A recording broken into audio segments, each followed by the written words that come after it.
Welcome, ladies and gentlemen, boys and girls, and children of all ages, to the only radio station that broadcasts coast to coast, around the world, and throughout the galaxy, the Hojo Radio Network. Welcome, friends. It's Tuesday. The week is old enough to be tired, but too young to be over. You found a pocket in the airwaves, a place where the clock doesn't just tick, it glows. This is Faded Frequencies. I am Hojo, and I'm your curator for the night.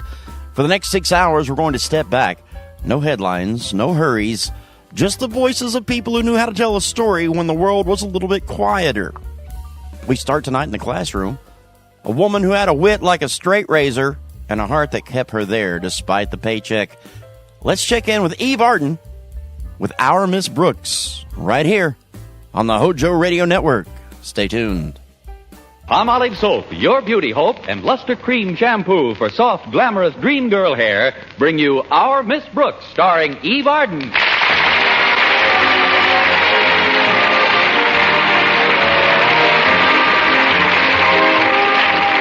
Our Miss Brooks teaches English at Madison High School. She's very fond of her pupils, and they're very fond of her. She's also very fond of biology teacher Philip Boynton, and he's very fond of his frogs and guinea pigs. Well, this absorption in his laboratory is largely due to Mr. Boynton's natural shyness. Well, that is to say that he's shy in the world of reality. But in the dreams of our Miss Brooks, Philip Boynton is every bit as ardent and attentive as any woman could desire. Let's listen. Oh, my darling Constance. You're so lovely, so desirable. I feel I could fly on the wings of our love. Won't you join me, Constance, on a flight to paradise? Contact. I must pause for a moment, my darling. You know why? For station identification? I want to look at you again before I kiss you. And if you notice anything strange in my eyes, dearest, it's stardust. Well, sweep it under your lids and let's get going. Oh, isn't it wonderful, Connie? Just you and I alone in our dream house. Yes, it is, Philip. And if anyone comes calling, we'll refuse to answer the doorbell. Sorry, wrong number. Okay, alarm clock. Oh, you win. Quiet. If I could have slept a few more minutes, that dream might have gotten the Academy Award. Come in. Good morning, Connie. Good morning, Mrs. Davis. I've brought you a little breakfast tray. Hope you like the surprise recipe on it. Another surprise recipe? I'm still trying to get used to the last one. Rye crisp boiled in breadcrumbs. Oh, this isn't anything like that, Connie. This is a famous Alaskan dish. Want to know what it consists of? No, what? It's very simple. You just take a pound of frozen whale meat, thaw it out, roll into patties, and fry in deep seal fat. Oh. What do you call this Eskimo's delight? Blubber burger. Blubber burger? Yes. Of course, not everyone can enjoy them at first eating. How do you stand on the whale meat, Connie? I really don't know, Mrs. Davis. I've never stood on any.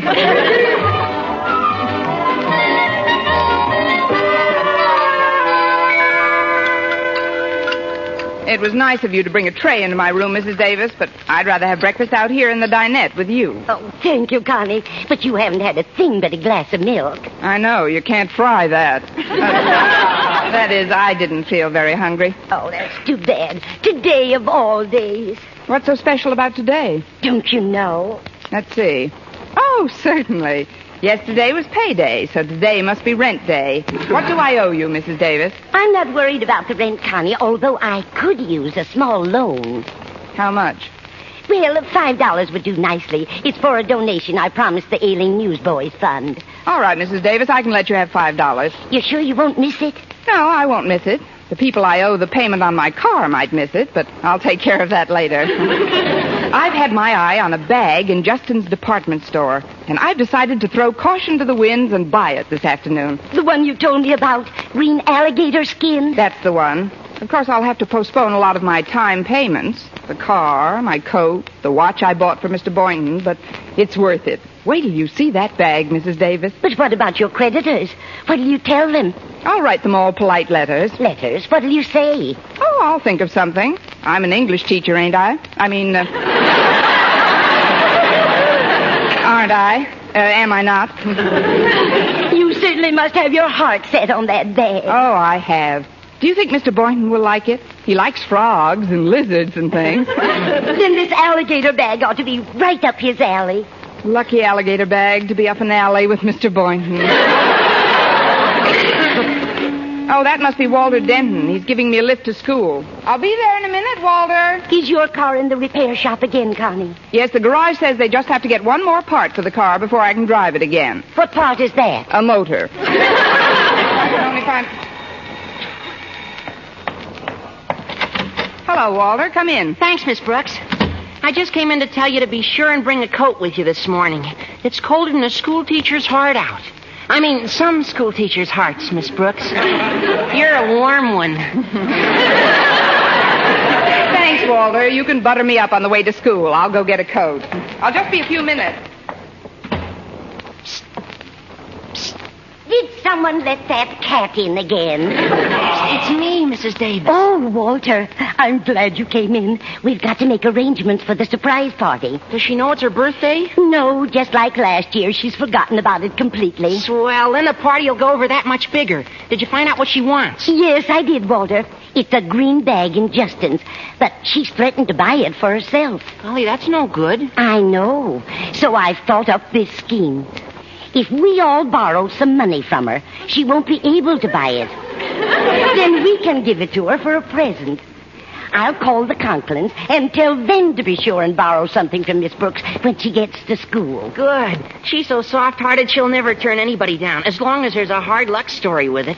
And I'll put the bite on her and...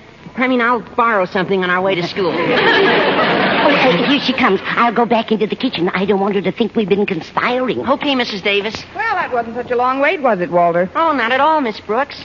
Gosh, that's a nice coat. Well, when did you buy that?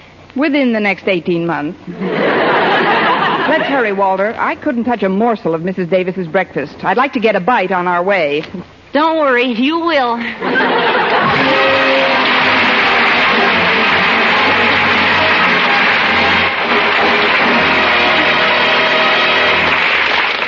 Our Miss Brooks will continue in just a moment, but first, here is Vern Smith with an important announcement. Palmolive Soap is giving away prizes worth $67,000. A grand prize of $25,000 in one lump sum, or $100 a month for life. And that's not all. There are over 2,000 prizes in Palmolive's big treasure chest contest. Ford sedans, Westinghouse laundromats, From Silver Fox scarves, Toastmaster toasters. and it's easy to enter. Complete the last line of this jingle. A fresher, brighter-looking skin is something I would like to win. I'll get Palmolive soap today. Da-da-da-da-da-da-da-da. Write your last line on a plain sheet of paper or use an official entry blank giving complete rules obtainable at your dealers. Include your own and dealer's name and address and mail with the big word Palmolive from the front of the wrapper of one regular and one bath-size cake of Palmolive soap to Palmolive, Box 92, New York 8, New York. Now, here's the jingle once more. A fresher, brighter-looking skin is something I would like to win. I'll get Palmolive soap today. Da-da-da-da-da-da-da. Mail your entry to Palmolive, Box 92, New York 8, New York. Get Palmolive soap for a lovelier complexion. Remember, doctors prove Palmolive's beauty results.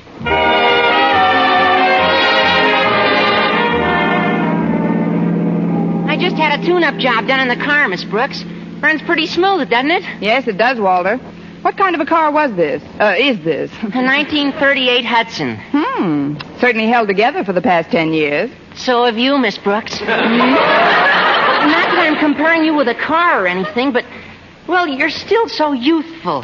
Nature's treated you extremely well. Why, you haven't even got any crow's feet. Nature probably knows I can't afford shoes for them.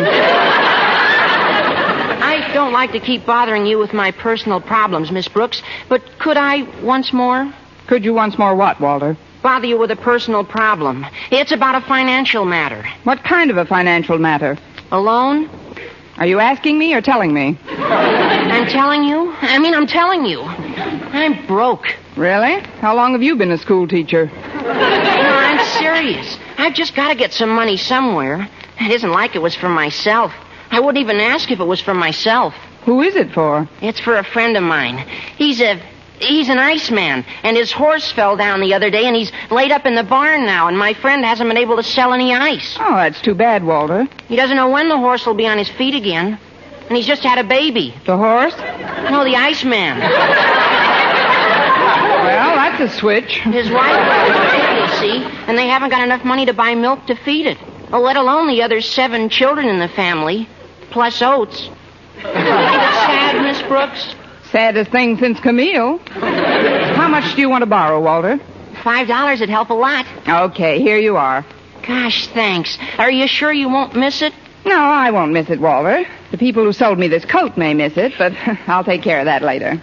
Thanks again. You don't know what this money will do for these people. And you'll get it back just as soon as my friend's foot heals. Your friend's foot?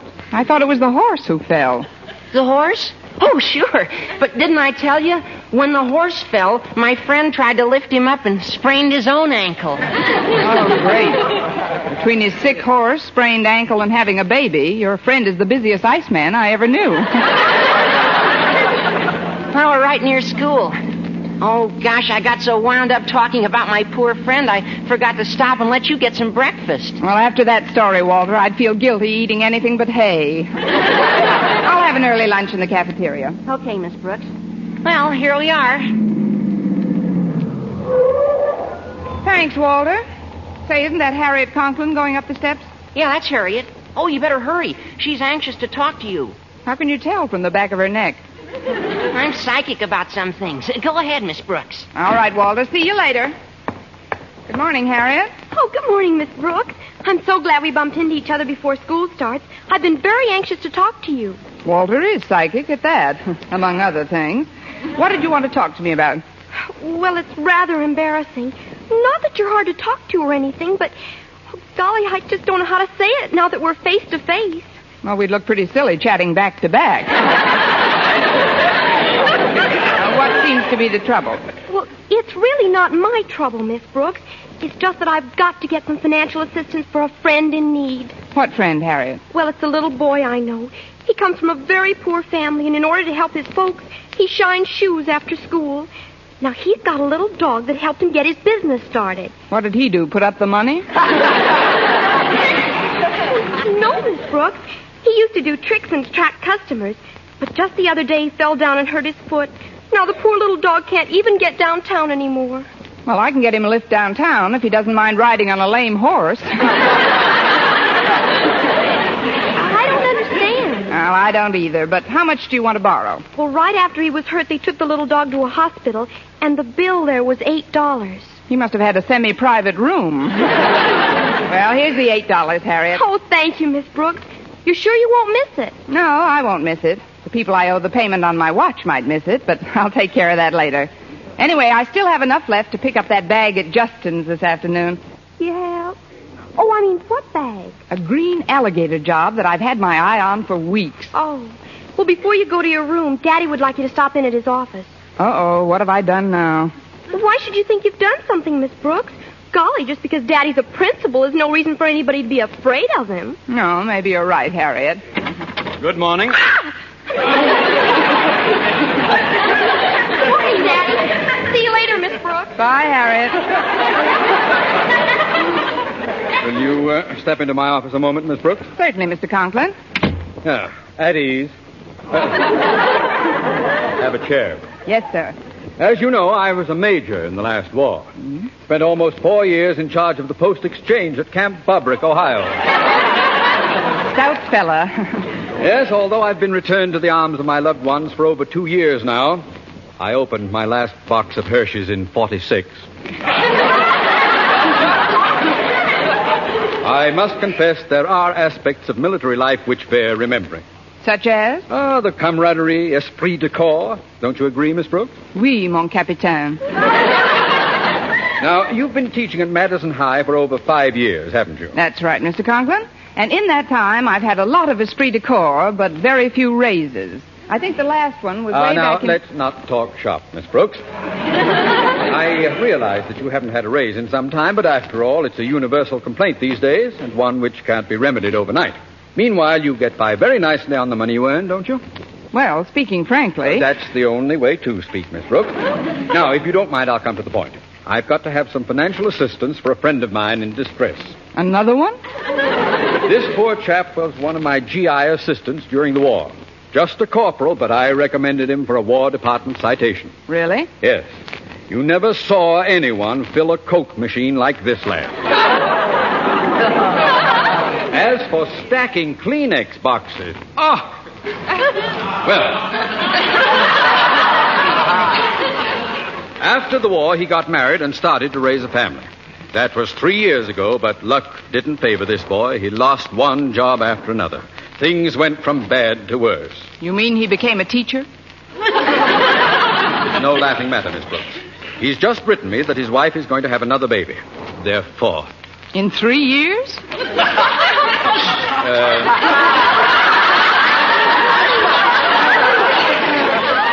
There's a set of twins. In any event, he's desperate. He can't even afford a hospital room for his wife. Well, I know where there's a semi-private room if she doesn't mind dogs. I mean, how much would you like to borrow, Mr. Conklin? Well, I've asked many of my friends for $5 or $10. I see. Well, I guess But you're such an old friend, Miss Brooks, I feel that I can ask you for $15. Before our friendship gets any older, here's the $15. Oh, thank you, Miss Brooks. You're sure you won't miss it? No, I won't miss it. The people I owe a repair bill on my car might miss it, but I'll take care of that later. Very well. That'll be all then. Dismissed.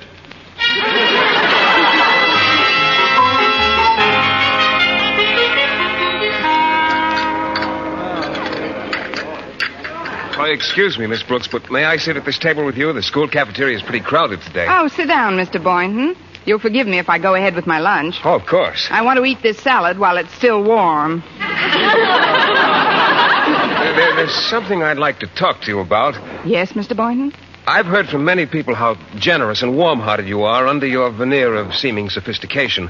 Of course, I've always known that you're true blue, a 100% human being, deep down below the surface. Why, Mr. Boynton, you've been peeking at my x-rays. I'm serious. I know that I can appeal to you for assistance without fear of embarrassment. And I know when you hear my story, you'll want to help. Et tu, Boynton? Well, what's your story? Well, I have this friend who's also a biologist. From a poor family?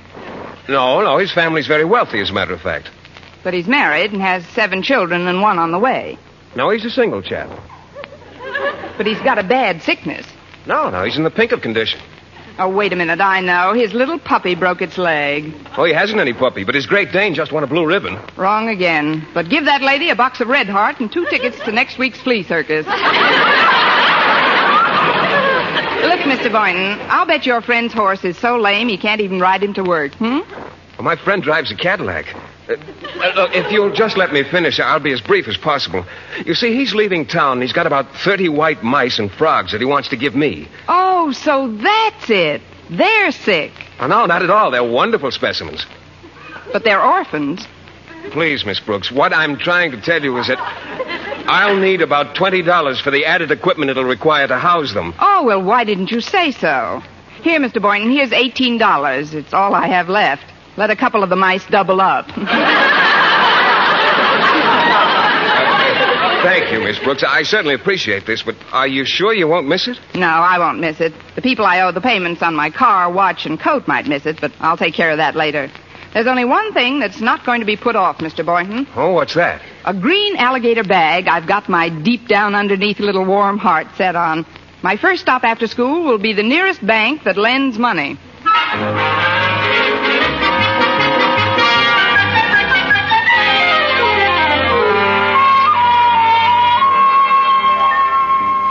All right. Attention, quiet, please. Now then, Harriet, it was your idea to have this surprise party for Miss Brooks. Suppose you outline the plan. All right, Daddy.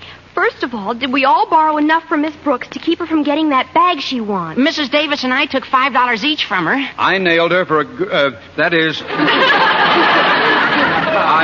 appropriated $15. And she loaned me $18. Good for you, Mr. Boynton. I'm afraid it's not good enough, Mr. Conklin. She told me at lunch she was going to the bank and borrow the money for the bag. Oh, golly, that'll spoil everything. I know. Why don't we call the store and tell them under no circumstances to sell her that bag?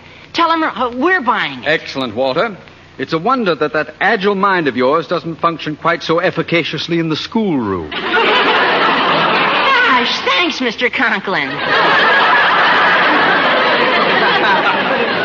Then I'll run down to the store, pick up the bag, and take it home. Now, who'll get Miss Brooks and bring her over to our house? Oh, I will. I'll call for her at about 5 o'clock and bring her over to your house at 6. Fine. Now, synchronize watches, everybody.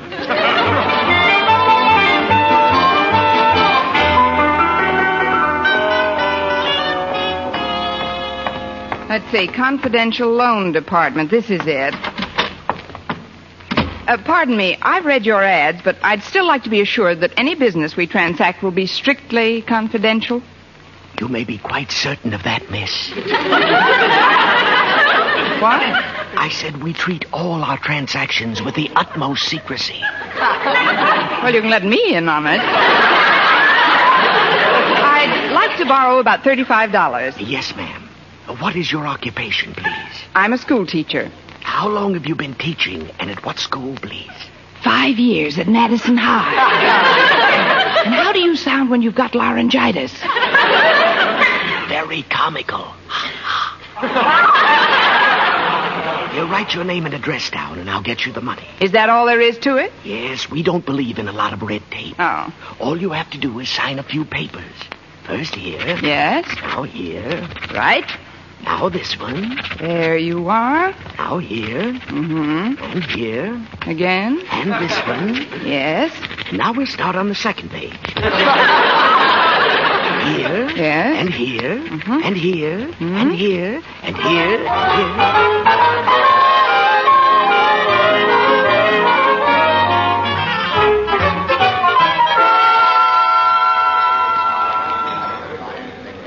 Can I help you, madam? It's Miss Brooks. I'd like to see an item your department has been featuring in your window display. What item is that, Miss Brooks? It's a green alligator.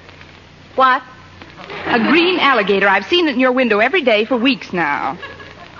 Have you ever heard of Alcoholics Anonymous? Do you mean to tell me you don't know what I'm talking about? Oh, not at all, Miss Brooks. You know you don't know what you're talking about, don't you? Or do you? Of course I do. Let's start all over again. There's a purse made of green alligator skin that's been in your window for the past... Oh, that thing. Oh, you wouldn't want to own that. Why, it wouldn't do a thing for you. It wouldn't have to. I've got a job. May I see it, please? Funny thing about that model, I sold the last one not a half hour ago to, Miss H. Conklin, I believe. Well, couldn't you get one just like it if I... H. Conklin? That's Harriet. Why, that little demon. Maybe if I get her another bag, she'll trade me the green one. No, she wears a lot of green. Besides, she has alligator shoes, too. Well, I might as well go over to her house and see what I can do anyway. I didn't mean to eavesdrop on your monologue. But, H. Conklin won't be home for a while. She said she had a lot of shopping to do. And then she's going to get a manicure at Antoine's. Well, I'll go to her house and wait. Thank you, and good day, J. Edgar Hoover.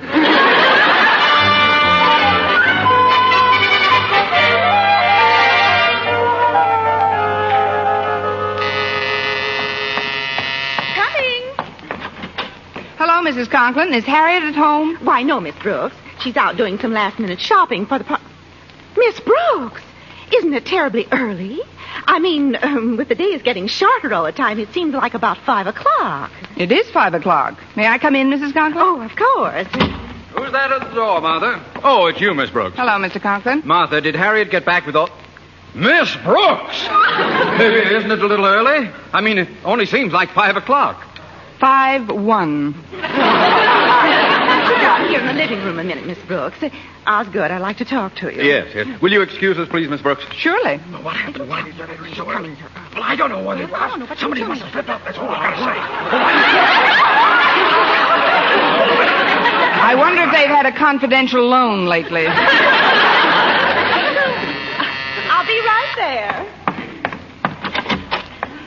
Walter. Hello, Mrs. Conklin. I got all this stuff.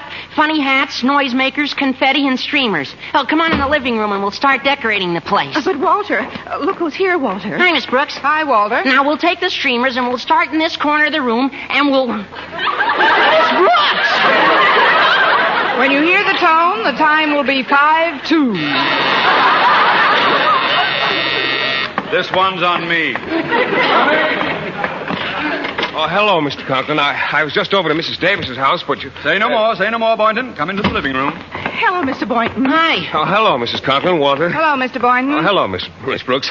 As I started to say, Mr. Conklin, I went over to Mrs. Davis's to pick up Miss Brooks, but she... Miss Brooks! I know I'm terribly early, but I wish I knew for what. I'll answer it. Must be Harriet. Hello, dear. Mrs. Davis. Come in, won't you? I got the bag, Mother, and I had it gift wrapped. Oh, it looks just super. I brought the cake, Martha. Well, hello, everybody. Hello, Mrs. Davis. Harriet. Hello, Miss Brooks. Well, there's nothing else that we can do now but wait. Miss Brooks! If somebody says Miss Brooks once more, I'm going to change my name to Lucy Pumpernickel. Well, I guess the cat's out of the bag now. We might as well tell her. Miss Brooks, this little gathering is in honor of your birthday. My birthday? How do you like that? I forgot it again. Miss Brooks, as a token of our esteem and affection, may we present you with this little gift. Go on, Miss Brooks. Open it. The gift is something you wanted for a long time, Connie. Oh, the green alligator bag. So that's why everybody borrowed money from me today. That's right. We didn't want you to get it for yourself. Well, this is certainly the nicest present anybody ever bought me, with or without my money. Oh, we didn't get this with your money, Miss Brooks. Look inside the purse. Why? Oh, what's this? 5, 10, 20? It's all here. That's right, Miss Brooks. Well, now that we all know it's your birthday, suppose you tell us how old you are. Happy birthday to me. Happy birthday to me. Happy birthday, our Miss Brooks. Happy birthday to you.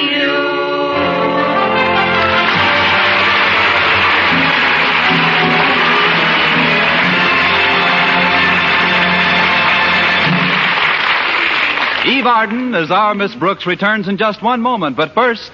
Dream girl, beautiful luster cream girl. Tonight, you can see this come true, revealed by a luster cream shampoo. You'll see your hair lovelier, your wave or curls softer, more glamorous, easy to do quickly.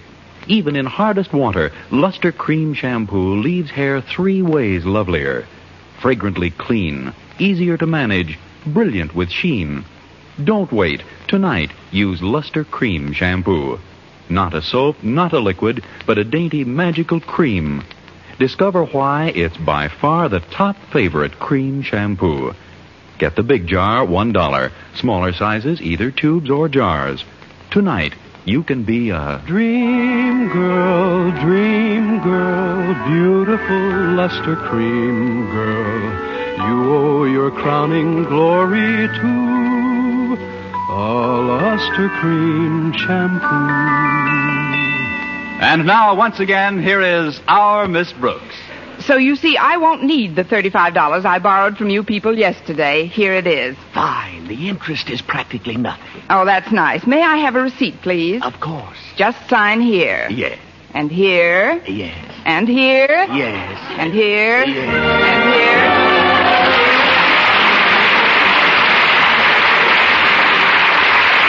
Next week, tune into another Our Miss Brooks show brought to you by Palmolive Soap, Your Beauty Hope, and Luster Cream Shampoo for soft, glamorous dream girl hair. Our Miss Brooks, starring Eve Arden, is produced by Larry Burns, written and directed by Al Lewis, with music by Wilbur Hatch. Dentists know what cleans teeth best, and over 4,000 dentists say Colgate tooth powder with a 2-minute routine gets teeth sparkling and super clean. So to remove dull film and get your teeth shining clean, just brush teeth 2 minutes morning and night with Colgate tooth powder. Brush inside, outside, and biting surfaces. Always brush away from the gums. See how quickly this gets teeth naturally bright. It removes dull film that improper brushing misses. And Colgate tooth powder also sweetens your breath. Try it. Buy Colgate tooth powder today. For mystery liberally sprinkled with laughs, listen to Mr. and Mrs. North. Tune in Tuesday evenings over most of these same stations. And be with us again next week at this same time for another comedy episode of Our Miss Brooks. Bob Lamont speaking for CBS, the Columbia Broadcasting System.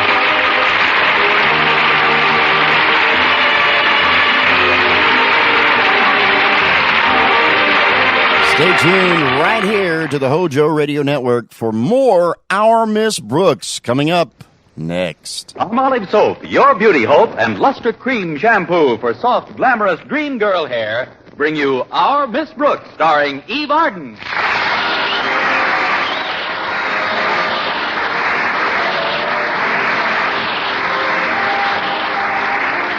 Our Miss Brooks teaches English at Madison High. And though she's fond of her work and her pupils, these last few days have been rather hectic.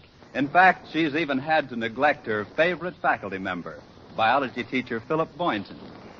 And when I have to neglect Mr. Boynton, you can be sure things are hectic. Of course, like most scientific men, he's rather preoccupied. But he doesn't spend all his time looking at frogs and white mice in his laboratory. No, indeed. Every Friday he goes to the zoo and looks at frogs. But in spite of his apparent absorption in scientific matters, I can't help feeling that deep down underneath there's a definite lack of interest in me.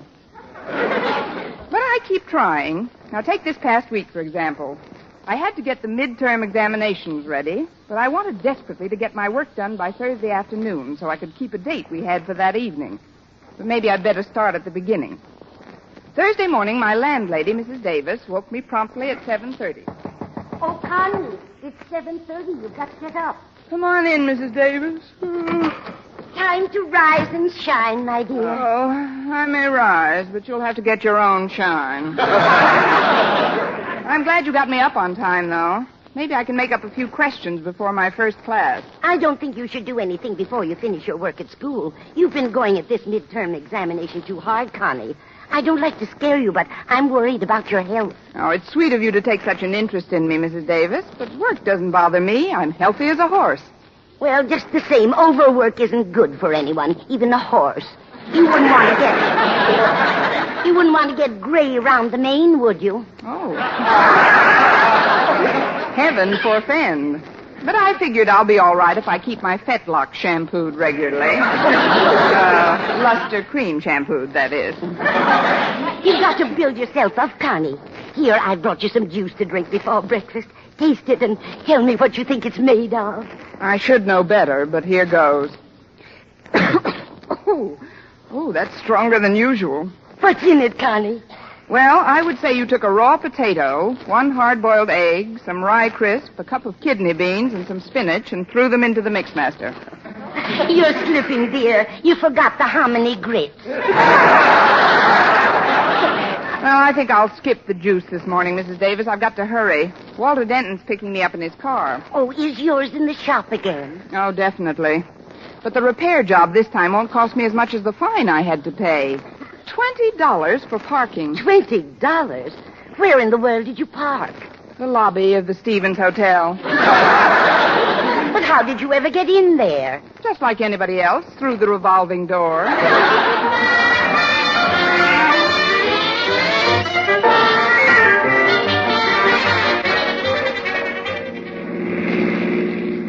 I'm glad you picked me up early, Walter. I've got some work to get done before my first class. Oh, that's all right, Miss Brooks. Glad to be of service. But did you say you've got work to do before your first class? Yes, Walter, I'm preparing questions for your midterm exams. It's rather difficult getting the right ones.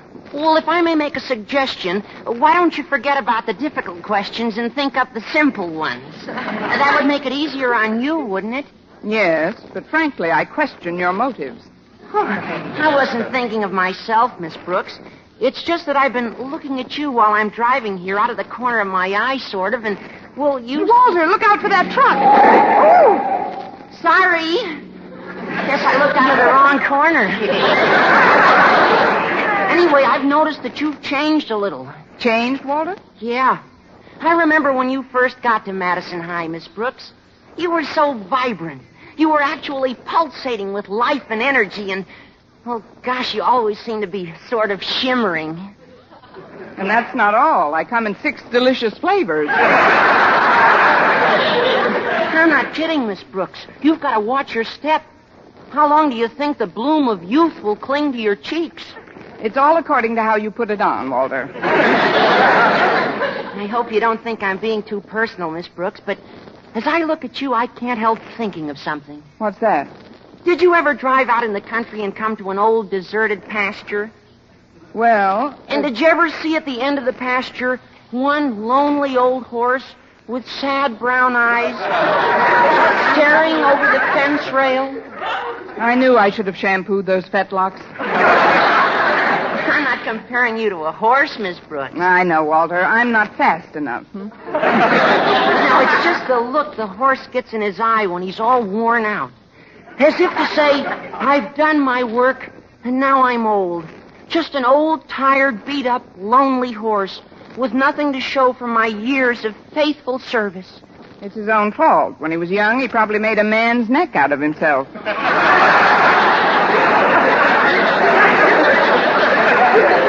I appreciate your interest in me, Walter, but believe me, I'm not ready for the glue factory yet. I hope you're not offended, Miss Brooks. Oh, of course I'm not, Walter. You know how I feel about you.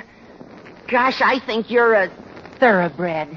I mean, I just don't want you to get run down. I won't, Walter. I'm used to hard work. I've been working since I was a young girl. Really? I didn't think they let girls work way back in those days. That is, what kind of work did you do then? I helped my mother mostly. They had mothers in those days, too. What did you do for your mother? While Father was out hunting dinner, I used to help clean up our cave.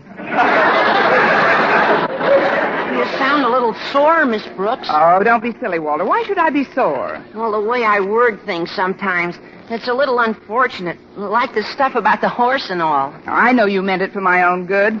Forget it, Walter. I have. Well, here we are. I'll find a place to park, Miss Brooks. You go ahead. Thanks, Walter. Oh, before you go... Yes, Miss Brooks? Got a piece of sugar?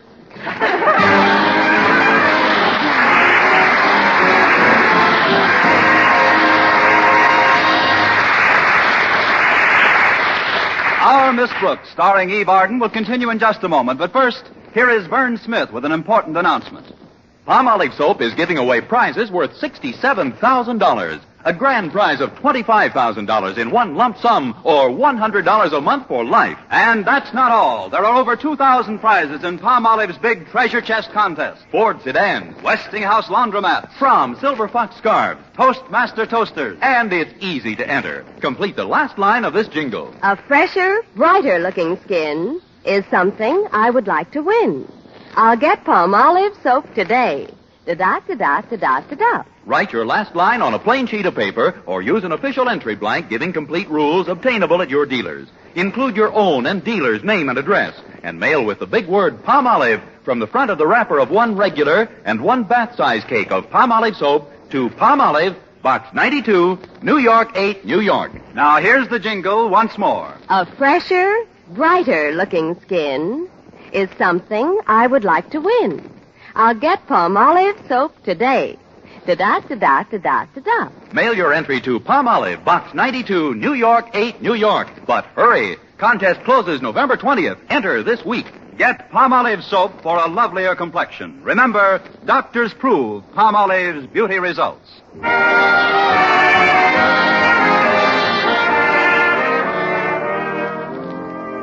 Daddy, you're the principal of this school, and you've got to do something about it. About what, Harriet? About what I've been talking about. Miss Brooks overworking. I was talking to Walter Denton, and he told me that Mrs. Davis told him that Miss Brooks is just killing herself. But, Harriet, Now, one way to scare a woman into doing something, or not doing something for that matter, is to make her think she's losing her looks. And another way is to get her interested in doing something other than the thing you want her to stop doing. It's as simple as that. That isn't simple enough. What are you talking about, Harriet? Look, Dad. We've got to try and get Miss Brooks interested in something outside of schoolwork. Now, I'll talk to Mr. Boynton first. Then as soon as I find Miss Brooks, I'll send her in here to talk to you. Agree? Absolutely not. Good. I knew you'd see it my way.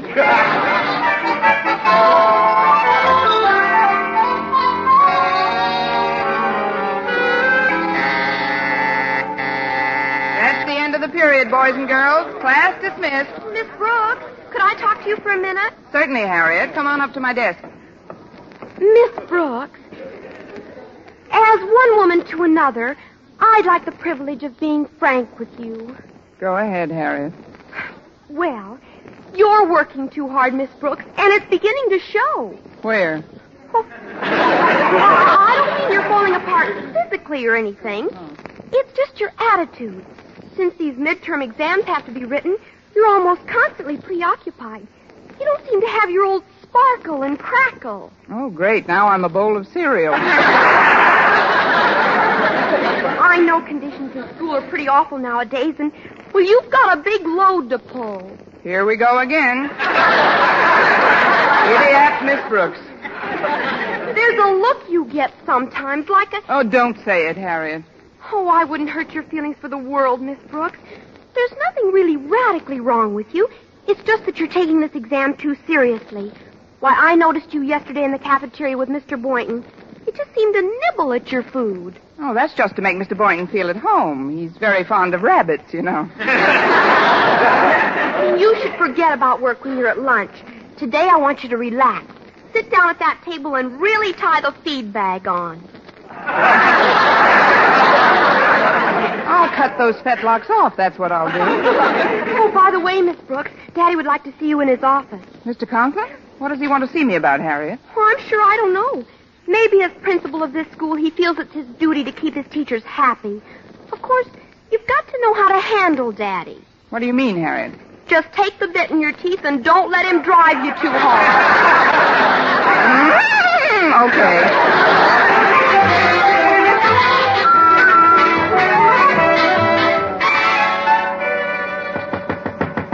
Come in.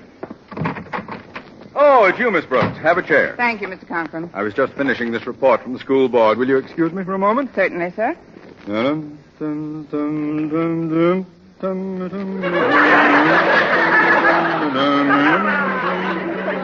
Oh, she is so.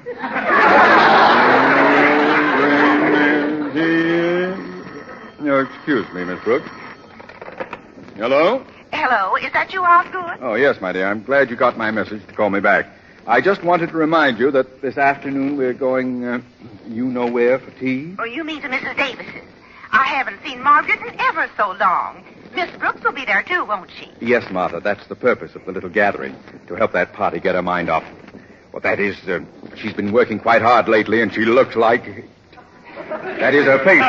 Confound it, Martha, I can't talk now. Oh, sure you can, Mr. Conklin. Just make believe I'm deaf, too. I'll call you later, Martha. Goodbye. Goodbye, Osgood. Oh, just one thing. Yes? If you see Miss Brooks, don't say anything about our dropping in today. Let's surprise her. Yes, Martha. Goodbye. That was my wife. She sends her regards, Miss Brooks. Oh, thank you, Mr. Conklin.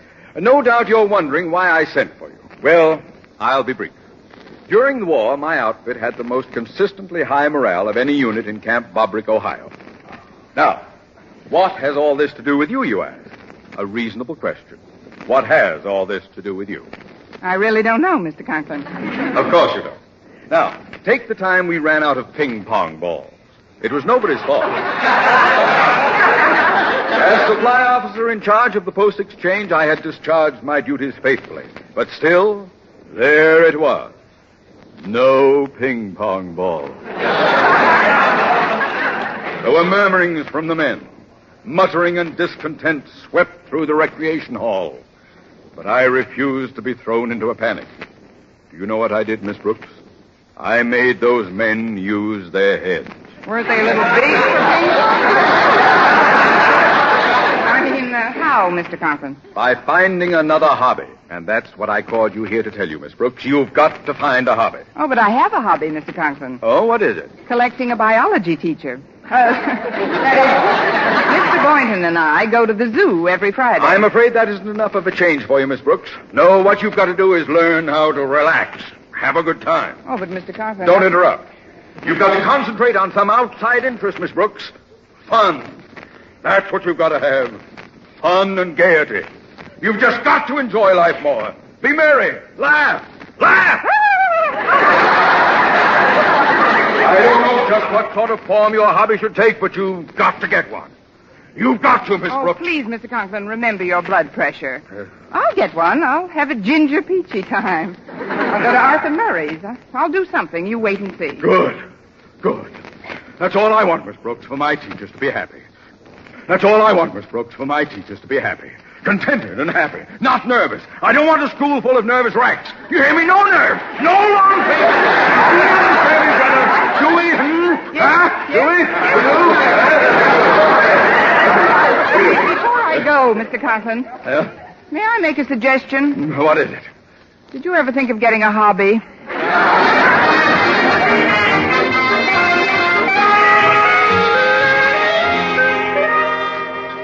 The cafeteria is pretty crowded today, Miss Brooks. I don't know how you managed to get this table. Oh, it wasn't hard, Mr. Boynton. I just told the 2 students who were sitting here I'd flunk them if they didn't leave. Oh, you wouldn't do that, Miss Brooks. No, not actually. I'll get our lunch, Miss Brooks. Just tell me what you want. Oh, I'll go along. It's fun to shove the little tray along the little railing. Gives me a feeling of power. No, I'd rather you sit here and take it easy. I've noticed how hard you've been working, Miss Brooks, and now that I see you, there's something in your eyes lately that, well, I can't be specific, but they just seem to say... All these years of faithful service, and what have I got to show for it? Exactly. I know you've got to get your exam questions set, but the race isn't always to the swift. You've been whipping yourself terribly. Oh, fine. Now I'm my own jockey. I just want you to know, Miss Brooks, that if there's anything troubling you, anything at all, I'd be happy to have you cry on my shoulder. I'd rather laugh up your sleeve. Laugh on that shoulder. Oh, look, Mr. Boynton, it's nice of you to be so concerned, but there's nothing wrong with me. You're right. There isn't a thing wrong with you that a good hobby won't cure. Yes, I know. And I've thought of a wonderful hobby. What's that, Miss Brooks? It's called short ribs of beef and boiled potato. Would you get me some? Why, certainly. You hold our places here, and I'll be right back. Okay, Mr. Boynton. Well, let's see now. Where's that book of questions in English Lit? Maybe I can get a little work done while I'm waiting. Hi, Miss Brooks. Eat lunch yet? No, Walter, but Mr. Boynton's getting me some. Oh, then I won't sit down. Good. Have you seen Harriet Conklin? No, not since this morning, Walter. She seems to have noticed my disintegration, too. Really? Mine has been the swiftest decline since the fall of the Roman Empire. Tell me something, Miss Brooks. Did you ever collect stamps? No, I never did. Then you're in for a treat. See you later with my album. We'll put in a few hundred new specimens I just got. A few hundred? Oh, look, Walter, I'm allergic to mucilage. You better stop at the delicatessen and pick up a spare tongue. Well, so long, Miss Brooks. I'll see you after school. So long, Walter. Oh, what's the use? I'll just have to lock myself in a room if I want to work. Hello, Miss Brooks. Have a nice chat with Daddy? Yes, Harriet, a nice apoplectic tete-a-tete. Your father told me to get a hobby. Have you hit on one yet? No, not yet. Oh, I'm glad. I've got one you'll just go mad for. Patternless crossword puzzles. I'll bring a big super special one over this afternoon. See you then, Miss Brooks. Goodbye, Harriet. And goodbye to my date with Mr. Boynton tonight. Oh, did someone mention my name? Oh, hello, Mr. Boynton. Say, those short ribs look good. Yes, they do. I hope you like to eat them the way I do. Plenty of horseradish. Don't mention it. Well, let's begin. Here's your dish, and here's your knife and fork. Oh, thank you. That was good. What's for dessert? Brooks, you didn't bolt your lunch down already. I'm afraid I did, Mr. Boynton. I've got to get some work done before my afternoon classes. Well, this is terrible, Miss Brooks. You're all keyed up. Look, do you play chess? Not if I can help it, Mr. Boynton. Well, I'm not very good at it, but it's wonderful relaxation. I'd be happy to teach you if you... Yes, well, some other time, Mr. Boynton. Now, if you'll just hand me my check. Oh, that's all right, Miss Brooks. I'll pay your check for you. Oh, thanks, Mr. Boynton. You can give me the money later on.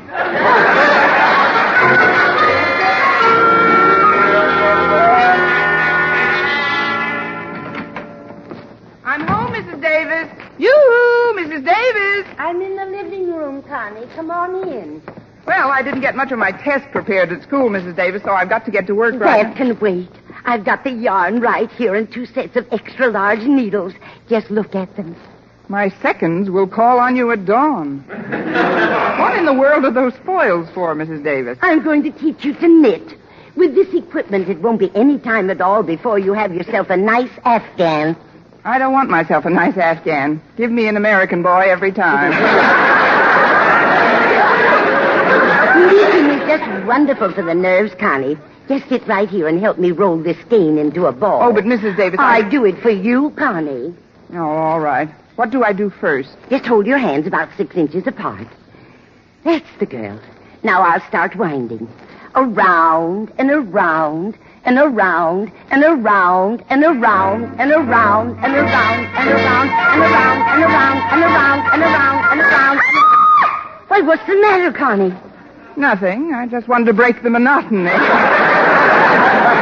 Now tell the truth, Connie. Isn't this fun? Oh, yes, indeed. This is more fun than drawing your fingernail over a slate. Now that we've got a ball, I'll show you how to cast on. Okay. What did you say, dear? Oh, it's the cat. Go away, Minerva. We're busy. Maybe she wants some milk. No, she just had her lunch. I made it for her myself. Maybe she wants some bicarbonate. Now, the first thing we do is catch the yarn onto one needle. So, like this, and like this. Oh, now don't unwind the yarn, Minerva. Be a good girl now. Yes, Minerva, be a good girl, and I'll boost you up to the goldfish bowl later on. Look, Mrs. Davis, if it's all the same to you, let's let Minerva knit for a while, and I'll play with the ball. You'll catch on to it in no time, Connie. Oh, I really must get some work done. If you'll excuse me, I'd like to go into the dining room. I can spread my reference books out on the table there. Very well, Connie. We'll do some more knitting, but the dining room? Oh, I knew there was something I forgot. You better get in there right away, Connie. You've got company. That's what I like, prompt messages.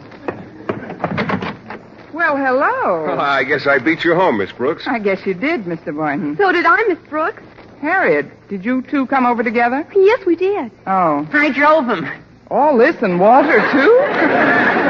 Well, now that we're all here, suppose we all keep nice and quiet while I do some work. Oh, you can work later, Miss Brooks. Here, I've got the board all set up. Let me show you how to play chess. So go ahead, Miss Brooks. I'll start sorting my stamps and looking for prize specimens to show you. And I'll get a crossword puzzle started so it won't be too difficult Oh, for but you. listen, The first row, here, these little ones here are pawns. They move 1 or 2 spaces forward. I know the moves of the pieces, Mr. Boynton, but honestly, Well, I let's just don't play have- one game, Miss Brooks. I'll go first. There. Now, don't rush yourself. Chess is a very patient, easy-going game. Have you got a clean handkerchief, Miss Brooks? I have to clean my magnifying glass. Here you are, Walter. Oh, Miss Brooks, Yes, Harriet? what's a 6-letter word for horse? Have you tried BROOKS? Oh, I've got it EQUINE. Look at this sesquicentennial Dutch Guiana, Miss Brooks. You can tell by the cancellation it's legitimate. Oh, look through the glass. Oh, very pretty, Walter. It's your move, Miss Brooks. What?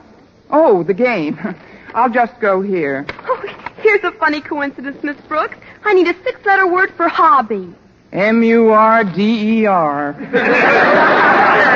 look at this one. I'll bet there aren't 3 like it in the whole country. Is that good? I'll get it. Hello, Margaret. Well, Martha Conklin, and all's good. Hello, Margaret. Where's the hobby room? Oh. In the dining room here, Osgood. Come along, folks. Here we are. Miss Brooks, guess who's here? Dr. Gallup looking for a new hobby. Mr. and Mrs. Conklin. Well, let's not waste any time. We'll get right down to our hobbies. I brought over a bag of toys to be fixed for Christmas. I do this work every year. And I help Mrs. Conklin with my portable carpentry set. May I set my vise up over here? Oh, yes, Mr. Conklin, of course. I'll just dump these toys out on the table, if I may. There we are. That's not a legal move, Miss Brooks. Well, I was just... Oh, the chess game. I'm sorry, Mr. Boynton. I'll take it back. I'll move my knight instead. There. This will do you a world of good, Miss Brooks. Give her a broken toy to fix up, Martha. Think you'd like to stuff a few dolls, Miss Brooks? I just love to stuff a few dolls, Mr. Conklin. Before you do that, Miss Brooks, take this glass and look at this early Cameroon. What's a 4-letter word for purgatory? Harriet. Well, that's got... That's got 7 letters. Oh, you mean Harriet. The knight can only go 2 squares vertical and 1 diagonal. Oh, look at this cute little mechanical man. He can walk and everything. I'll just wind him up. Give me some of those pool toys to plane down, Martha. Here you are, dear. Are you having fun, Miss Brooks? Oh, loads, Mrs. Conklin, but would you call the little mechanical man back? He's biting my knitting needles. His electric drill's a beauty. I think it was a wonderful idea, Daddy, our having a hobby afternoon together. Oh, so do I, Osgood. It's so entertaining. Sure takes your mind off things. I'd better saw some of this down here. What do you mean, Mr. Boynton? The knight can only move 2 squares vertical. Oh, here's an awfully cute little wagon. It'll be as good as new when we fix the bell. There. Martha, could you show me that new drop stitch you mentioned last week on the phone? Oh, that wasn't a drop stitch, Margaret. That was a cable, I believe. These loose nails will never do. Never do. Motor seems to be broken on this. You can tell by the shape of the printing that this is a genuine. Let her work for Billy go. This horn is fine now. A little more planing and drilling should do it.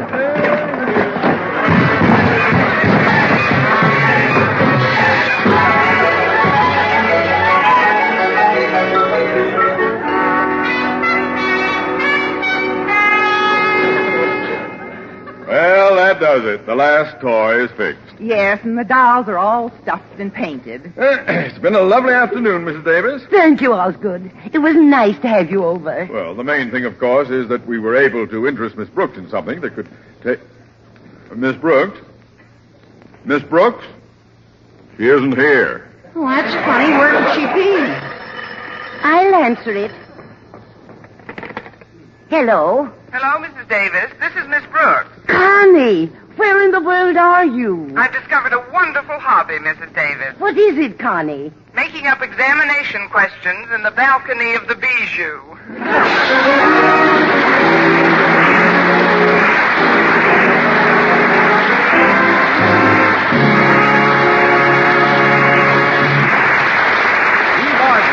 Our Miss Brooks returns in just a moment, but first...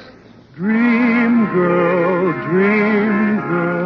beautiful luster cream girl. Tonight, show him how much lovelier your hair can look after a Luster Cream shampoo. Only Luster Cream brings you Kay Duma's magic formula blend of secret ingredients plus gentle lanolin. Gives loveliness lather even in hardest water. Glamorizes your hair as you wash it. Luster Cream, not a soap, not a liquid, but a dainty cream shampoo. Leaves hair fragrantly clean, free of loose dandruff, glistening with sheen, soft, manageable. Gives new beauty to all hairdos or permanents. 4-ounce jar, $1. Smaller sizes, either tubes or jars. Tonight, try Luster Cream shampoo and be a Dream girl, beautiful luster cream girl. You owe your crowning glory to a luster cream shampoo.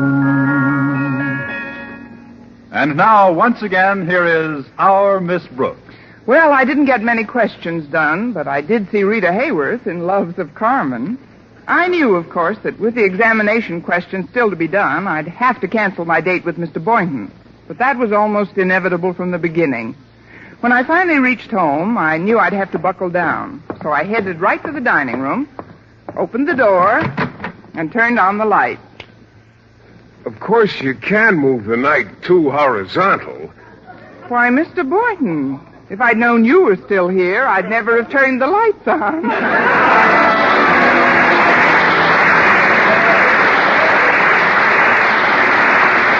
Next week, tune into another Our Miss Brooks show brought to you by Palmolive Soap, your beauty hope, and Luster Cream Shampoo for soft, glamorous dream girl hair.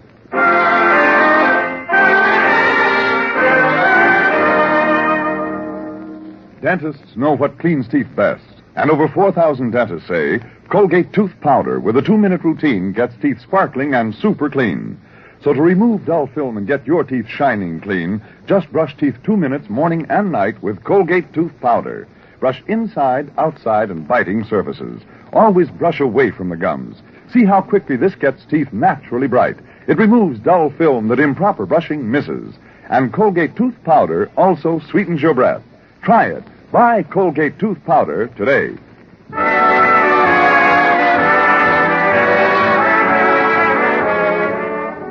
For mystery liberally sprinkled with laughs, listen to Mr. and Mrs. North.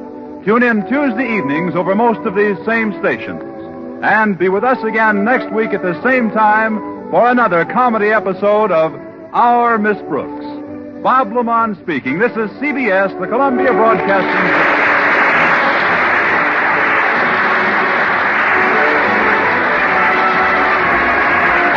Hey, don't get that Colgate tooth powder. Well, that was Our Miss Brooks. Madison High is locked up for the night.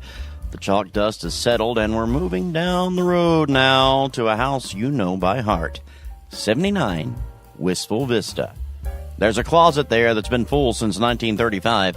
It's a mess, but it's a familiar mess. And in a world that changes every 15 minutes, there's something kind of holy about that closet that stays exactly the same. Here are the McGees with McGee and Molly right here on the Hojo Radio Network. Stay tuned. The Johnson Wax Program with Fibber, McGee, and Molly.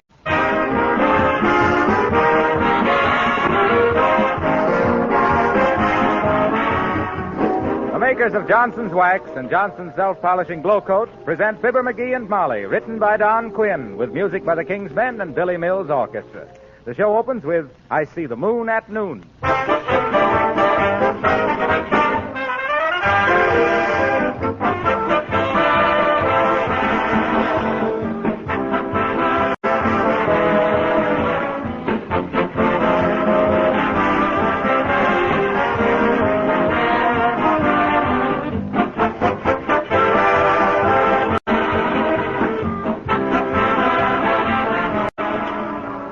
Wilcox, why should I wax my floors? What does the wax really do for them? Well, that's a good fundamental question, and I can answer it very clearly. Have you ever rubbed an apple to make it shine? Do you realize that what made it shine was a thin coat of wax with which nature protects fruit and flowers? It's true. And the use of genuine wax on floors is also for protection. When you put Johnson's Wax on your floors, you're protecting them against scratches, stains, and wear of all kinds. The wax coat is a glowing shield of protection. And just as rubbing the apple made it more beautiful, polishing your floors with genuine Johnson's Wax adds greatly to their beauty. And for that matter, to the beauty of your entire home. And there's a third reason for Johnson waxing your floors. It saves you work all year, does away with tiresome floor scrubbing. And besides floors, there are 100 extra uses for Johnson's Wax in your home. May I urge you to buy some tomorrow?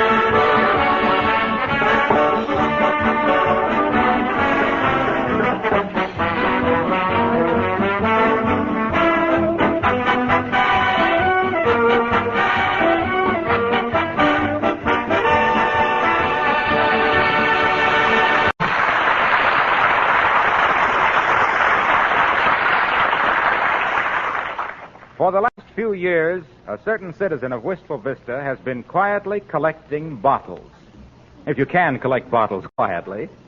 And here, loading his loot into the car to take it downtown and sell it, we find that collector of infernal residue and his patient spouse, Fibber, McGee, and Molly.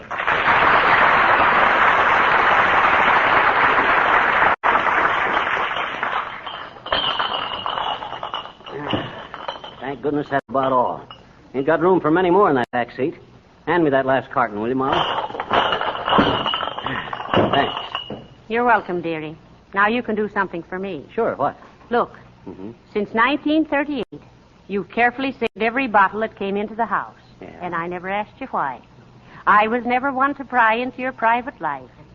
If you wanted to collect bottles or buttons or butterflies or baboons, it was all right with me. But now I'd like to know what your idea was, and if you don't tell me, I think I'm going to scream. Gee, I'm sorry, Molly. I thought all the time you knew I'd been saving those bottles for the refund. The refund? Sure. Instead of trotting down to the grocery every day with 2 ginger ale or root beer bottles and coming home with a dime, I thought I'd save them for a couple of years and really collect some dough. Catch on to it? Well, heavenly days. And how much do you expect to get for the lot, me bold financier? Well, averaging 2 cents per bottle, and I got exactly 537 bottles. I figure I'll get about $11. And that ain't hay. And to think how many glass blowers have been wasting their breath when they might have been learning the piccolo. $11 for 3 years' work. What do you mean, 3 years' work? It ain't been work. What? It's been fun. What you mean? It's been my hobby. It's kept me off the streets.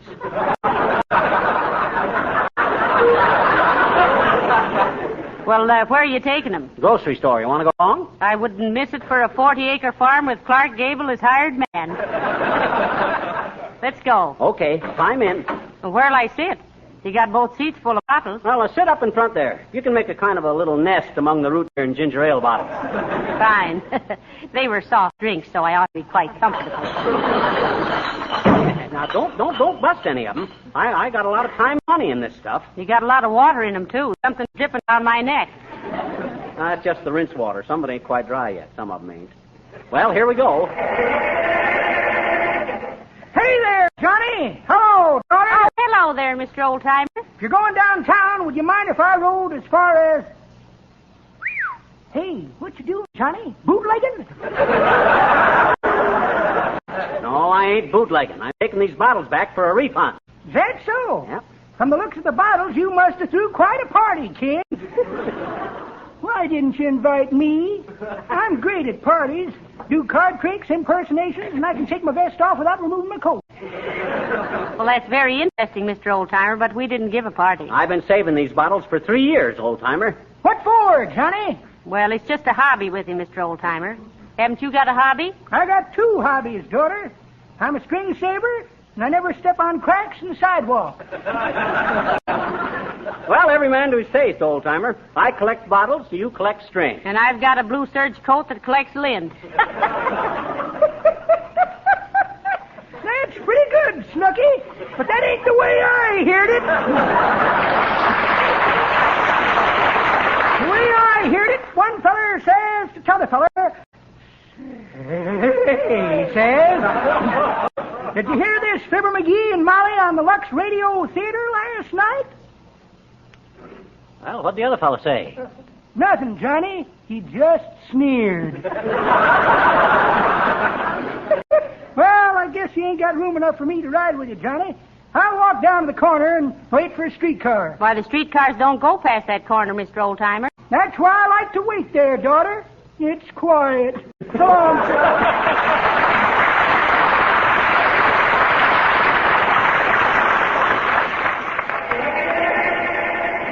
Now, what's the matter with this thing?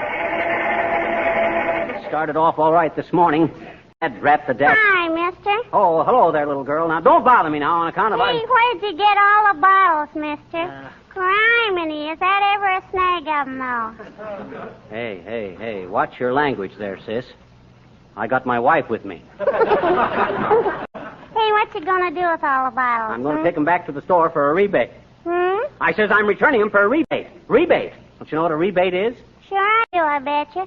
It's when you put another worm on the hook. But gee, mister, you can't catch enough fish to fill all those bottles. That rat, sis, I ain't going fishing. Don't you like to fish?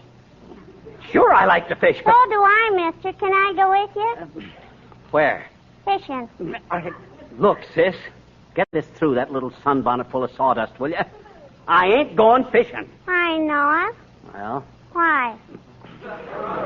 because in the first place, I ain't got time. In the second place, the season ain't open. And in the third place, I don't want to. In the fourth, fifth, and sixth places, I got to take these bottles back. What for? For a rebate. Well, I guess this is where I came in, and my mama doesn't like to have me stay through 2 shows. So long, mister.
Gotta get them brakes fixed. Well, come on, Molly. Here's the grocery store. All right, dearie. And believe me, it'll be a relief to get up off of these things. Also, come why? Well, there were 3 mustard bottles leering at me like I was a piece of corned beef. Well, I'll see. I'll take a few samples in first. Now, let me see. 1 ginger ale, 1 ketchup, 1 grape juice, 1 root beer, 1 horseradish. That ought to give them an idea. Yeah, it'd give me one if I was them, but I hope they don't think of it. Well, good luck to you, dearie. Thanks. I'll be back in just a minute, and you can help me carry in the rest of the... Whoa! Dad, Bradett, Bud, why don't you look where... Oh, hi, Nick. Well, for scream's sakes, Fisher, excuse me for being such a big clumsy. I guess my feet are all thumbs. Oh, don't worry about the bottles you broke, Mr. DePoplis. They were just a handful of empties. Oh, is that so? I'd have got at least 11 cents refund on them bottles. You going to pay me for them, Nick? Certainly. How much? Well, I think he said 11 cents, Mr. DePoplis. Oh, sure. Well, here's 2 bits apiece, Fisher. Oh, I'm sorry, Nick. I can't make change. Well, take the quarter, McGee, and I'll give Mr. DePoplis 3 more bottles. Here, Mr. DePoplis, here's your change. Oh, thank you. Hey. This is being a lot of fun, Cupid. Here's $2. Give me some more. Hey. Cut that out. You think I want to get pinched for all this broken glass all over the sidewalk? Lay off, DePoplis. Huckly duckly, Fisher. And look, Mrs. DePoplis is telling me to ask you if you were caring to stop at our house some nights this week for a game of compact bridge. Don't do it because she hates bridge. So long, Fisher. So long, Cupid. Goodbye, Mr. DePoplis. Now, McGee, don't step in any of that broken glass. I already did. Oh, dear, let me see it. Maybe I can... It's all right. I stepped in some iodine, too. That's funny. That got a big laugh last week. Oh, well. Well, come on, Molly. Hold the door open for me. All right. Hi, Mr. Sale. Can you... Be with you in just a minute, Mr. McGee. I'm waiting on a customer. Was there anything else, Mr. Wilcox? Well, let me think. Oh, yes, I want a small box of curry powder. And send all this stuff right over to my apartment, will you, please? Oh, yoo-hoo, Mr. Wilcox. Hi, Harlow. What was that stuff you just asked for? Well, hello, folks. I just asked for a small box of curry powder. Curry powder? Shucks, you never told us you had a horse, Harlow. Why, I haven't. This is the powder I put in the sauce when I make curry. You? You mean you cook, Mr. Wilcox? Well, sure, doesn't Fibber? He does not. And I wouldn't think of letting him mess up my kitchen either. Why, Molly, I'm ashamed of you. What? Why, there's no excuse for husbands not messing around in the kitchen these days if they want to. What if they do mess up the floor? Excuse us, folks, but this is the part of the thing that pays for the stuff.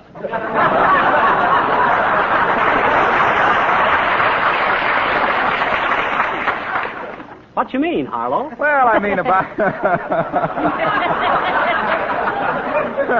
I mean about the linoleum being properly protected with Johnson's self-polishing glow coat. The no-rubbing, no-buffing polish that shines as it dries.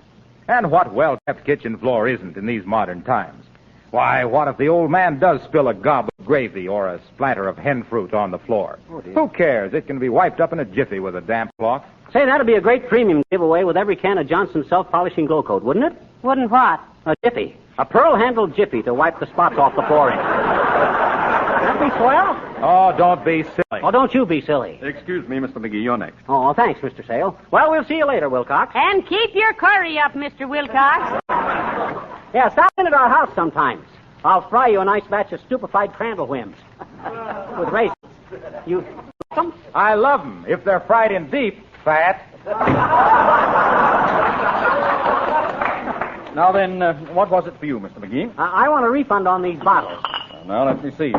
You have a penny coming on the root beer, a nickel on the ginger ale. What's this? Oh, that's a horseradish bottle. So it's all washed and sterilized. Sorry, no refund on those. Well, how about the grape juice? We don't carry that brand anymore. The mustard? Nope.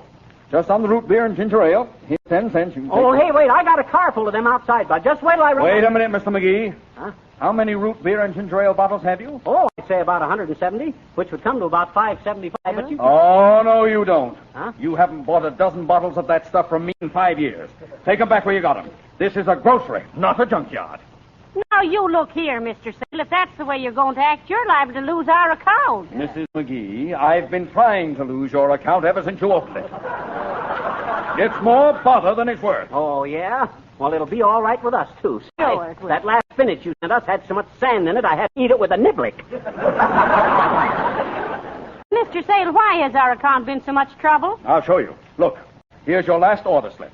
Our delivery truck went clear across town to bring you 1 egg, 2 apples, 4 macaroons, and a box of toothpicks. Say, who ordered those toothpicks? I did, Molly. What for? Well, I was working on my ship model, and I ran out of lumber. Well, okay, Bud, if that's the way you feel about it, give me my dime for these 2 bottles. No. Now look what you've done. You've got broken glass all over my rhubarb. Oh, my. Get out of here, and don't come back. Oh, but look, I got a car full of bottles that I've been saving. I don't care if you've got a prairie schooner full of platinum. I don't want it. Go away!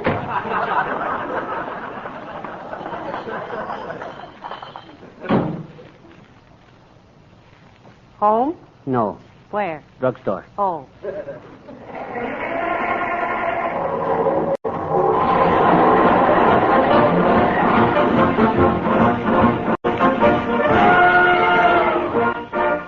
And furthermore, Mr. Kramer, if I'd ever suspected you wasn't going to make good on them bottles, I'd have never bought all my postage stamps in your drugstore. What'd he say? Shook his head. What'd you do? I shook my fist. What'd he do? Shook a shotgun. What'd you do? Shook.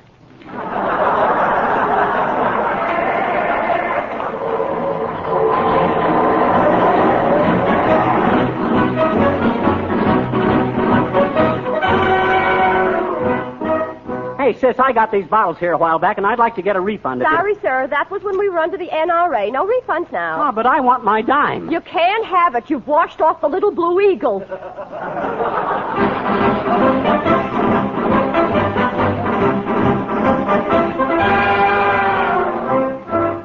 Hey, Bud, I got a few bottles. Sorry, I've taken the pledge.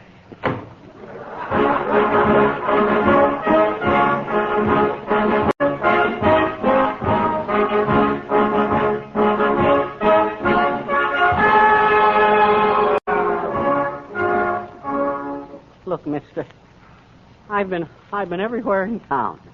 Do you refund money on... On nothing. Beat it.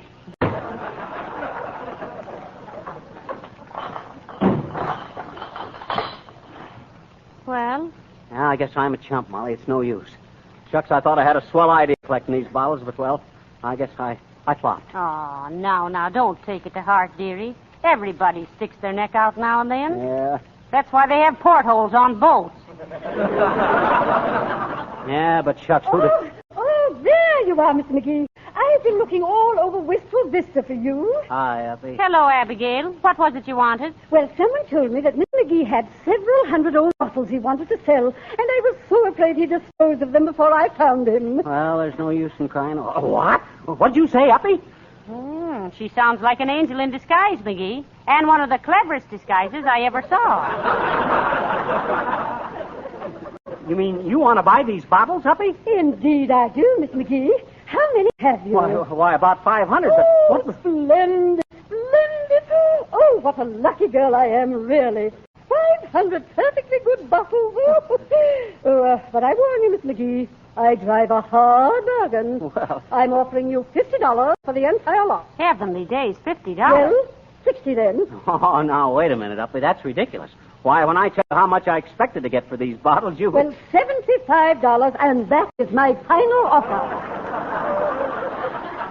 Oh, to the lady in the prematurely gray fur coat. Say, I don't quite... This is so sudden. Now, look, what do you want these bottles for, Uppy? Don't you wish you knew, you clever boy? You know the old saying, ask me no questions, and I'll tell you no anyway. Now, here, Miss McGee, here's the $75, oh, thanks. And you may dump those bottles in my backyard any time today. Pinch me, McGee. Ouch! Thank you. And thank you, Abigail. Oh, no, thank you.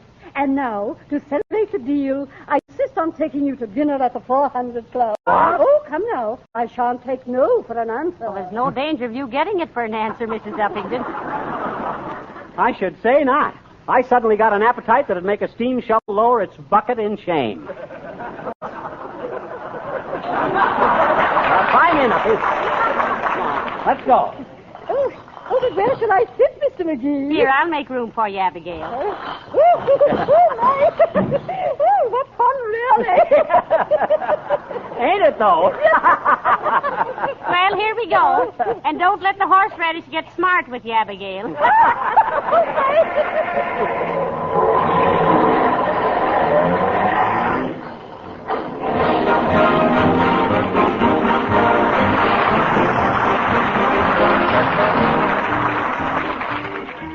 The King's Men singing The Covered Wagon Rolled Right Along. Oh, the covered wagon rolled right along, while the pioneers gave out a happy song. Me and Pappy did the driving, Mammy cooked and kept us thriving, and the covered wagon rolled right along. We left Kentucky on the 10th of May.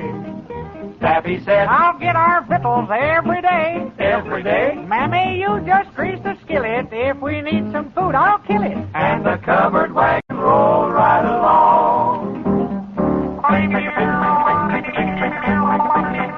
Pappy's pants were made from skins of buffalo, poor buff. But when winter came and brought the ice and snow, cold and rough, Pappy's pants ran out of leather. Mammy prayed for milder weather, and the covered wagon rolled right along. Once a wildcat jumped at Mammy from the rear. Pappy winked an eye and said, now don't you fear. If he really tries to crowd her, we'll be having wildcat chowder, and the covered wagon rolled right along. Now at playing poker, Pappy won his fame. Once he got an Indian chief into a game. Pappy wound up with 4 deuces and a squaw with 6 papooses, and the covered wagon rolled right along. Pappy sold a mule and then went on a spree. And he said, at last I got my liberty. Mammy said, cut out your bragging, and she hitched him to the wagon, and the prairie schooner rolled right along. Now at last old California came in view, and we realized the troubles we've been through. Me and Ma are lucky creatures, Pappy's making western features, and the covered wagon rolls and rolls right along.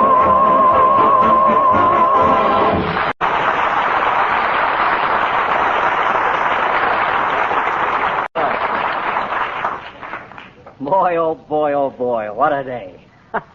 Oh, Molly, for a while there today, I almost begun to have doubts if I could sell them bottles. Say, what on earth do you suppose Mrs. Uppington wants them for? I don't know, but I kind of regret leaving them go at $75. I wish I'd asked $100. Well, you know, it cost her almost that anyway. I saw the bill she signed for dinner at the 400 Club. Yeah? You know how much? No. $22. $22? Oh, that couldn't be just for that one meal for the 3 of us. She must be boarding there by the week. No, sir, it was nearly $7 apiece. Say, that was a mighty nice dinner, too, wasn't it? I thought you said it wasn't so hot. Well, that was before I knew it cost $7. And I still say, though, that was the worst cider I ever drunk. You do? That wasn't cider. That was champagne. It was? Sure. I thought the waiter said his mother made it. No, he did not. He said it was Mom's.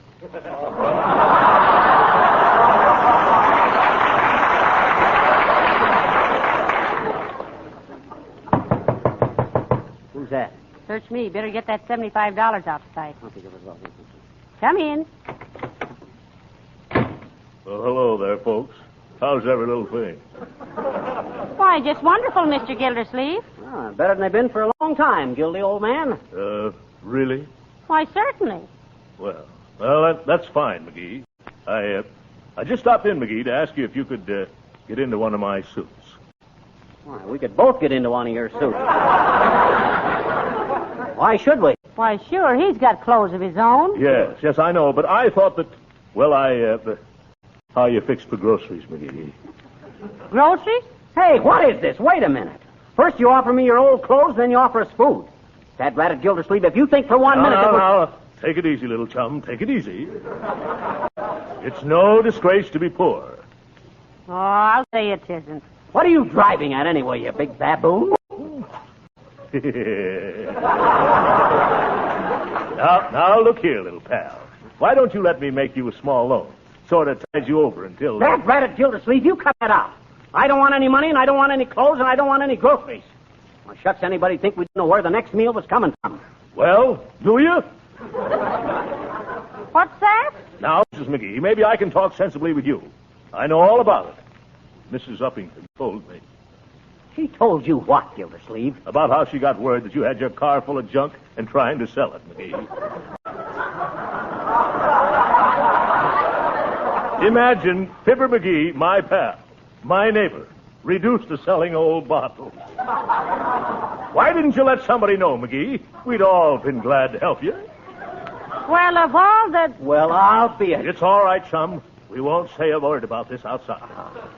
But when Mrs. Uppington told me, she felt so sorry for you that she took you in and bought you a warm meal. Then paid you $75 for a useless ton of old bottles. Well, that got me, McGee. Oh, so that's why she... Oh. That does it. That absolutely does it. Molly, never let me see another bottle in this house as long as I live. There's only one bottle left in the house, dearie. Well, where is it? Upstairs. Well, go get it and throw it away. Impossible. Why? Uncle Dennis won't let go of it.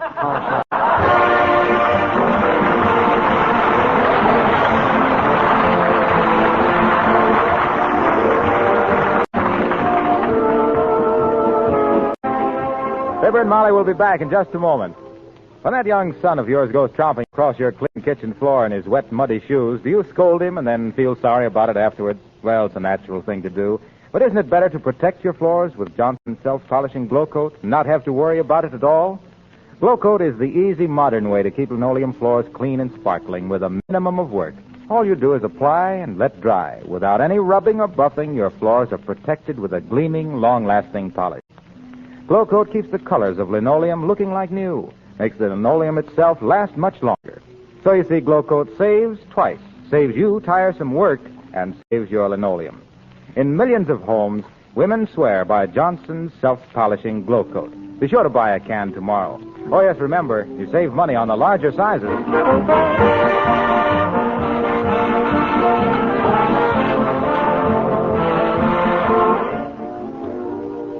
You know, Molly, what I'm going to do? What? I'm going to buy Gildersleeve a big, expensive present just because he tried to be so nice to us. Yeah. Mrs. Uppington was nice, too, McGee. Yeah? Though she didn't have to run and tell Mr. Gildersleeve about it. No, but I certainly give her a lot of credit. You're going to pay the money right back, aren't you? No, for that, she's got to give me a lot of credit. Good night. Good night, all.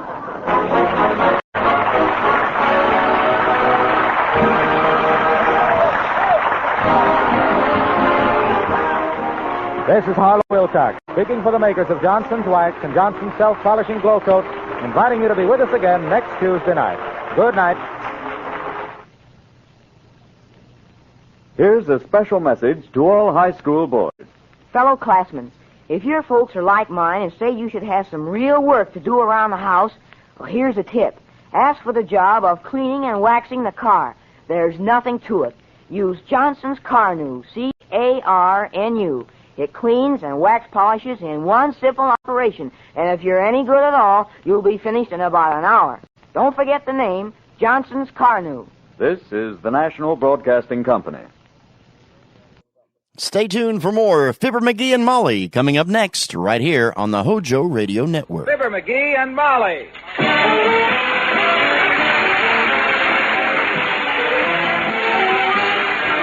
Fibber, McGee, and Molly. With Bill Thompson, Gail Gordon, Arthur Q. Bryan, Dick LeGrand, and me, Harlow Wilcox.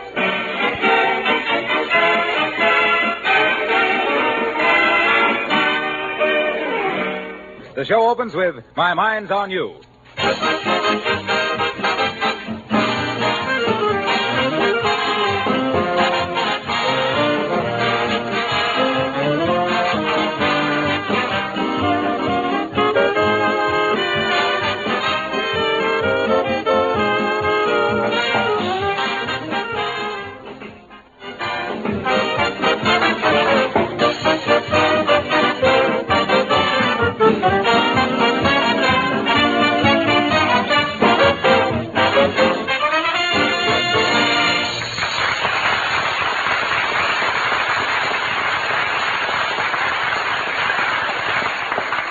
were listening last week, you'll know that our friends got themselves into a spot where everybody in town thought they were broke.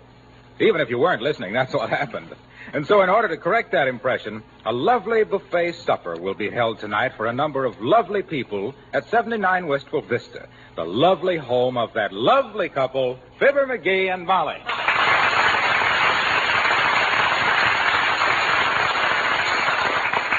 McGee, look at that buffet lunch I fixed up. Isn't it beautiful? Yeah, boy, I'll say it is. It's lovely. Looks good enough to eat. It is to eat. Huh? Oh, yes, of course. Hey, where'd you ever get those grapefruit? I never saw any like that there before. Like what? With them little weenies growing out of them. What? What'll them horticulturists think of next? Those are cocktail sausages, and I stuck them in there with toothpicks. Oh. Does everything look all right? Oh, wonderful. As the wife says when she aimed to kick at her husband under the bridge table, this is going to be some shindig. Say, we'll show everybody in town that the McGees aren't broke or in need of anything. You betcha. Did you tell Mr. Gildersleeve to bring over a dozen folding chairs? Yes, and Mrs. Uppington is going to borrow us the loan of her big punch bowl. Oh.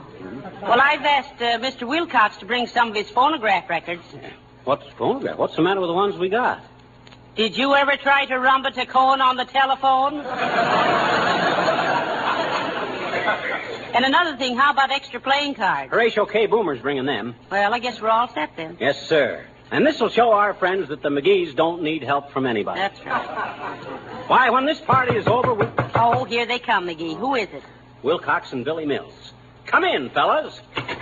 Well, hello. Hello, boys. Glad you could come. Make yourselves right at home. You're the first one. Anything I can do to help, folks? No, Harlow. We got wax on everything but the stuffed celery. So just unlax. Oh, what do you say, Billy? Which way are the pretzels? Why, the way all pretzels are, kind of twisted up like this. Show him to the pretzels, Mr. Wilcox. Sure. And look, Bill, don't eat too many pretzels. They make you thirsty. Superfluous, aren't they? Take him away, Harlow. Take him away. We got to get busy. Oh, hello, Mr. DePoplis. Come right in. Thank you, Cupie. And if there is being anything I can do to be of assistance, maybe I could play the piano for people. I didn't know you could play the piano, Nick. Me either, Fizzer. But I'm willing to try. Mm-hmm. For scrib's sakes, my little boy Demetrios is only 6 years old, and he's playing the piano. And if a kid's that age who isn't dry behind my ears can do it, who am I?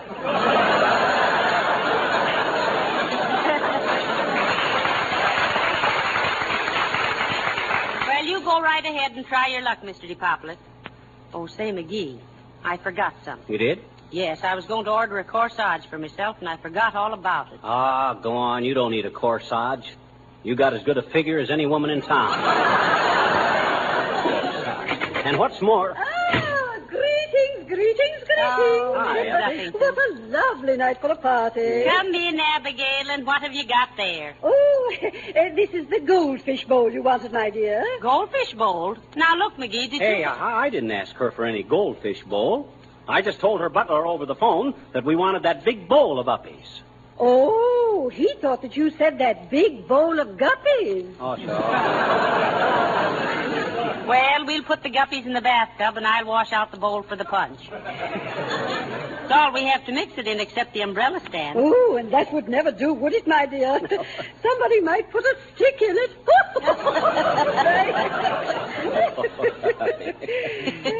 You may be a social butterfly to everybody else, Uppy, but to me, you're just a miller. And I do mean Joe.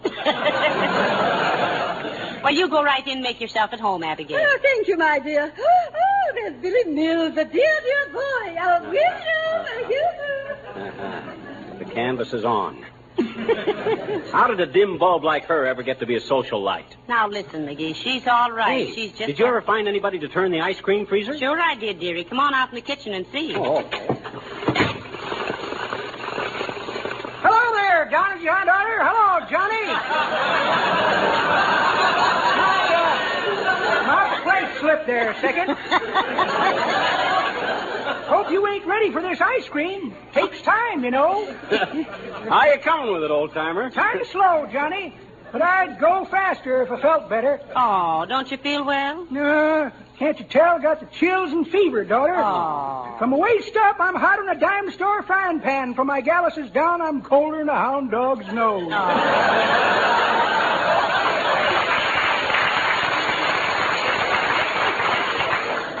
Well, no wonder you're sitting on that extra cake of ice. Hey? Oh, yes. For a while there, I thought I was coming down with the old pneumonia. Pneumonia. Not to me, Johnny. Had it twice before. Well, I better get on with my freezing, kids. Say, are you sure you know when it's done, Mr. Oldtimer? Yep, sure do, daughter. I start out turning the freezer like all get out. Looking forward to getting a taste of it when it's finished. Then, as I keep a turning, I get a tighter and a tighter till I don't give a whoop or a holler if I ever taste ice cream again. When I feel like that, Johnny, it's done.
Down the track and sees this other train coming at him, he says to the fireman, "Did you ever have one of them days when everything seemed to go wrong?" Say, McGee, may I speak to you a minute? Sure. Excuse me a minute, folks. What's the matter, Molly? The party's going swell. Well, I believe it is at that, dearie, but say, where's Mr. Gildersleeve? Search me. Maybe he had to stay late at the office. I'll give him a ring and see. Well, here's the phone. Thanks. Hello, operator. Give me Wistful Vista 6-7... Oh, is that you, Mert? How's every little thing, Mert? Tis, eh? What say, Mert? Your kid brother? Oh, dear. Broken back, eh? Oh, heavenly days. How terrible. Oh, it ain't so bad. Her brother started to hitchhike to California with only $3. Got as far as Peoria, and now he's broke. And back. What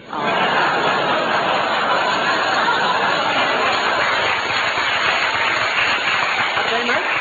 Huh? Oh, okay. I'll call later. Say, and another thing, McGee. Huh?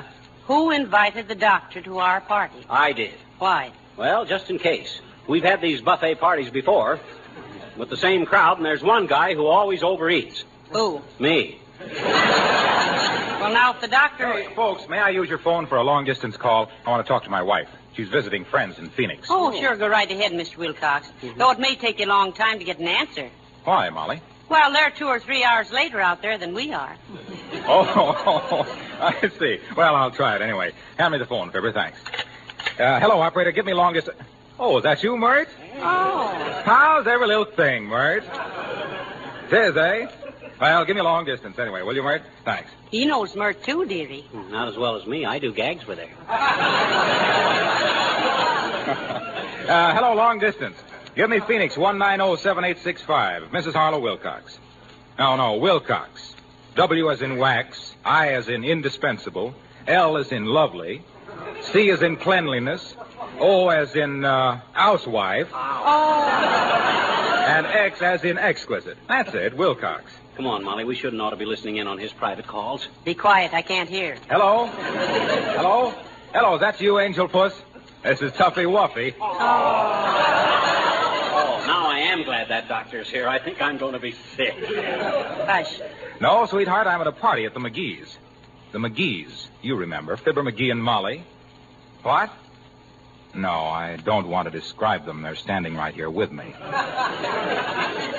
Yes, everything's fine, sweetie pie. I've waxed all the furniture and woodwork all through the house, and it looks beautiful. What? Oh, that's fine. Been doing any horseback riding out there? You have? Well, sit down and write me a letter and tell me all about it. What? Oh, well, stand up and write me a letter then.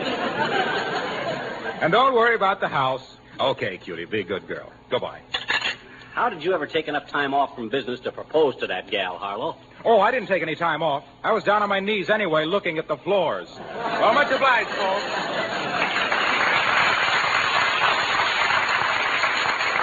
Say, come on, McGee. We better join the party, too. Well, how's everybody getting along? How about you, Doctor? Are you enjoying yourself? Ah, yes, indeed, Mr. McGee. Having a splendid time. Mrs. Uppington has been telling me all about her operation. Oh. Say, speaking of operations, Doc, what do you do for moles? Set a trap for them, old man. They'll simply ruin your lawn. Say, I ran into an unusual medical case the other day, Doc. I saw a newborn baby with a neck 3 feet long. Oh, no. Good heavens. Wasn't the mother simply horrified? No, she was a giraffe, too. Reminds me of a friend I went to see yesterday in the hospital. Very sad case of lead poisoning. Oh, what caused it, Mr. Boomer? 5 aces. Well, come on, folks. How about a game of kick the wicket? Oh, McGee! Well, you'll have to excuse us a minute, folks. There's somebody at the door. Come on, dearie. Oh, McGee! I'm coming. Here, take a few of these chairs out from under my chins, will you, McGee? I guess I tried to carry too many at one time. Trouble with you is, Gildy, if you don't keep yourself in good physical condition. Come on, McGee. Take some of these chairs. Say, you know, I think Mr. Gildersleeve is in very good condition, McGee. Yeah? You see how red his face is? Mm-hmm. He must have wonderful circulation. Oh, please, folks, I can't hold these chairs much longer. What you need, Gildy, is more exercise. Yes. Say, maybe he smokes too much. Yeah. That makes a person very short-waisted. You mean short-winded, Molly. Now, look here, Gildersleeve. If I was you, I'd start taking cold showers every morning, followed by a... Oh, McGee, please take these chairs. My arms are killing me. That's exactly what I mean. You ain't got any reserve. Your energy is all... You better take those chairs. Better take the chairs, McGee, before he faints. Huh? Oh, the chairs. Oh, shucks, why didn't he say something about that? Just rack them against the wall or anywhere, Gildy.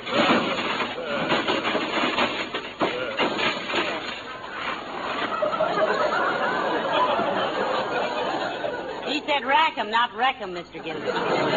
Well, I couldn't help it, Mrs. McGee. My strength was ebbing away. Of course your strength was elbowing away, Gildy. You ain't got any endurance. Oh, I haven't, eh? McGee, I've stood about as much of this as I can stand. See? No endurance. Is that so? Why, you little mollycoddle? Who's a mollycoddle? I am. He is not. You are, too. Am I? Now, look, boys, if you two want to fight, go out behind the garage and fight. Why, Molly, what are you trying to do? Stir up trouble between I and my pal Gildersleeve? My pal Gildersleeve and me, McGee. Oh, you got a pal named Gildersleeve, too? That's a coincidence, ain't it? Any relation? It's the first cousin of... No! I meant myself. Can't you talk about anything but yourself? No. Trouble with you is you don't mix with people enough, Gildy. No, come on in and join the party, Mr. Gildersleeve. You'll find the rest of the people in the other room. All right. I hope there's dancing. Oh. Do you like to dance, Mr. Gildersleeve? I love it. When I was in college, I had a big picture of Irene Castle on my dresser. Oh, did you ever dance with her, Gildy? Well, I tried it once, but the corner of the frame kept tearing my coat pocket. Now, where is this party?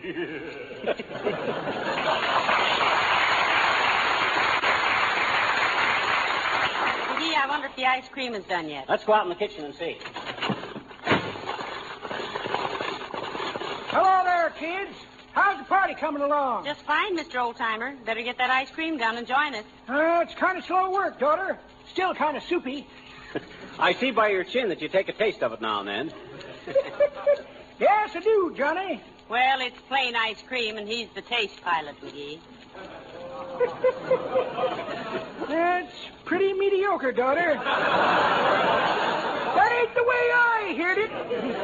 The way I heard it, one feller says to t'other feller, says, I see where these college kids are taking off their shoes at dances. That's the way with them kids, says t'other feller, who was a keen observer of current events. Either too much sock in their dancing or too much dancing in their socks. Well, run along now, you two. I've got to get back to the old grind.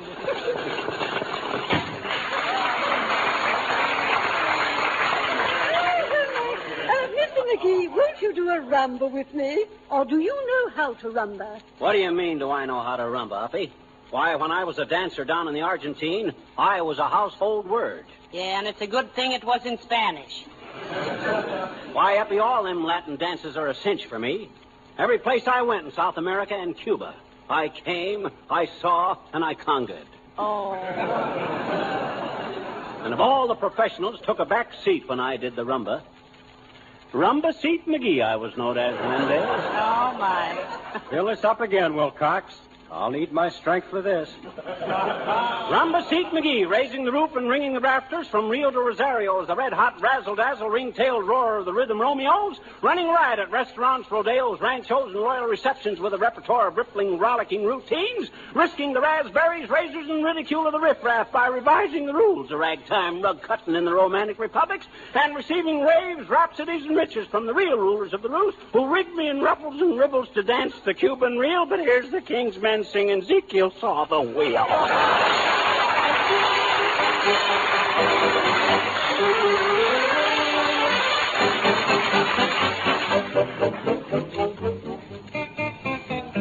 Ezekiel saw the wheel and a wheel and a wheel and a wheel and a wheel in the middle of the air. Ezekiel saw the wheel way up in the middle of the air. Oh, Ezekiel saw the wheel way in the middle of the air. A little wheel run by faith, and a big wheel run by the grace of God. There's a wheel and a wheel and a wheel and a wheel, way in the middle of the air. Some go to church for to sing and shout, way in the middle of the air. Here for 6 months days all turned out, way in the middle of the air. Ezekiel saw the wheel way up in the middle of the air. Oh, Ezekiel saw the wheel way in the middle of the air. The little wheel run by faith, and the big wheel run by the grace of God. There's a wheel and a wheel and a wheel and a wheel, way in the middle of the air. Let me tell you what a hypocrite will do, way in the middle of the air. You talk about me and you talk about you, way in the middle of the air.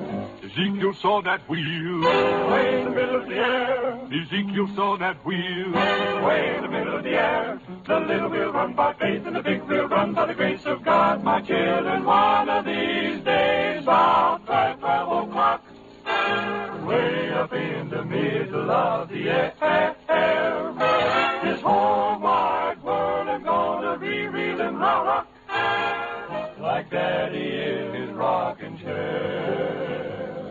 Ezekiel saw that wheel rocking away up in the middle of the air. Ezekiel saw the wheel rocking away in the middle, in the middle, in the middle, in the middle, in the middle of the air. Ezekiel saw the wheel way up in the middle of the air. Oh, Ezekiel saw that wheel way in the middle of the air. The little wheel run by faith, and the big wheel run by the grace of God. There's a wheel and a wheel and a wheel and a wheel, way in the middle of the air.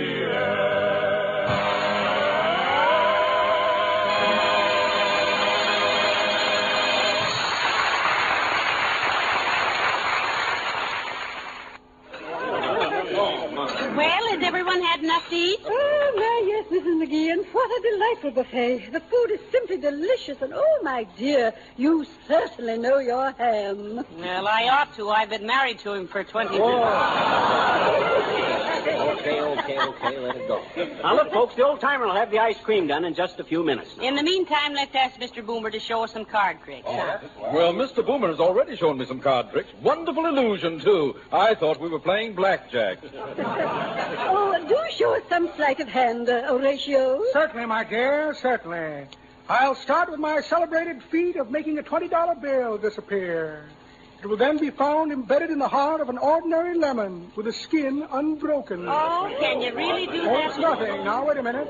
Let me see. Where did I put that $20 bill? $20 bill, $20 bill.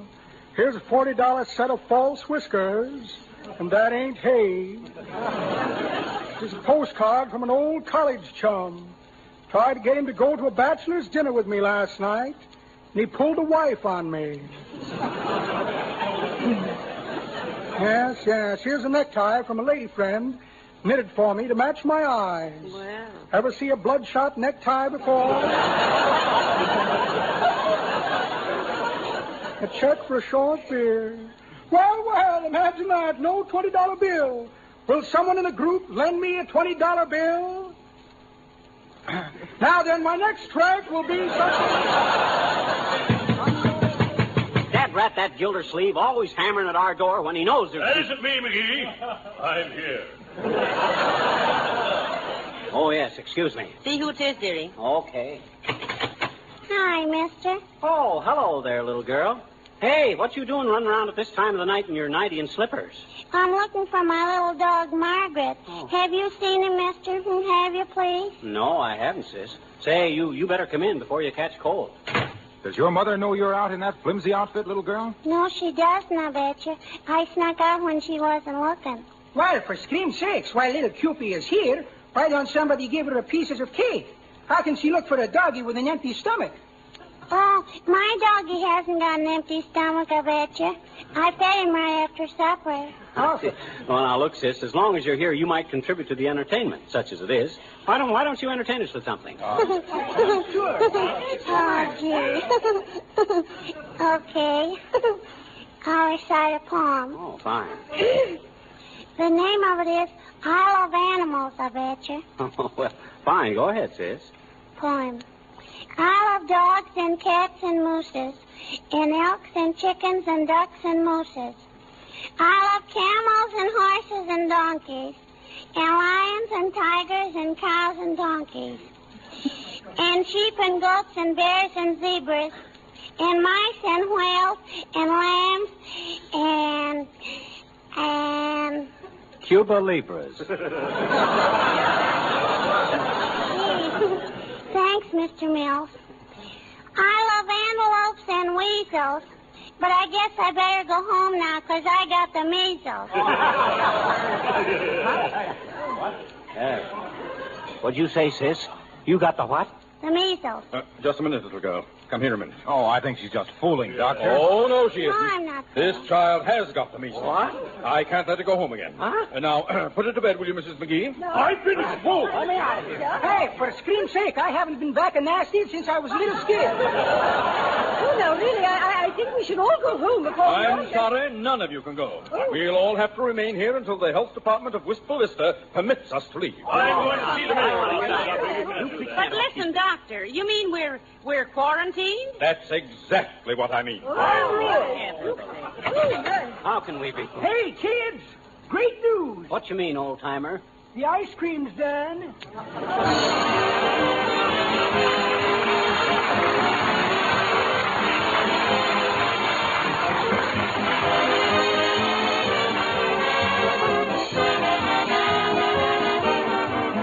Fibber and Molly will be back in just a moment.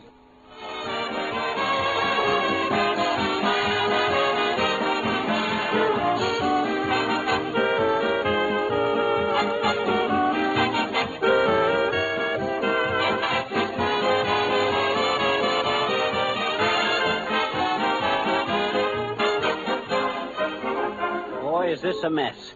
All this gang quarantined in our house for goodness knows how long. I hope.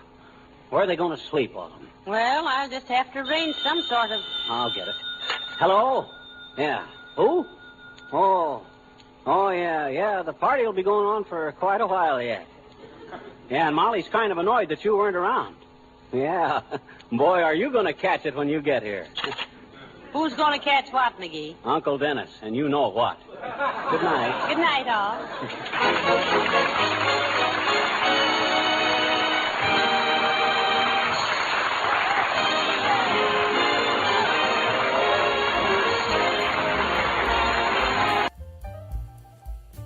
That's Fibber, McGee, and Molly for you. Looks like the lights are turning out on 79 Wistful Vista, and you're listening to Faded Frequencies on a Tuesday night. If you're feeling the weight of the week, let's lighten the load. We're heading over to the Harris household. Phil's got the band ready. Alice has the songs. And for the next hour, the only thing we have to worry about is whether the punchline lands or not. Just a spoiler here. It usually does.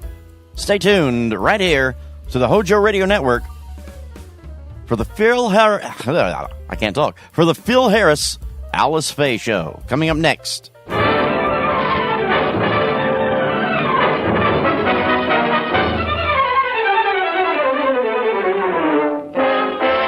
Laugh a while, let us all see your values stick and smooth. Don't despair, use your head, save your hair, use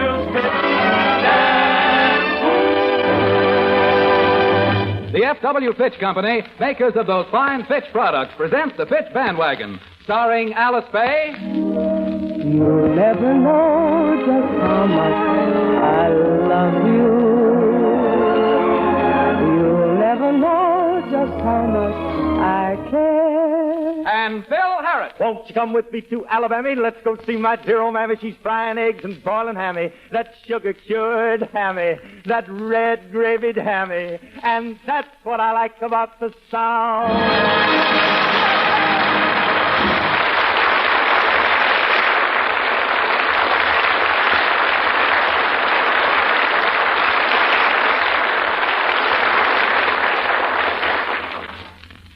As you may know, Phil Harris has recently embarked on a program of self-betterment. The first evidence of this new phase reared its ugly head 2 weeks ago when Phil announced that he was going to take an adult extension course at the University of Southern California. But, Phil, you going to college, this is ridiculous. It is not. Now, you might not know this, but I've been preparing myself for college for a long time. You have? Well, of course. Every night for the past 3 months, I've been reading a page out of the encyclopedia. Why, Phil, that's wonderful. Sure, and I figure if I keep at it, I'll be at the bottom of that page by April.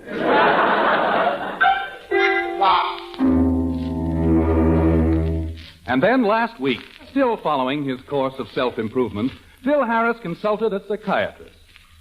Yes, Mr. Harris. After extensive tests and observation, I've come to the conclusion that you have a strong tendency toward megalomania, coupled with a powerful narcissist complex. This, of course, is in addition to your inherent schizophrenic maladjustment with overtones of dementia praecox. Yeah. Yeah, I see, but what does that all mean? Mr. Harris, you are nuts.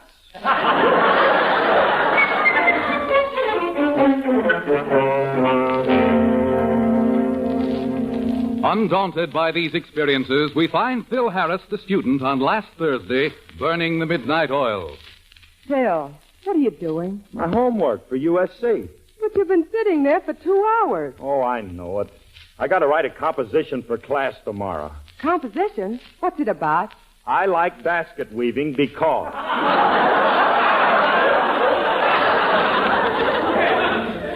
And it's got to be 100 words. Well, that doesn't sound so hard. Why are you taking so long? I don't know 100 words. Anyway, this darn fountain pen won't write. Well, don't you think you might do better if you put some ink in it? Oh, yeah. I forgot it's a new one. Mm-hmm. But the man said once you get it filled, it writes for 15 years without stopping. Well, here's the ink bottle. Go on, fill it. Okay.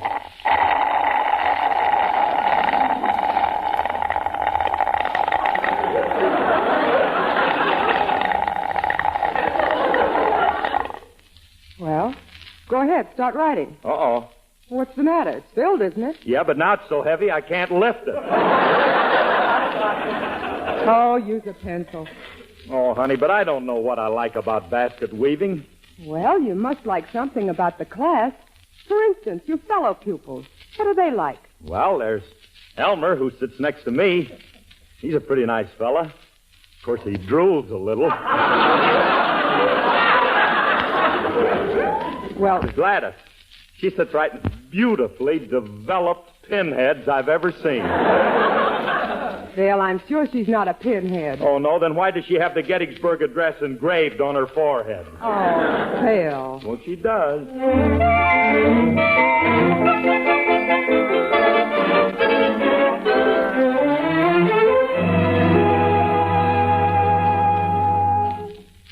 Mommy, where's Daddy this morning? Well, he's still in bed, Phyllis. He sat up most of the night doing his homework. But, Mommy, it's 11 o'clock. He should be up by now. All right, Alice. You and Phyllis can go upstairs and wake him up if you want to. Thank you, Mommy. Come on, Phyllis.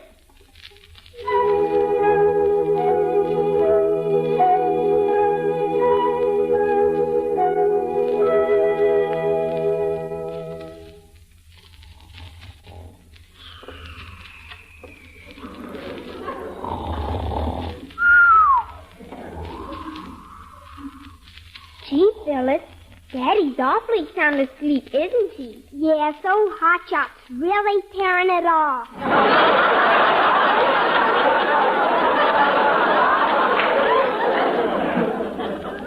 Phyllis, you know Mommy doesn't want you to talk like that. Daddy talks like that. Yes, but he doesn't know any better. How will we wake him up today? Shall we jump on his stomach again? Let's shake him. Oh, no. Daddy said if we did that once more, he'd knock our little heads together. Oh, dear. It's so hard to wake Daddy up since our snapping turtle died. Let's shake him. Daddy! Daddy, wake up! Yes, wake up! He's opening his eyes. Quick, Phyllis. You go get his slippers. I'll undo his chin strap.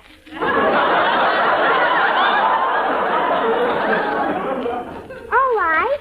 Are you sure he's awake? All right, fellas. Who's got the dice?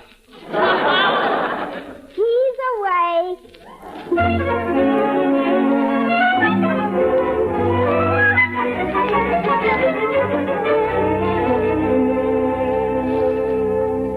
Good morning, Blondie. Well, if it isn't the Sleeping Beauty. So you finally decided to come downstairs, huh? Yeah, I didn't sleep so well last night. Honey, I had an awful dream. Oh, you did? Yeah, I dreamed I was John L. Lewis and Philip Murray was plucking my eyebrows.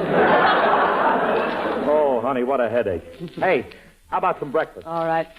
Say, how'd you make out with your composition last night? Oh, it's coming along. I got it right here. Well, let me see it. No! Oh, Phil, I just want to look it over and correct your punctuation. My what? Your periods and commas. Surely you know what a comma is. Oh, yeah, that's what my old man used to go into after he inhaled that southern stuff. Oh, a comma. That's what my old man had. A moonshine comma. He did. No, Phil, that's a coma. You must know something about punctuation. When you were in school, what came at the end of a sentence? $50 and a suit from the warden.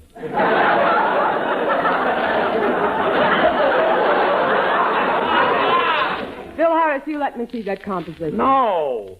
Now, it's my baby, and I'll thank you to keep your rinse-so-white lunch hooks off of it. Oh, stop it. I'm going to read this. Oh, Phil, you've changed the whole idea of the composition. Well, what's wrong with that? You can't hand in an essay titled, I Love Phil Harris Because. Yeah. Come to think of it, that would run way over 100 words, wouldn't it?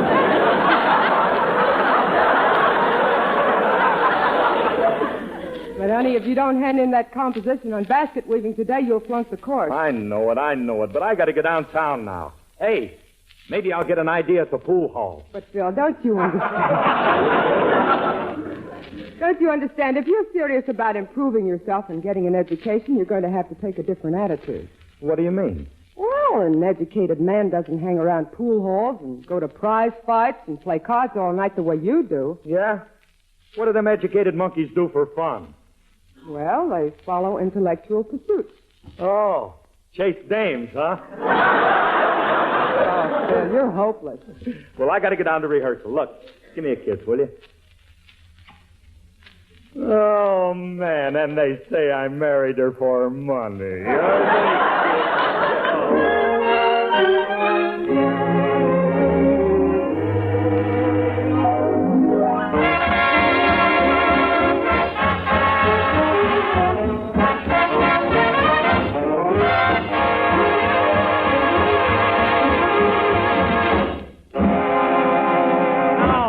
No, fellas, no. That's brutal. You're fighting me.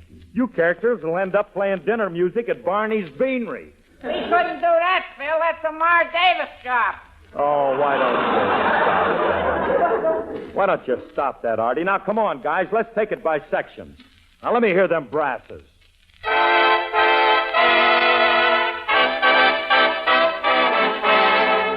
Oh, that's okay. Now, let me have the reeds.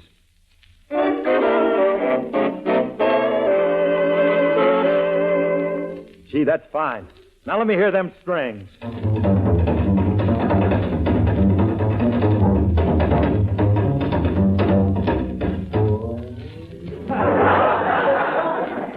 Thank you, Ephraim. Now open that thing up and let Dave Rose out of there. Hey, let's make this fast, Phil. I gotta drive my mother-in-law to Anaheim. Wait a minute, Artie. Wait a minute. Can't your mother-in-law ever get to Anaheim by herself? Oh, yeah. Last week I sent her up there by thumb. Oh, she hitchhiked, huh? No, I tied a piece of rope around her thumb and hooked the other end to a Greyhound bus. I see. Well, did she get to Anaheim all right? No, but her thumb did. Oh, Artie, get out. Forget about it. Now get back there to the band. All right, fellas. If you're ever down in Texas, look me up. Look me up. If you're ever down in Texas, look me up. Where the men are men and love it, and the gals are sure glad of it. So if you're ever down in Texas, look me up. Everybody's gonna holler, howdy-do, howdy-do. Everybody there'll be saying, how are you? They raise corn for hot tamales and grow dollies for the follies. So if you're ever down in Texas, look me up. Ask anyone for Rusty, everybody knows of me. They'll tell you where I'm riding at bar A, B, C, or D. So if you're ever down in Texas, look me up. Look me up. They've got everything in Texas looking up. With the moonlight on the prairie and the gal that ain't contrary. So if you ever down in Texas, look me up.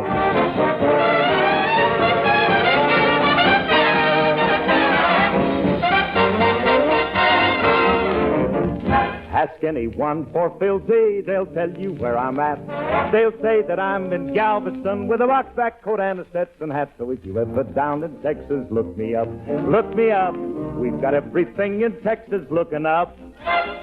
With the moonlight on the prairie and the gal that ain't contrary. So if you're ever down in Texas, look me up. Bronco bustin', take some practice, or you wind up on a cactus. So if you're ever down in Texas, look me up. Where the gals are good at figures and the cowboys quick on triggers. So if you're ever down in Texas, look me up. Every gal's a raven beauty, hip-ki-ki-o-ki-o-dee. What I'm trying to tell you is I can't wait till I get back down there so I can hear go something like this. So glad y'all come by. Don't you forget to come back now, you hear? Bye now. Bye. I'm gonna build a Dolby Palace for my Alice down in Dallas. So if you're ever down in Texas, look me up.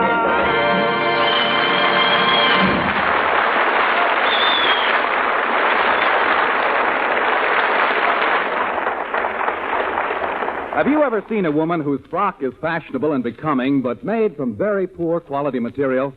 Well, ladies, the effect is the same if your coiffure is smart and flattering, but is spoiled by stiff, dull-looking, dandruff-flaked hair. That's why discriminating women who want soft, lustrous, easy-to-manage hair use Fitch Dandruff Remover Shampoo. For Fitch is the shampoo that reconditions as it cleanses, giving your hair longer-lasting beauty. Regardless of the color of your hair, regardless of the texture, Fitch Dandruff Remover Shampoo leaves your hair thoroughly cleansed, velvety smooth, shining with sparkling natural highlights. Fitch Shampoo has been granted the Good Housekeeping Seal and the Parents Magazine Commendation Seal. So for hair that complements your coiffure, hair that shimmers and shines, use Fitch Shampoo regularly. Buy an economical bottle of Fitch Dandruff Remover Shampoo at your drug or toilet goods counter, or have professional applications at your beauty or barber shop.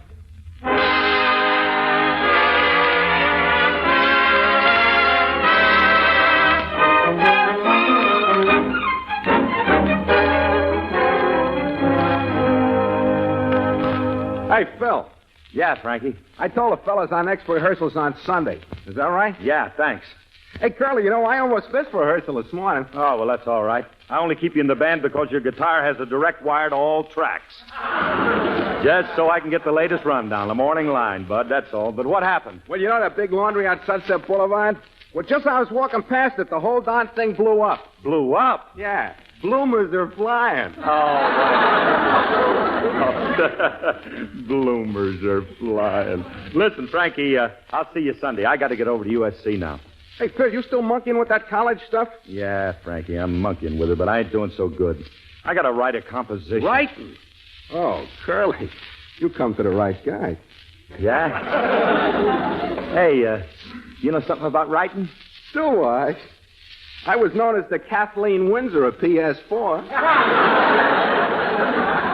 No kidding. Sure. I still read nothing but high-class literature. True Confessions, Argosy, Weird Tales, Spicy Mechanics.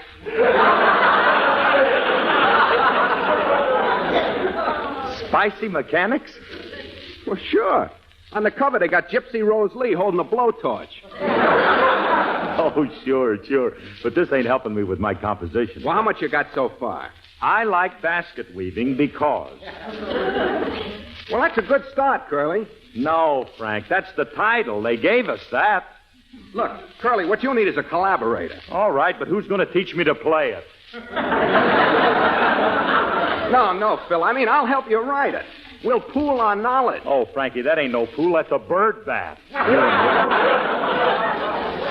Anyway, it won't work. Do you think it's right for you to help me? Ain't it cheating or something? No, all them big shots work together. Look at that team, Fulton and O'Sullivan. Fulton and O'Sullivan? What did they ever do? What did they ever do? They built a steamboat with rubber heels, that's all. Oh, Frankie, forget about that stuff. Look, let's go someplace and write this composition, huh?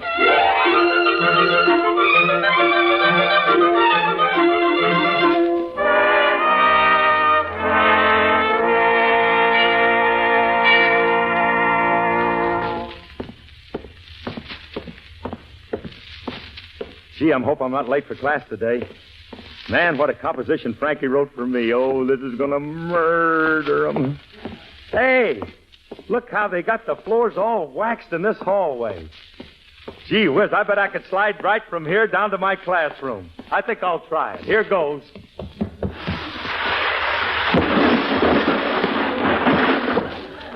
Excuse me, mister, but would you mind getting your big yog head off of my vacuum cleaner?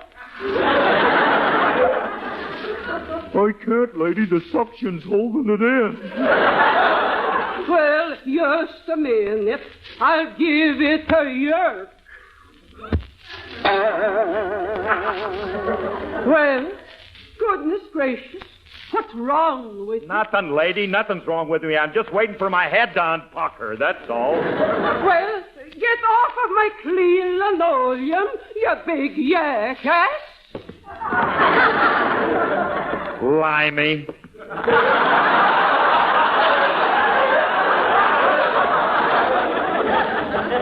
Oh, here's the classroom here. Hello, Professor. Am I late? Late? Of course you're not late. We're just sitting around here waiting for the Robert E. Lee. Now sit down, you. Yes, sir. Astute students of the basket weaving class. As you know, our subject for today is I like basket weaving because. Stop drooling, Elmer. Yeah, cut it out, Elmer. You're warping your desk. Well, Mr. Harris, since we're so alert this afternoon, suppose we hear your composition first. Are you prepared? What are you asking, Prof? I'm loaded. Yes. Well, start reading. Reading? Yes, go ahead. Fake it. Okay. 77 years ago... Mr. Harris, stop reading off Gladys's head. The composition, please. Oh, yeah, the composition. All right. I like basket weaving because baskets is funny thing, period.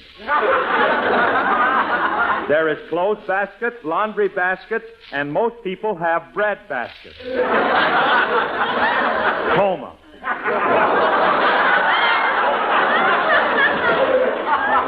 Brother. Some baskets are very strong, but others are wicker.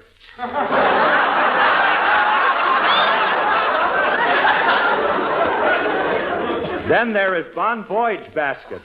This is to keep bon voyages in. Baskets is like pottery, only looser. Mr. Harris. And that's what I like about basket weaving. Yeah. Mr. Harris, is that your composition? Yeah, Doc, ain't it a Lulu?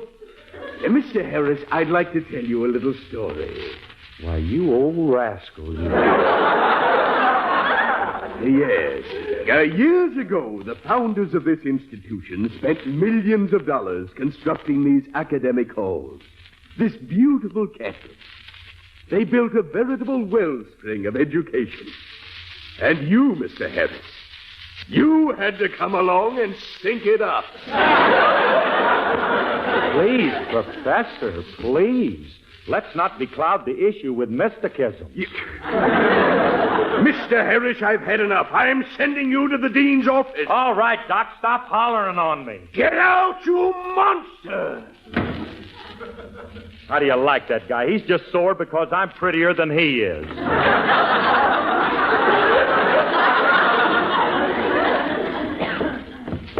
No wonder he didn't hear me, the old big-eared professor. Now, where do you suppose that dean's office is?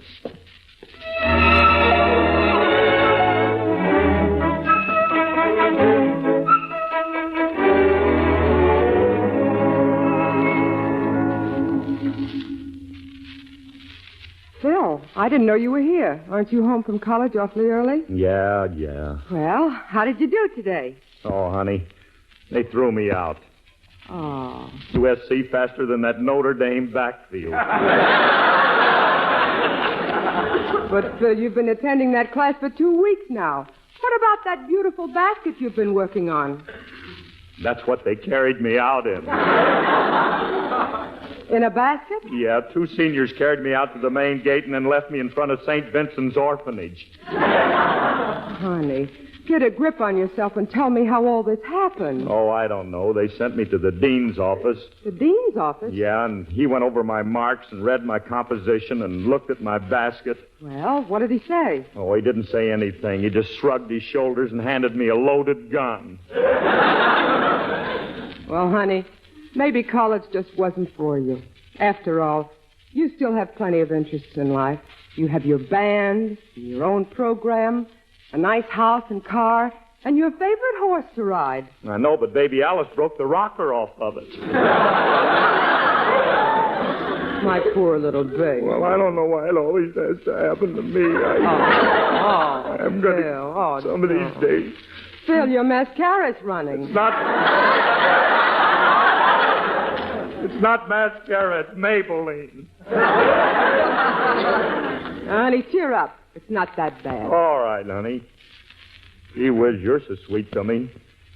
You're the sweetest little wife a man ever had. Am I? Yes. Now you say something nice about me. All right, honey.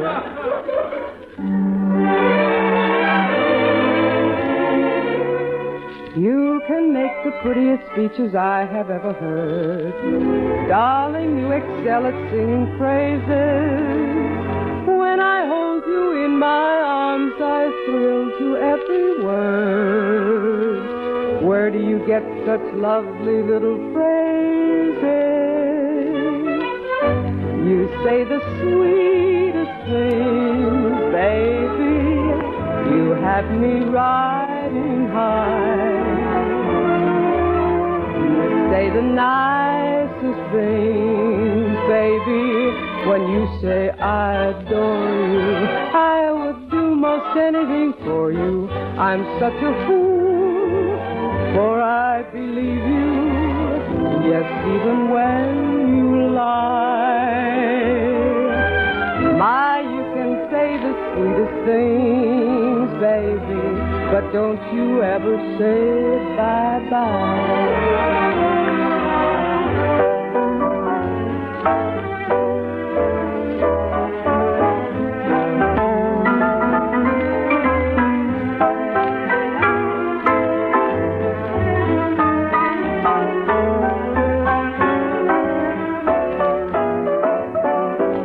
I'm such a fool, for I believe you, yes, even when you lie.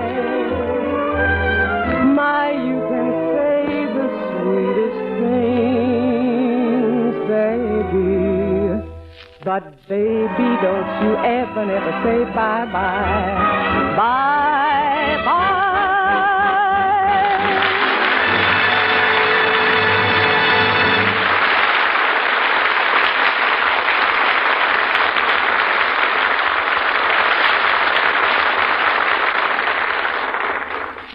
Alice and Phil will be back in just a moment. You've often heard the expression, a poor excuse is better than none at all.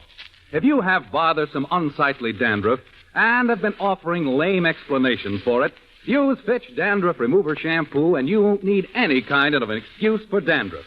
For Fitch Shampoo actually removes dandruff the very first time you use it. In fact, Fitch is the only shampoo made whose guarantee to remove dandruff with the first application is backed by one of the world's largest insurance firms. And it's so simple to use. All you do is apply a little Fitch shampoo directly to the hair and scalp before adding water. Massage briskly while the antiseptic liquid penetrates and cleanses the thousands of tiny hair openings on the scalp, dissolving all traces of dandruff. Then add water. Billows of rich, foamy lather form to float away the dissolved dandruff. That's all there is to it. A simple Fitch shampoo leaves your hair tingling with that clean sensation, free of dandruff, enhanced by the fresh look that lasts. Fitch is spelled F-I-T-C-H.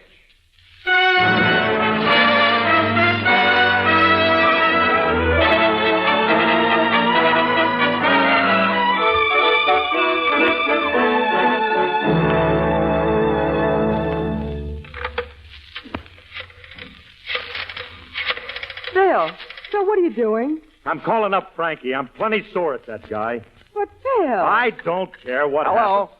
Hello, Frankie. This is Phil. Oh, yeah, Curly. How's the boy? Don't house the boy me. That composition you wrote for me really got me in a jam today. Yeah? On account of you, they sent me to the dean's office. I was blackballed from every college in the country and thrown out of USC in a basket yet. Now, you're the one who got me in all of this mess. Now, what have you got to say? You are my sunshine, my only sunshine. You make me happy when skies are gray.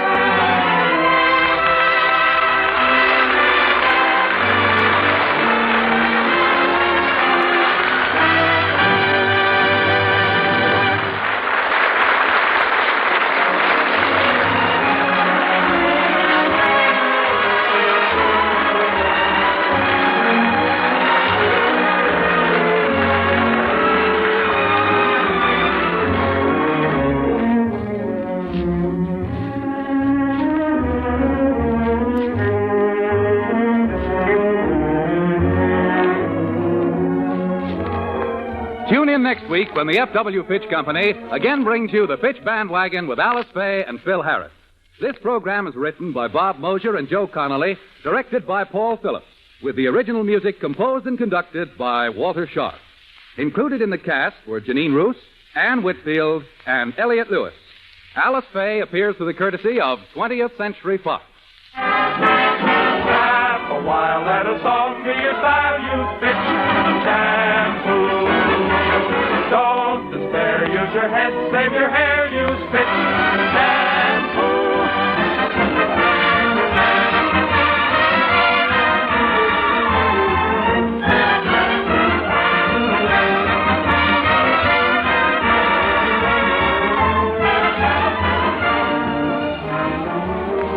Men, use Fitch's Ideal Hair Tonic daily.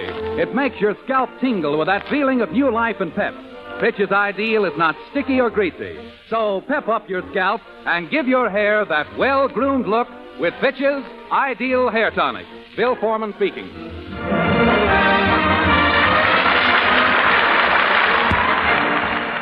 This is NBC, the National Broadcasting Company. Hey, stay tuned right here to the Hojo Radio Network for more Phil Harris and Alice Faye. Coming up next.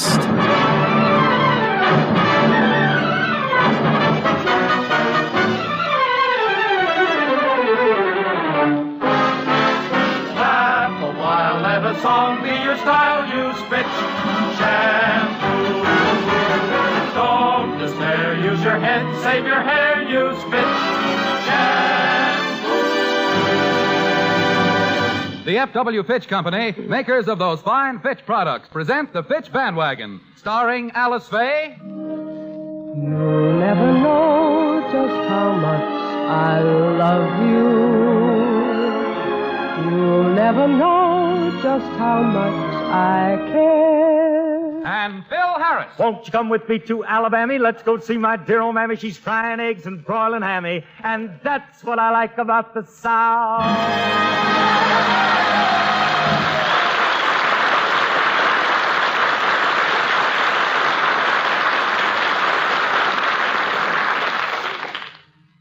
Last week, Phil and Alice spent a few restful days up at Lake Arrowhead. We find them now driving back to Hollywood through the beautiful San Bernardino Valley. It's a typical sunny California day.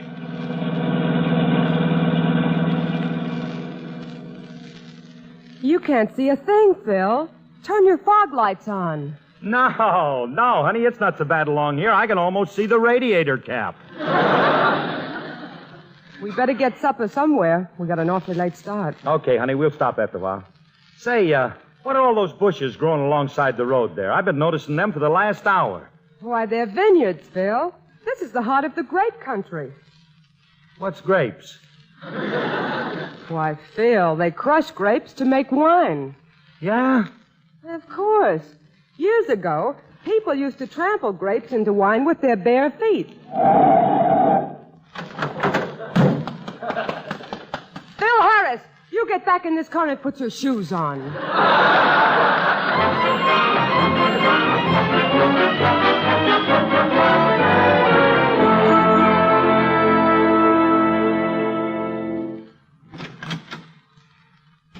Why, Mr. and Mrs. Harris, welcome home. Hello, Sissy. How were things while we were gone? Well, they were just fine.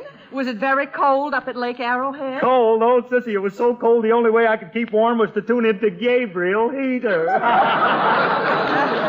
Harris, you kitchen comedian, you. Jarvis of Bedford. Oh, by the way, there's some mail for you in on the coffee table. Oh, thank you, Sissy. We'll find it. Good night. Yeah, good night, Sissy. Good night. Hey, honey, look here. We must be very popular. We got a lot of mail today. Say, what's this one here addressed to you? Oh, I don't know. Open it up. Well, what is this? Dear Mr. Harris, thanks for your letter. As requested, we are sending you our special dynamic tension muscle building course.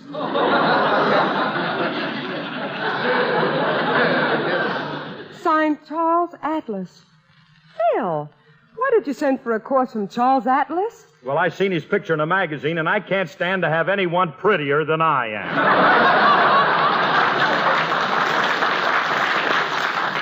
Oh, look, here's a letter addressed to both of us. Let's see now. Why, it's an announcement from Emily Williams.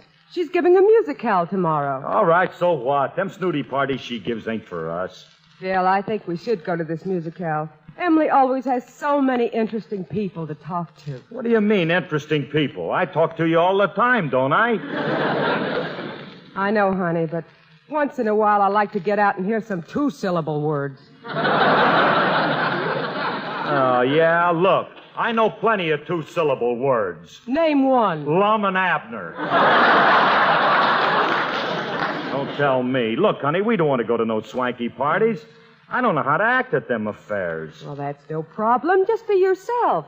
Yeah? I tried being myself the last one we went to, and they threw me out on my nose. Well, I'm looking forward to a very charming evening. Oh, Miss Society, huh? Don't think it ain't been charming. No, not at all. Well, look, kid, until you got in this picture racket, your idea of a big night was to buy a pail of beer and ride back and forth on the Staten Island Ferry. Phil, I never rode back and forth on the Staten Island Ferry. Oh, no? Then how come you always back into your slip?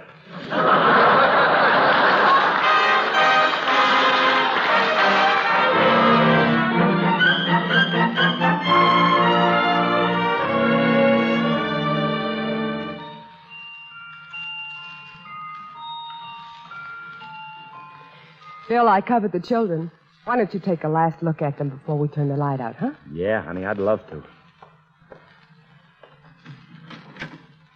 Oh, just look at those cute little rascals. Sound asleep. Gee, they're so sweet and innocent. I wonder if I ever looked like that. Nah. Well, good night, Phyllis. Good night, baby Alice. Phyllis, are you awake? Yes, Alice. Did Daddy kiss you, too? I'll say, boy, does old hotshot need a shave.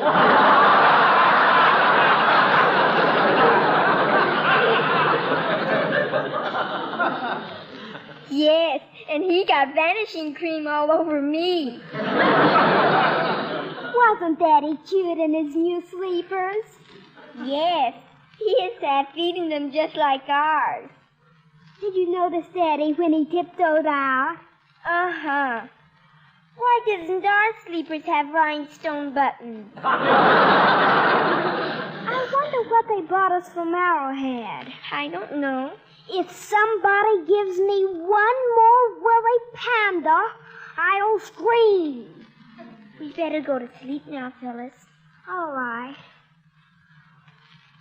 Alice, how old is Daddy? I don't know. I heard him tell Sissy he was 29. Oh, murder!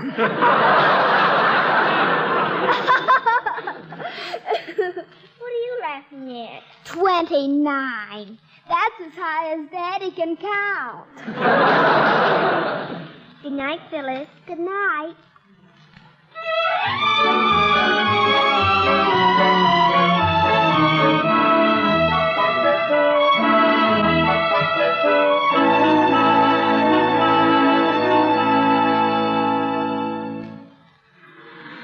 Oh, good morning, Luigi. Good morning, Cece. I bring in some flowers for the house. Oh, well, put them down there. Say, what's that under your arm? Huh? Oh, these are Mr. Harris' shoes.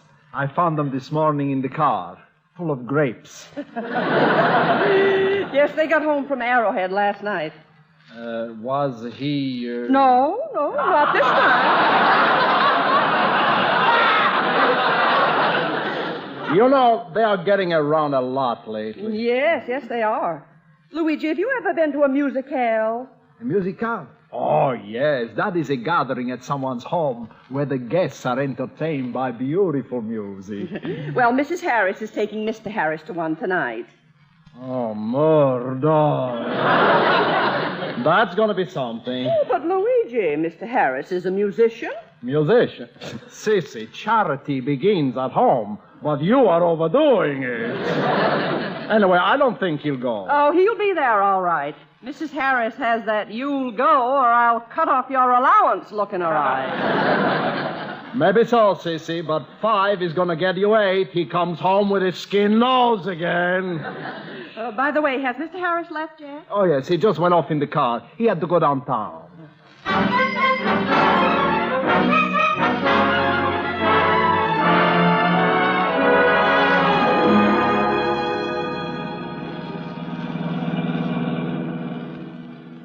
Man, what a day. Just listen to that motor purr. Yeah, now if I can only get something good on the radio. And now here is the one and only Frankie Remley of Phil Harris's orchestra, bringing you his transcribed musical frost warning. Frost warnings? So that's the big radio job he told me about. Take it, Frankie.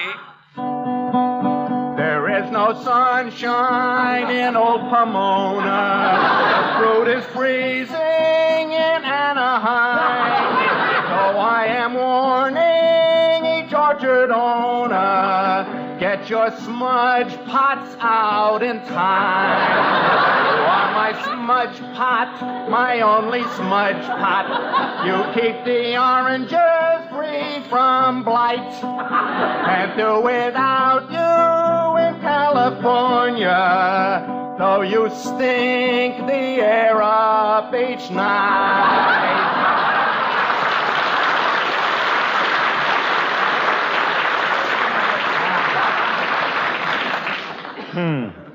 Stink the air up. He's not doing so bad himself. I gotta change that guy. Maybe I can get some dance music on here.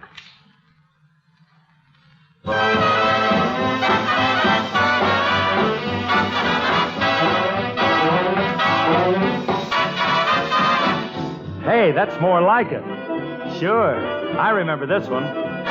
Come on along and listen to the lullaby of Broadway. The hip hooray and the ballyhoo, the lullaby of Broadway.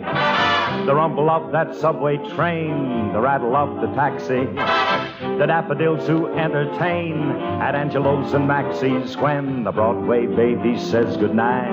It's early in the morning. Manhattan babies won't sleep tight until the dawn. So good night, baby. Good night, milkman's on his way. Sleep tight, baby. Sleep tight, let's call it a day.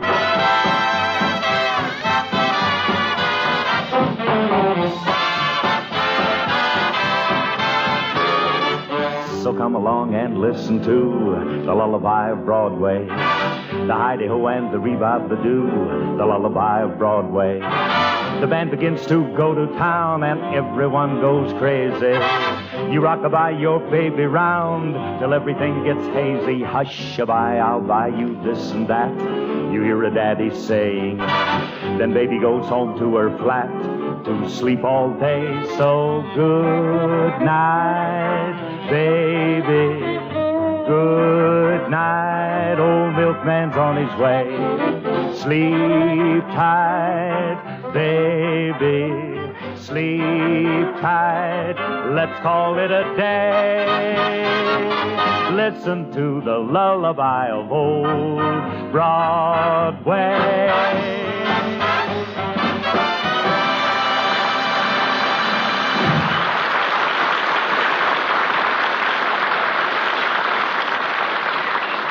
Some gentlemen like blondes, some brunettes, some redheads. But all men like hair that looks caressably soft and touchable. Hair that's lustrous and manageable. Beauty-conscious, beauty-wise women know the bewitching tresses men admire come from hair that's absolutely clean. That's why so many women use Fitch's Dandruff Remover Shampoo. For Fitch Shampoo has a special reconditioning action that thoroughly cleanses the hair and scalp, leaving the hair healthy-looking, soft and shining with a sunlight sparkle. Thousands of women shampoo their hair regularly with Fitch in a beauty ritual they know gives unsurpassable results. Fitch leaves each hair strand clean and sparkling. Since Fitch is completely soluble, only an ordinary water rinse is needed. This famous shampoo is good for all colors and textures of hair, and it's so gentle it will not harm even a baby's tender scalp. Fitch has been granted the Good Housekeeping Seal and the Parents Magazine Commendation Seal. Ladies, be hair beauty-wise. Use Fitch's Dandruff Remover Shampoo regularly. Fitch is spelled F-I-T-C-H.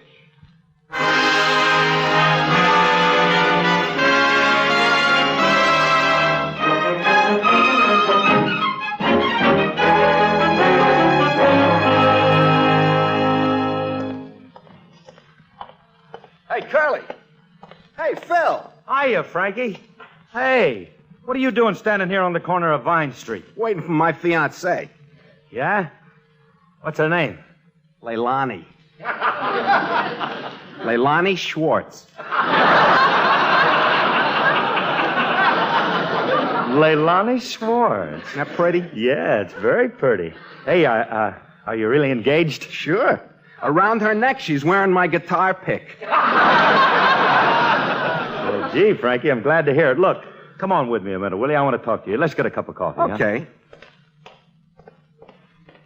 Hey, wait a minute. This ain't a bad-looking restaurant right here. Let's try this joint. Okay. After you. Here's a booth. Let's sit down. Hey, Frankie. I heard you on the air coming down there. Yeah, them transcribed frost warnings all right, huh, Phil? Look, Frankie, I wish you wouldn't take them outside jobs. It lowers the dignity of our organization. Okay, Curly. But you don't help us none with that show of yours. Let's get the waiter. Okay. Good day, gentlemen. May I help you, please? Yeah, what do you got? Oh, we have very nice chicken chow mein, egg fouillon, bourgeois soup, lychee nuts, very good lead-cooked pork with bamboo shoots. Yeah, well, all we want is 2 cups of coffee. Oh, all right. Hey, Sidney, 2 coffees!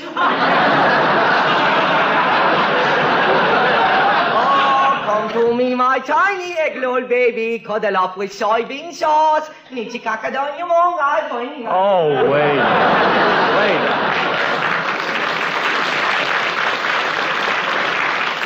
You get a floor show with this waiter. What kind of a guy is that? What kind of a waiter is that? Oh, where you see the coffee. You have to eat it with chopsticks. Oh, no. Hey, Curly. Yeah, Frankie. How about you and me doing a town tonight? No, Frankie. Don't start that. We've been all through that before. Anyway, I couldn't make it tonight. Oh, yeah. I forgot about Alice. The warden won't let you out. Stop it. It ain't that at all. Me and Alice is going to one of them musicals tonight. Musicals? Yeah. Oh, twine me a garland of roses. Oopsie poopsie.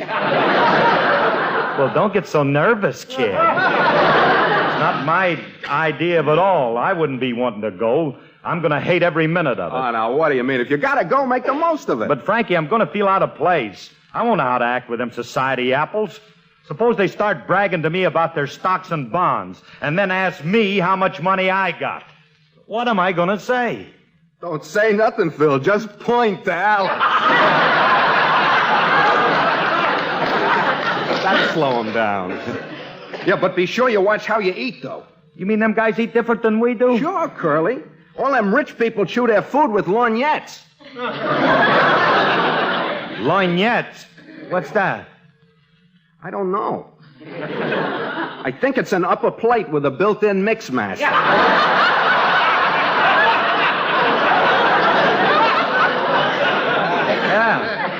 that sounds pleasable. Yeah, it could be. Look, Frankie, are you sure, though, that here them... we are, please. 2 cup coffee for a number 1 gentleman.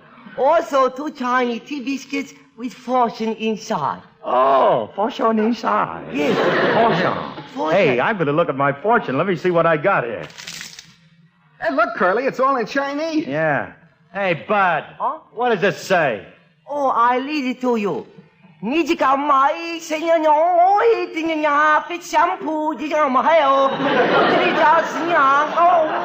That's what I like about this show. Yeah, but what does that mean? Oh, American translation. Yeah. Take back your shamba, your yamba, your kanga, egg foo young. Then I break my back. Oh, Frankie, let's get out of here.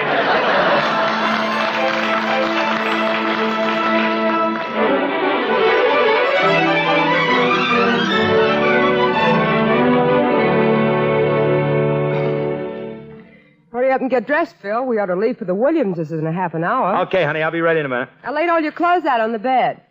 Hey, wait a minute, Alice. Where did this dinner jacket come from?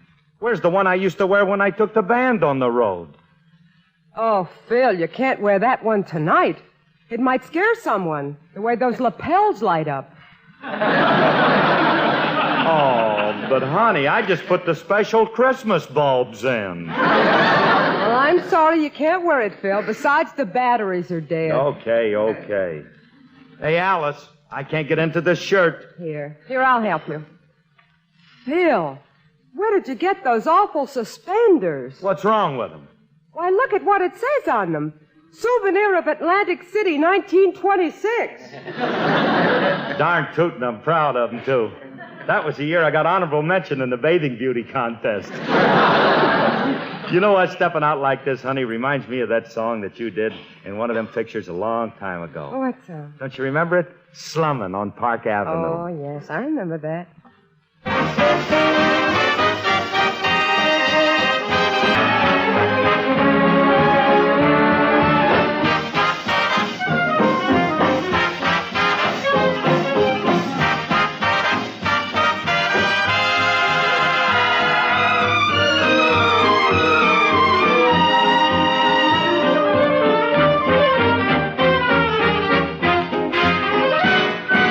Let's go smelling where they're dwelling, sniffing everything the way they do.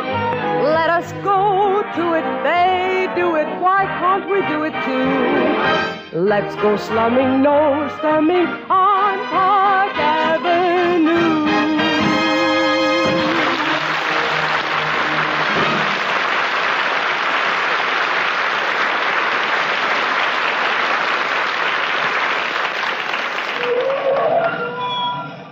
Well, here's that joint where the party is, Williams's Wigwam.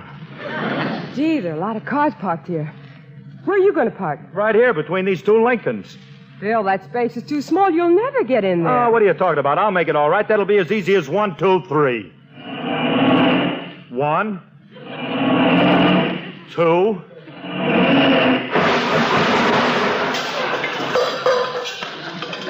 Three. Well, now you've done it. You've smashed our trunk and knocked fenders with the car behind. Well, just don't sit there, kid. Get out and jump up and down on the bumpers. Phil, I'll do no such thing. Look what you've done to this car. It's a wreck. Oh, what are you squawking about, kid? You got Cadillacs at home you ain't even used yet. Come on. Let's get into the house. Okay. Hey, Alice, look at that guy at the door at the Williamses. Is he kidding with that monkey suit? Get a load of that guy. Phil, that's the butler. Oh, the butler? Well, slip him $5. Maybe he'll give us a front table. Be quiet. He's announcing the guests. Mr. and Mrs. Rodney Cavendish, Lord and Lady Guilfoyle, Miss Mehitabel Boyagian of Cucamonga, Mr. David Tate, and Miss Helen Carter. Go ahead, Phil. Give him our name. All right. Hey, Bud. Phil Harris arriving on track 5. I beg your pardon. Oh, excuse me. We're together. I'm Alice Faye. Oh, yes. Miss Alice Faye and 1 meatball.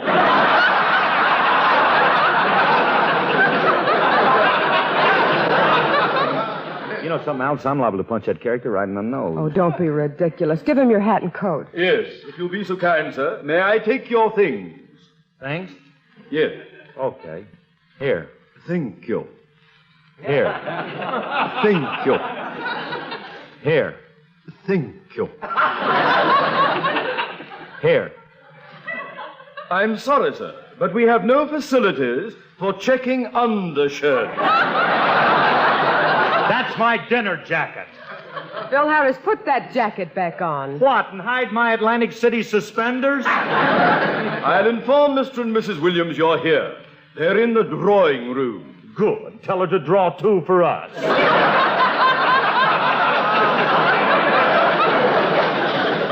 Tell her to go easy on the collar on mine, Bud. Fill it up. No, come along. Sir Algernon Duckworth with the Countess of Vigny, Mr. Harold R. Wickersham with the Duchess of Leicester, Irving Plotnick with the ice cream from Thrifty. The right honorable Judge.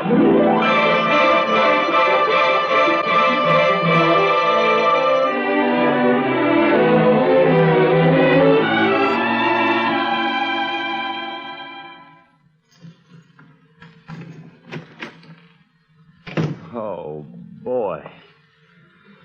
Gee, honey, is it good to get home? Yes, that was quite a party, Phil. Yeah, it sure was. You can say that again. Quite a party. I'm glad we can sleep late tomorrow. I'm beat, honey. My feet are killing me. Who was that woman you were dancing with? Oh, I don't know. Some British dame. I don't know who she was. She stepped all over my feet, got powder on my lapels, put her clammy hand on the back of my neck, and then asked me if I was Ray Noble.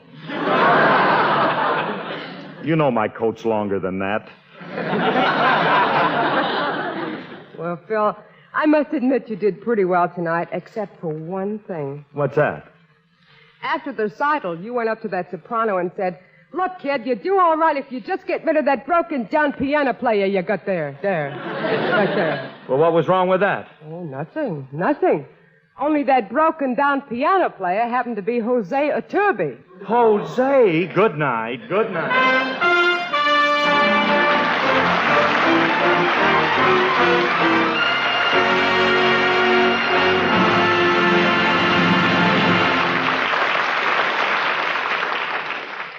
Alice and Phil will be back in just a moment.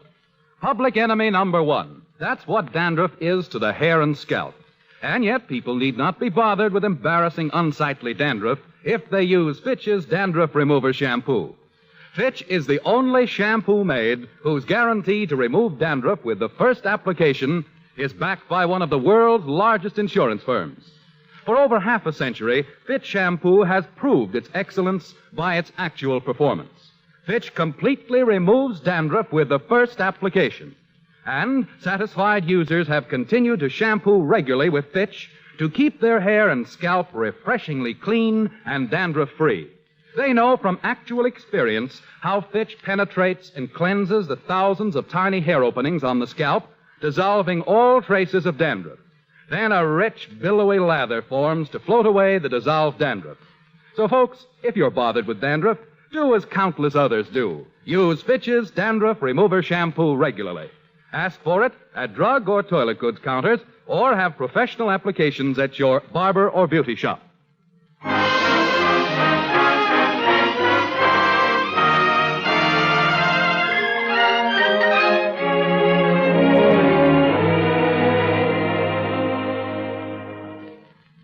Phil, let's get the news on the radio before we go to sleep. Oh, you want the news? Mm-hmm. Okay. There you are. And now we resume our program of dance music from Ling Toy's Chinese-American restaurant in Hollywood. Take back your shamba, I your lumber, I your kanga, egg for your... Oh, good night. I ain't finished yet. Oh, will you please get this character off?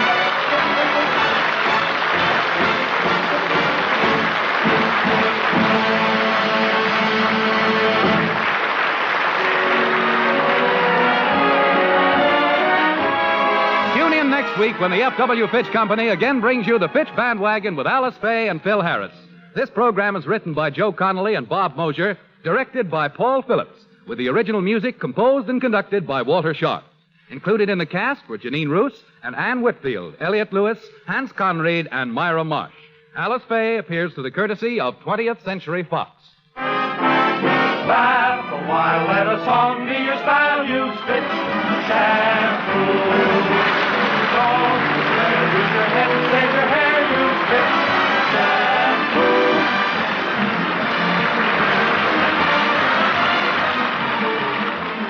shampoo. Men use Fitch's Ideal Hair Tonic daily. It makes your scalp tingle with that feeling of new life and pep.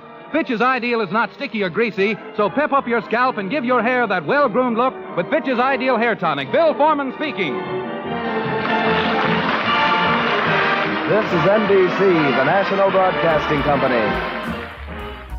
Well, here we are, deep into the woods now. The world outside is probably dark, so stay here in the glow. They say silence is a virtue, but in the hands of the next man, silence is a weapon. He didn't need a loud laugh or a big gag. He just needed to wait. and we waited with him. The cheapest man in Hollywood with the richest timing in the business. Coming up next, Jack Benny, right here on the Hojo Radio Network. Stay tuned. J-E-L-L-O. The Jell-O program starring Jack Benny with Mary Livingston, Phil Harris, Kenny Baker, and yours truly, Don Wilson. The orchestra opens the program with No Wonder.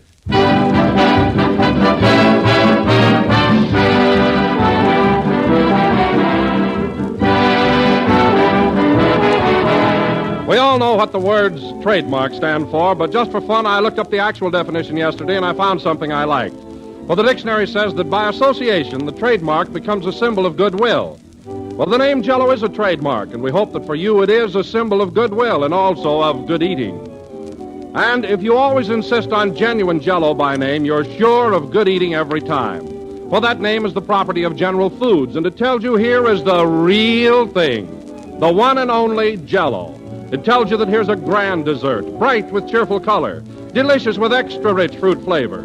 If you hear any other gelatin dessert called Jell-O, you'll know that's incorrect, for there is no other Jell-O.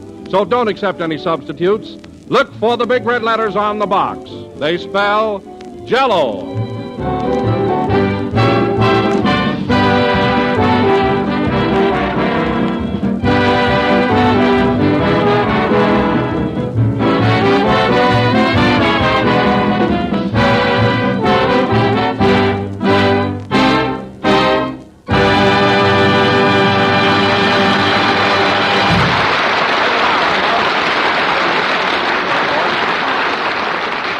That was No Wonder, played by Phil Harris and his orchestra. And now, ladies and gentlemen, hey, Jack.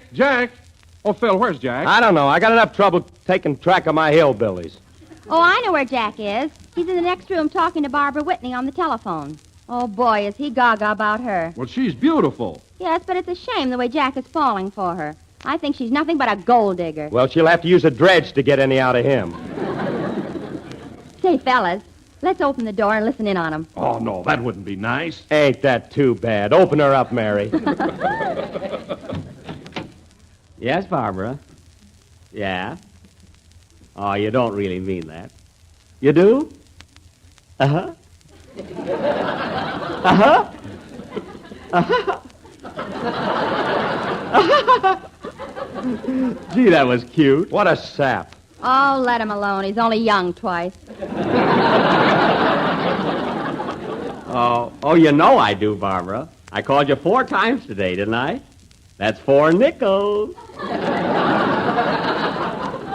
That's 20 cents. What a Romeo. He keeps books yet. Now, look, honey, am I going to see you tonight? Oh, you're going to a cooking school? Well, that's encouraging. How about Monday night? I see. Well, Tuesday night?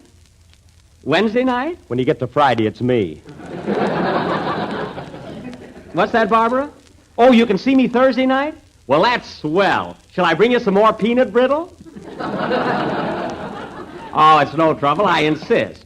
I'll bring you a great big bag. Gee, he must get it wholesale. Well, Barbara, I have to hang up now. I'll see you Thursday. Bye-bye, honey. Let's get back, kids. Hurry up. Gee, what a gal. I got a pocket full of... Oh, hello, fellas. I'm sorry I'm late. I just bumped into an old friend of mine out in the corridor. Old friend, eh? Yeah, I haven't seen him in years. In fact, I used to go to school with him. I bet he was surprised to see you got out. Hey, that's a good one. Well, fellas, how about getting started with the program? I'm raring to go. Oh, you certainly look it, Jack. I've never seen you so radiant and happy. Why, you're positively beaming. Well, why shouldn't I be happy? It's Thanksgiving. The frost is on the pumpkin. I'm going to have turkey and dressing and cranberries. Nuts. And nuts and raisins. Oh, boy, it's the holiday season. All right, Jack, all right. Cut the kidding. We know you were talking to Barbara on the phone. We heard you mention her name. Barbara? Oh, I know what you mean. I was talking to my tailor in Santa Barbara. It was a long-distance call. Your tailor? Yeah. Do you always pay for your suits with peanut brittle?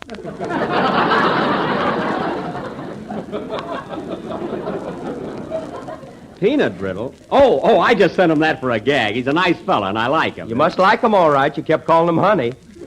Honey? Yeah, we heard you. Well, Well, why, sure I call him Honey. That happens to be his name. Honey Boy Ginsburg.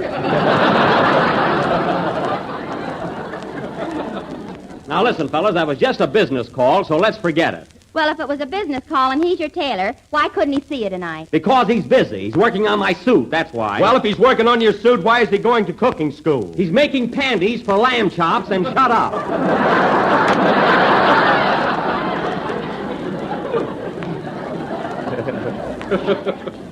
Gosh, gee, you'd think this was a quiz program. Well, Jack, the whole thing is your fault. Now, why didn't you come out in the first place and admit that you were talking to Barbara? You're not ashamed of her, are you? Now, look, fellas, let's drop it. I was talking to my tailor. His name is Honey Boy, and he lives in Santa Barbara. Now, do you mind if I get off the witness stand? No. Say, Jack, did he make that suit you've got on now? This one? Yeah, but the cuffs on the sleeves are my own idea. It's the latest thing, too. Not bad, huh? That's the only Mackinaw I ever saw with pants.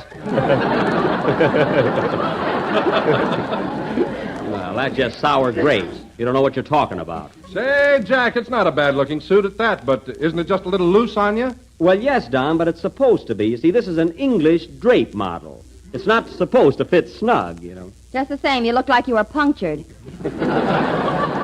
Well, Mary, if I were you, I wouldn't pass any remarks about anyone else's apparel, especially with that hat you've got on tonight. Where do you get them all? You ought to see this one, folks. It looks like a bird's eye view of a nit on a gnat.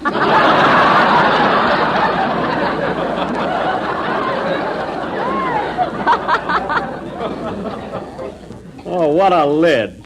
Oh, hello, Kenny. Hello, Jack. How's your love life? Love life? What are you talking about? Did you buy that ring yet? Ring? What ring? Oh, I saw Jack in a jewelry store the other day looking for some rings. Don't get excited, Kenny. He's buying it for his tailor. Oh. Well, Jack, I hope you'll both be very happy. Now, Kenny, just relax and don't get all confused. What's that you got in your hand? Oh, I'm selling some tickets on a turkey raffle. You want to buy one? That was 2 turkeys, wasn't it? No, 1 ticket. Turkey raffle. Oh, well. Oh, come on. How about it, Jack? They're only $50. Isn't that cute, Kenny running a raffle? Are you having any trouble selling tickets? Not until now.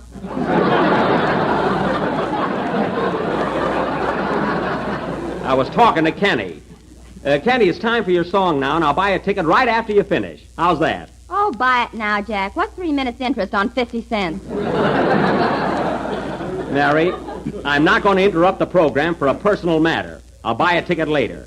Go ahead with your song, Kenny. Okay. Wait a minute, I'll take it. Hello? Who? Oh, hello, honey. Boy.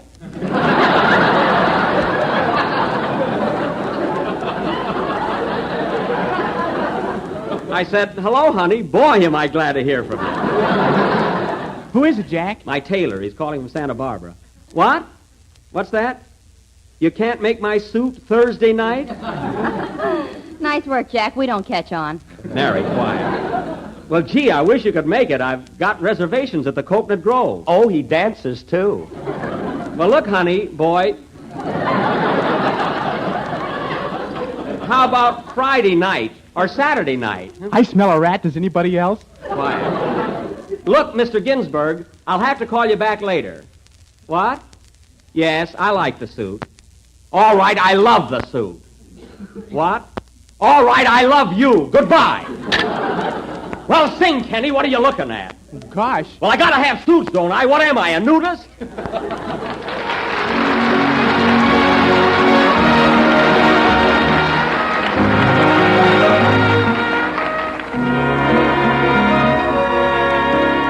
On my island of dreams, you are with me, it seems, and I care not for fame or renown. Like the black sheep of old, I'll come back to the fold. Little town in the old county down.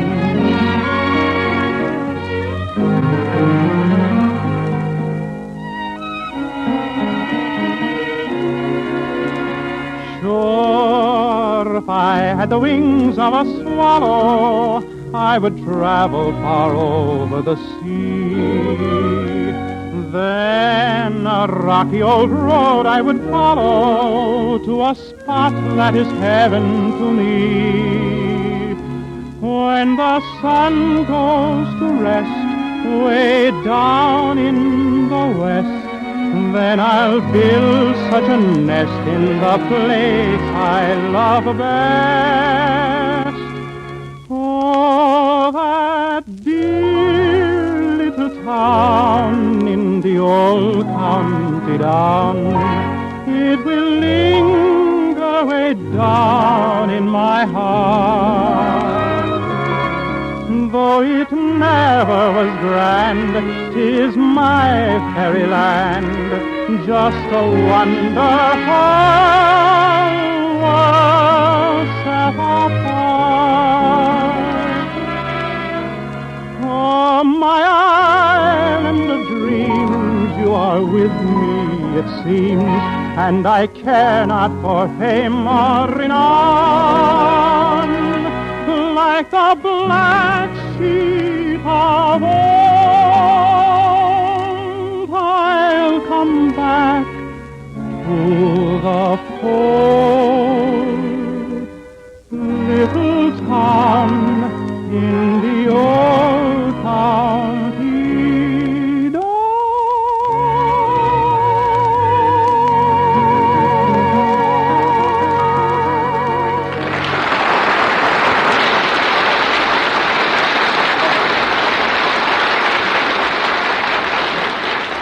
That was Little Town and Old County Down, sung by Kenny Baker, and very good, Kenny. And now, folks... Hey, Jack, what about that raffle ticket? Kenny, I'll take care of that later. Well, you said you would right after my song. Why don't you buy it now? Oh, tell him why, Don. Because if Jack took the time out to buy a raffle ticket, I wouldn't be able to say that Jell-O is the most economical and popular dessert in America today. You see, Kenny? It is tempting, delightful, and comes in 6 delicious flavors. So look for the big red letters on the box. There you are, Kenny. I understand.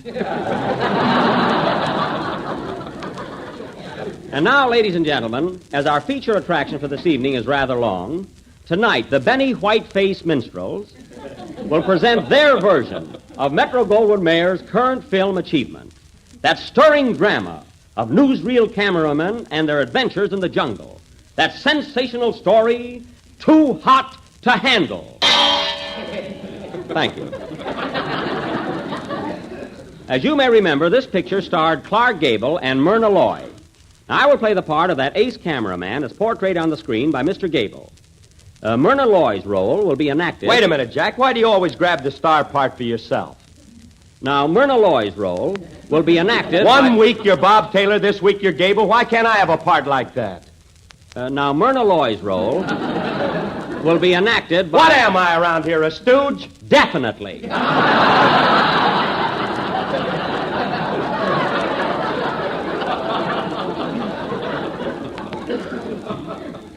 Now, Mary, you're going to play Myrna Loy's part. That's a relief. I thought you were going to grab that, too.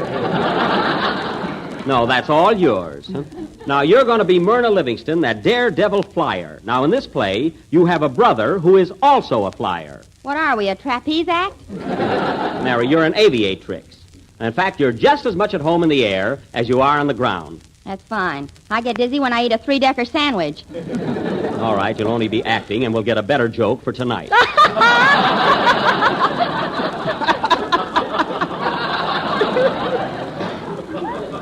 Now, let's see. In the last scene, we go into the jungles of Africa. So, Kenny, you'll have to play the part of a cannibal. A cannibal? What's that? A cannibal, Kenny, is the kind of a guy who'd go into a restaurant and order the waiter.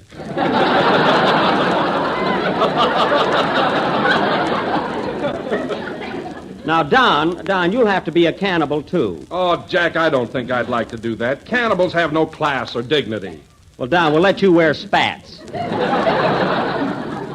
You'll do all right. But, Jack, I can't play the part of a savage. I'm not vicious enough. Don, you'll be vicious if I have to cut your salary. Which threw me a thought.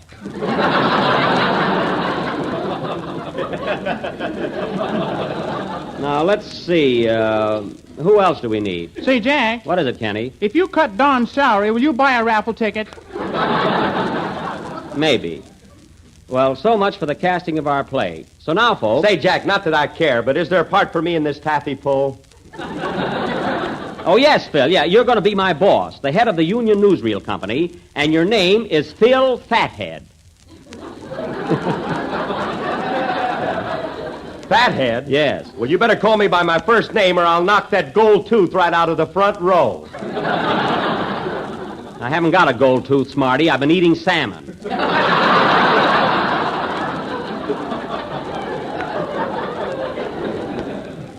Now, our play, Spawn of the North, Too Hot to Handle, will go on immediately after the next number. Are you ready, Maestro? Yeah, but I don't like the idea of being cooped up in an office. Isn't there any other part for me? Yes, Phil. If you can stand a crank in your ear, you can be a camera. Now, go ahead and play.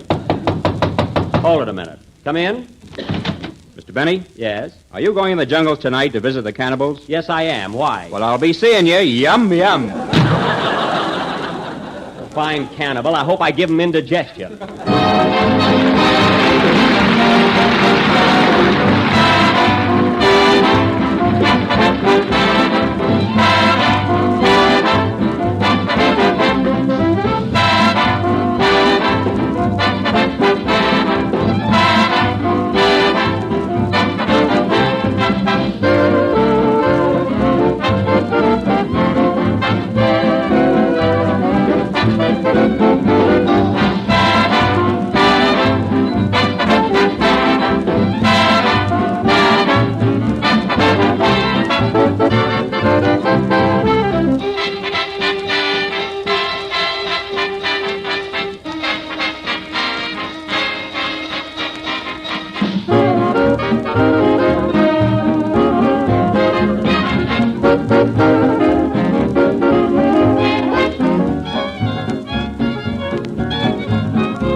That was Jeepers Creepers, played by Colonel Corn and his orchestra. What a leader. His baton says Eversharp on it. You know, Phil, you'd think you could buy a real baton with what I pay you. Just about. Phil, I could answer that remark, but you wouldn't appreciate it. And now, folks, we will proceed with our play, Too Hot to Handle, or Sleepy Time Down South Africa. The opening scene is the office of the Union Newsreel Company, New York City. As the curtain rises, we find the editor impatiently awaiting the arrival of his ace cameraman, Clark Benny, who needs no introduction. Curtain music.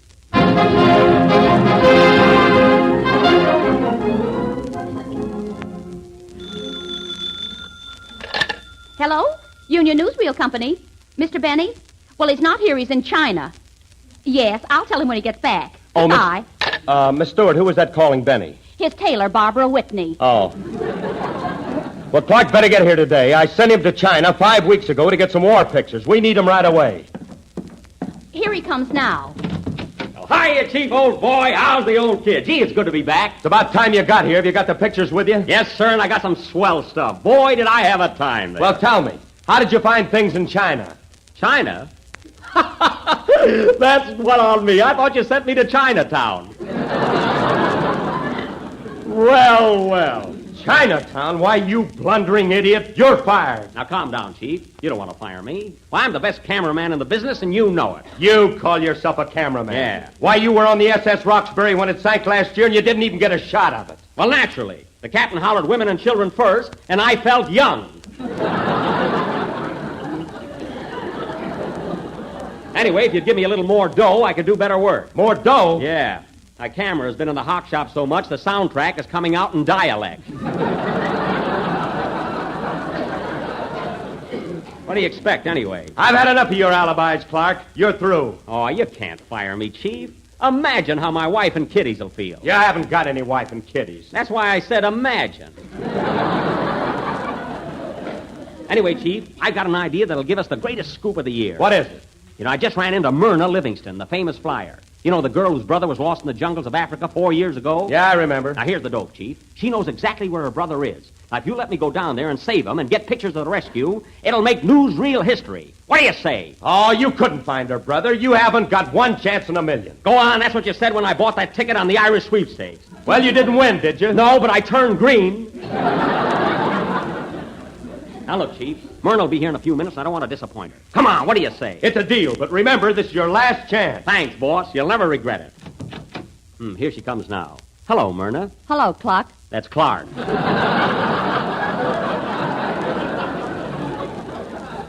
Now, listen, Myrna, I got great news for you. The Chief is going to let us take that trip to Africa and save your brother. Isn't that great? My brother? Yes, your brother, Ignaz Livingston. Remember? Oh, yes, Ignaz. Well, why can't you go alone? You gotta come with me. Your brother's been there 4 years. I won't be able to tell him from a cannibal. We couldn't do that at home. Oh, come on, Myrna, come on. It'll be a great experience. But, Clark, what about clothes? I don't know what to wear in Africa. All you need is a ring in your nose and that hat.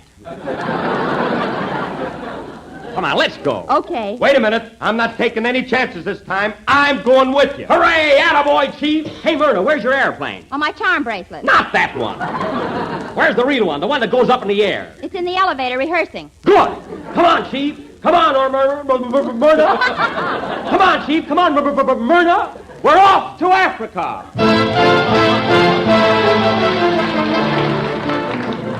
2 weeks later, Clark, Myrna, and Fathead land in Africa. As we pick them up, they've been fighting their way through the jungle for several days and have almost reached their destination.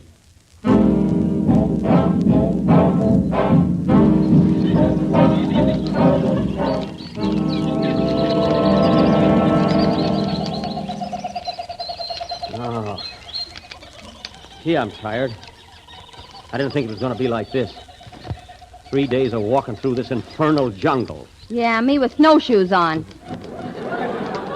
That's your fault. My fault? What am I, a weather vane? Gee, it's dangerous, too, with all those wild animals prowling around. Oh, boy, am I hot. Well, you ought to be hot. What's the idea of wearing a fur coat? Can I help it if this lion wants to play piggyback?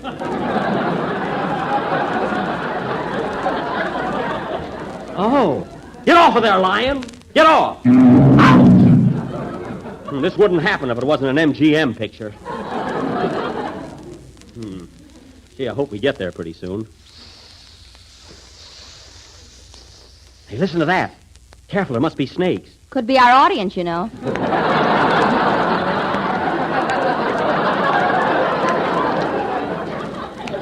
Quiet, Myrna.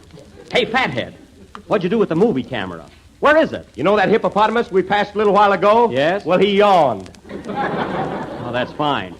I'm here to get pictures and no camera. Whoop! Darn those gazelles, they're always running between my legs.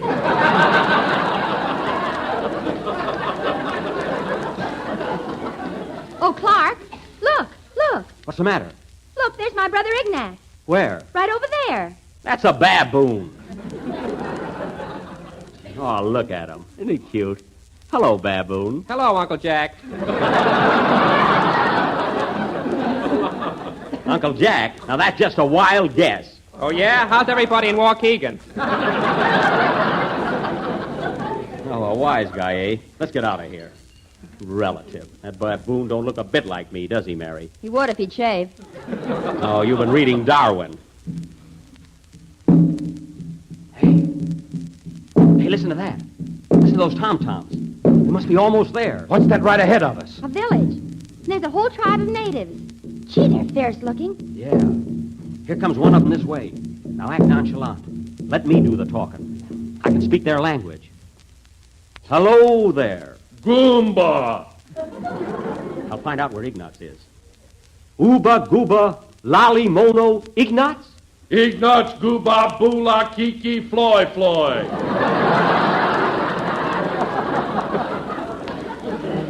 Did you hear that? We're just in time. Ignaz is still alive. I'll find out where he is. Uba Gooba Lomo Chi Ignatz? Walla Kiki Zuba Frigidaire. Frigidaire? What does he mean? They're keeping your brother on ice. Why are they keeping him on ice? So he won't be too hot to handle.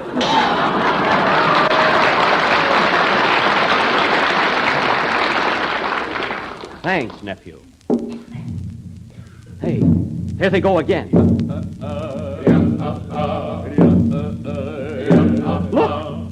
Look, the natives are coming towards us. Yes, and they're carrying a white man on their shoulders. You're right. That's my brother. We must save him. Do something, Clark. Do something. Take it easy, Myrna. Don't get hysterical. I'll talk to the chief of the tribe. I think that's him in front. Halt! Me wanna talker. Are you the chief? Goomba! Uba Gooba Zama Powwow Kiki Ulamona Kalamuga? Would you mind saying that again?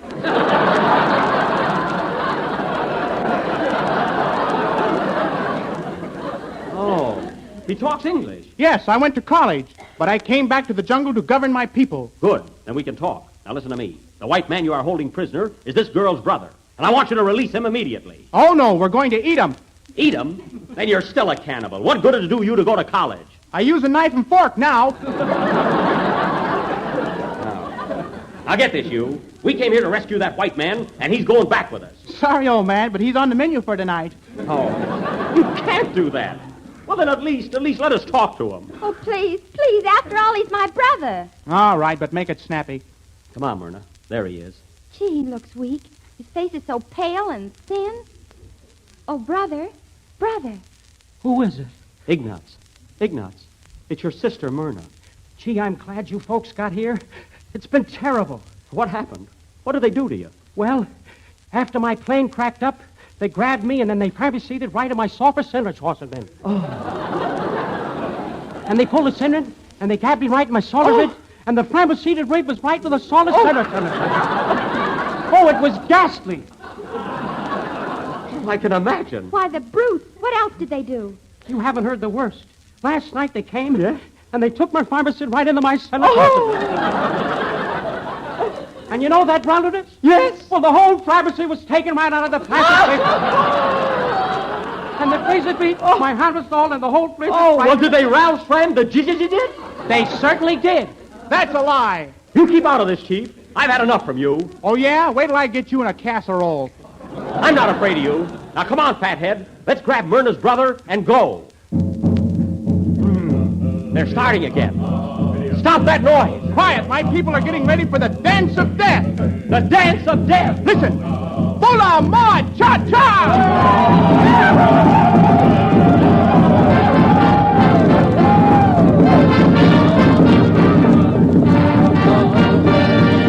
Do it, the Lambert walk out. Isn't that marvelous? Gee, they do it good. Come on, Clark, let's dance. Okay, swing it, you headhunter. Swing it.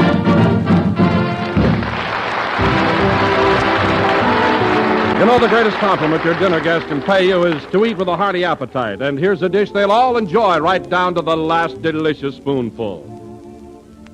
It's a brand new idea, too. A luscious combination of two Jell-O puddings, chocolate and vanilla. Just picture to yourself bright yellow desert saucers filled with creamy swirls of rich chocolate pudding and smooth, delicate vanilla pudding. Inviting and tempting to look at and a grand flavor combination, for the new Jell-O puddings are tops and mellow goodness. The chocolate is rich and delicious. The vanilla is fresh and full-flavored, for it's made with real vanilla. And Jell-O puddings are so quick and easy to make, you can prepare two flavors in next to no time. When you've tasted the vanilla and chocolate, you'll want to try butterscotch, too, for it has that real old-fashioned butterscotch flavor that tastes just swell. So ask your grocer tomorrow for all three Jell-O puddings, chocolate, vanilla, and butterscotch. We're a little overtime, so good night, folks.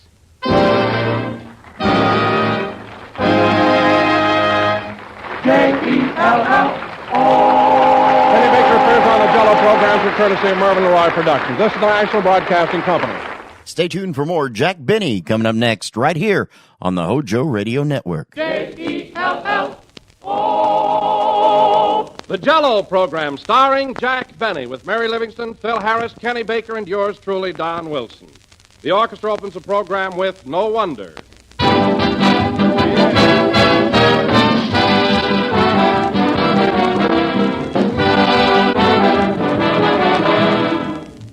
Well, here we are at the beginning of another year, and Jell-O wants to send greetings to all of you.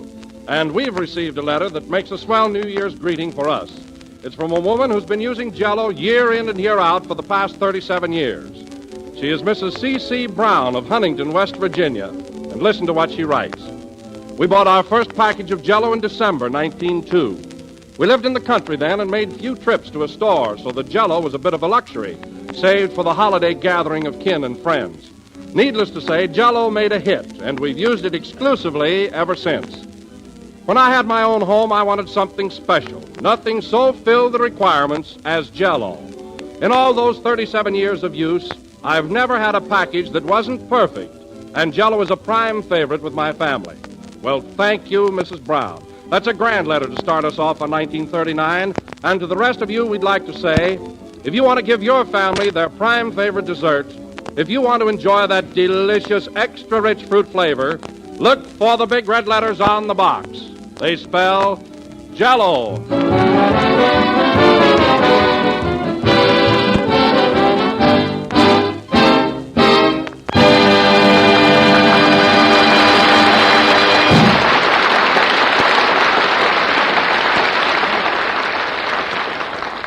And now, ladies and gentlemen, this being the first day of the new year, it behooves me to introduce the star of this program in a manner befitting his dignity and position. Well. He is a man whose illustrious character and many fine qualities have my sincere admiration. Oh, Don, please. A man whose lovable nature and unselfish devotion to others... Say, Jack. Quiet, Mary. I want to hear this. Go ahead, Don. Whose unselfish devotion to others has endeared him to the hearts of his public. How true. So I bring you none other than that sparkling, scintillating, outstanding personality... That's not me. I'll kill myself. Jack Benny.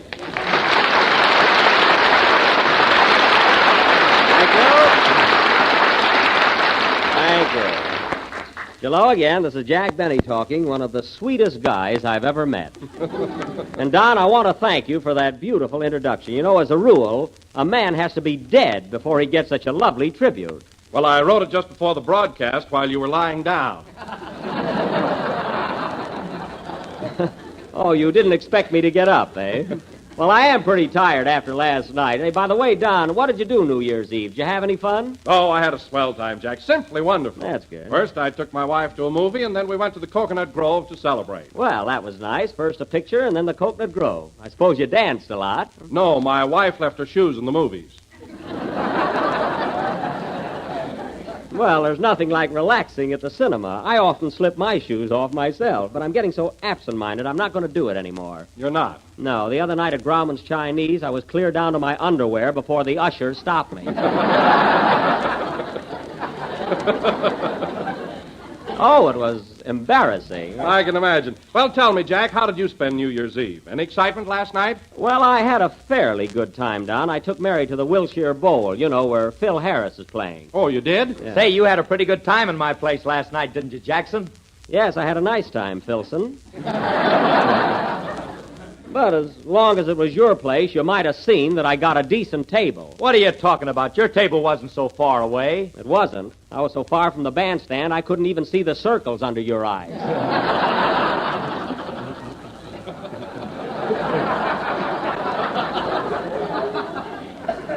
It's a fine table. Oh, you're exaggerating, Jack. There were a lot of people sitting behind you. Listen, Phil, the only people sitting behind me were from Pasadena, and they were home at the time.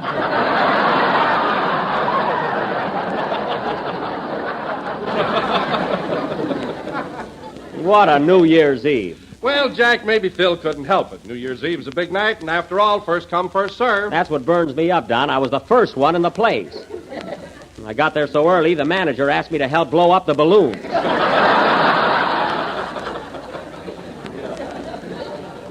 How do you like that? Well, you got paid for it, didn't you? That's not the point. Now, let me tell you another thing, Phil. I don't mind my table being far away, but the next time you seat me behind a post, please see that there's a knothole in it.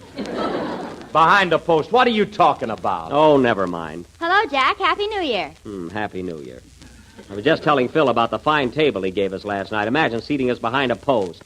It burns me up. You're crazy, Jack. We weren't behind a post. We weren't? No, that was a piece of confetti on your glasses.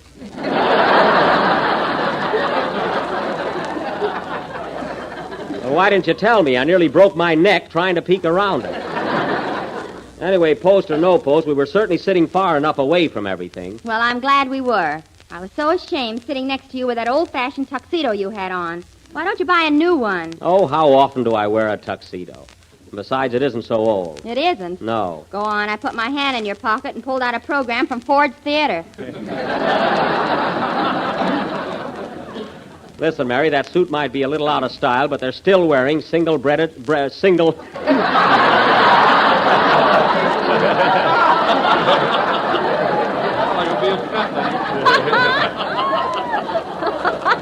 Now, listen, Mary. That suit might be a little out of style, but they're still wearing single-breasted tuxedos. Not with a belt in the back. Well, they're coming back, so don't be so smart. Mary's right, Jack. Oh, she is. Your pants were so tight you had to wear your garters on the outside.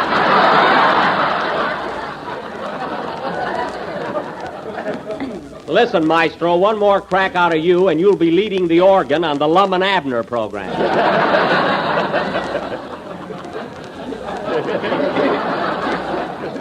And another thing, Phil, the next time I dance by your orchestra, watch your baton. Remember that. Okay, buddy. Buddy, yet. Incidentally, fellas, this being the new year, I was going to give you all a raise in salary, but the way you've been acting today, I'm not going to do it. I'd be satisfied just to get my regular salary on time. Now, wait a minute, Phil. Don't give me that. I put your check in the mail every Monday morning. Well, from now on, don't pin it on a postcard. I don't want people to know what I'm making.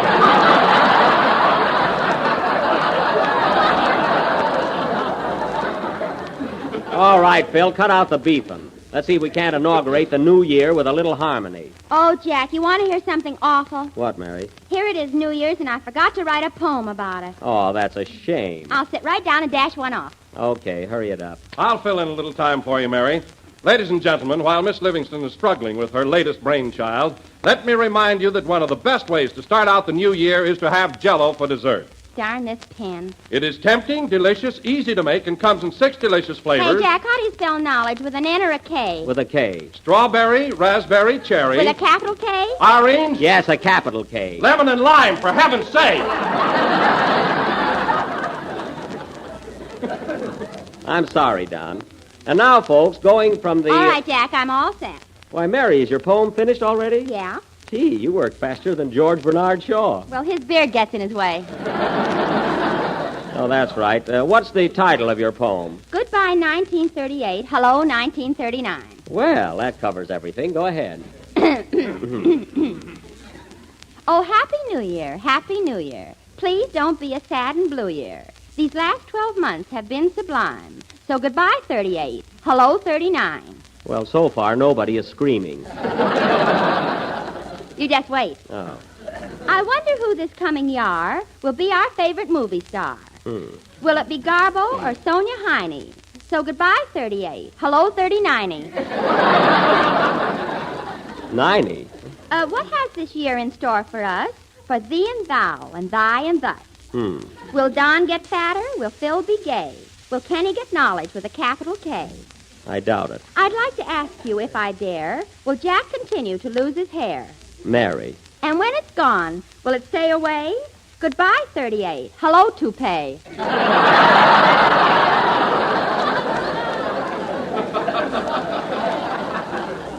Mary, get to the last verse, will you? It's coming up now. That's good. Oh, Happy New Year, Happy New Year. Please don't be a sad and blue year. We will give you one more chance. So goodbye, Broadway. Hello, France. Well.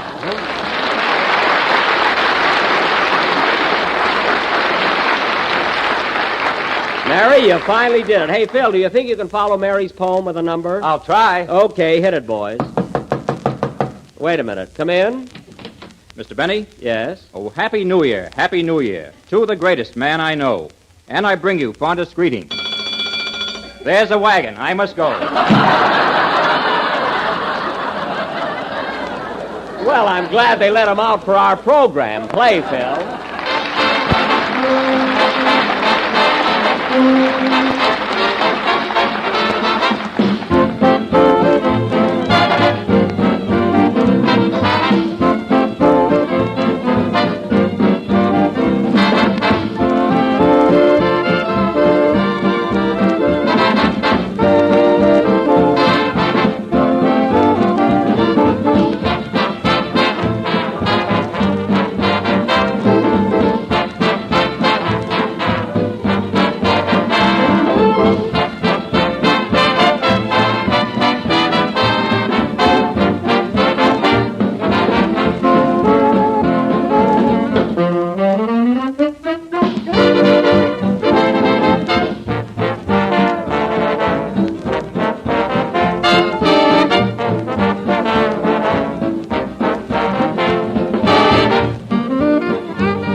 Say It With a Kiss, played by Phil Harris and his original orchestra.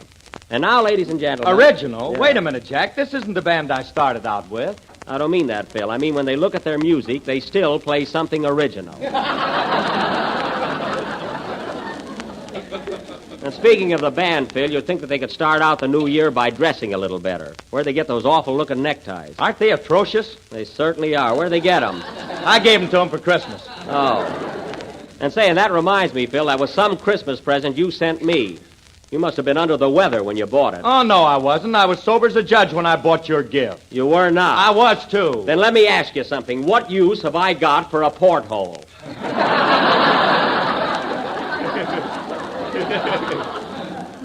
Isn't that a fine present, Mary? A porthole. Well, if your head gets any bigger, you can use it for a monocle. All right, don't make it any worse than it is. Oh, hello, Kenny. Hiya, Jack. Happy New Year.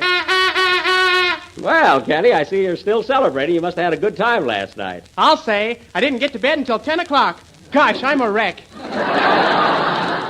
Kenny, how can you be a wreck if you went to bed at 10 o'clock? I slept in a folding bed and I forgot to pull it down. Well, it's none of my business, Kenny, but would you mind telling me how you got into a folding bed without pulling it down first? I'm not going to tell till I get it patented.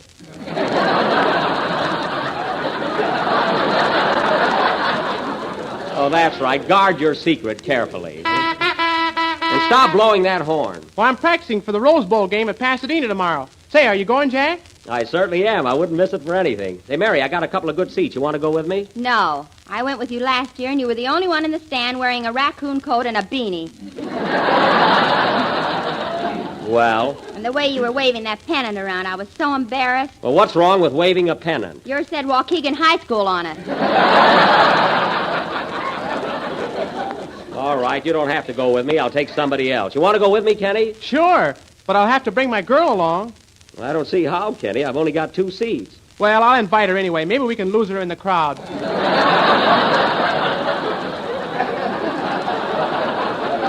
Yes, that ought to solve our problem. Incidentally, I mislaid my ticket somewhere in the house. I hope Rochester finds them. Hey, Jack, who do you pick to win the game, Duke or USC? Well, Phil, I'm a USC man myself, and I think it's a cinch for them to win. Oh, you do, eh? Well, how much do you want to bet? I didn't say anything about betting, Phil. I just told you who was going to win. Well, if you're so sure about it, why don't you want to bet? Because gambling is naughty. And you know it. You mean because you're a scaredy cat? Scaredy cat. Listen, Harris, what are the odds on the game? 2-1 on USC. All right, wise guy, I'll bet you 20 cents to a dime, and put up or shut up. Well, what are you stalling for, Harris? He's afraid if he wins, you'll fire him. That's it. I thought you'd welch on it. 20 cents to a dime. Make that $100 to 50 and you got a bet. Don't try to show off, Phil. You had your chance. Now, let's drop it. You know, I don't think Jack wanted to bet at all. Think? Kenny, your job on this program is to sing. Well, I can have a hobby, can't I?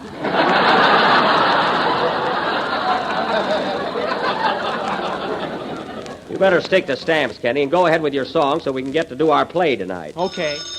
Hold it a minute. That must be Rochester. I asked him to call me.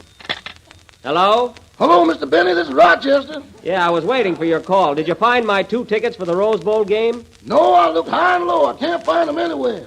Oh, gone it. That's a shame. Well, keep on looking. They might be in the house. They must be in the house someplace. Okay. So long. So long. Say, boss, can I have tomorrow off? I got to go to a wedding in Pasadena.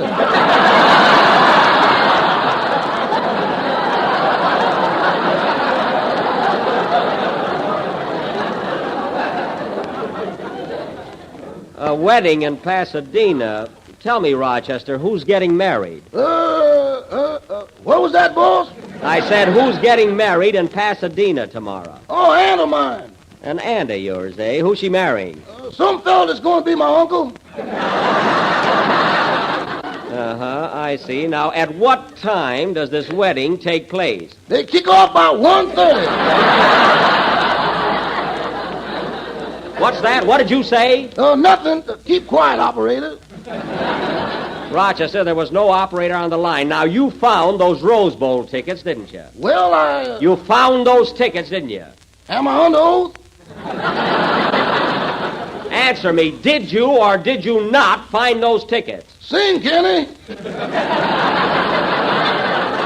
Listen, Rochester, when I get home tonight, I want to find those 2 tickets on the dresser in my bedroom. Okay, boss. Happy New Year. Go ahead and sing, Kenny. That Rochester. The only way I can keep things in my house is to nail him down.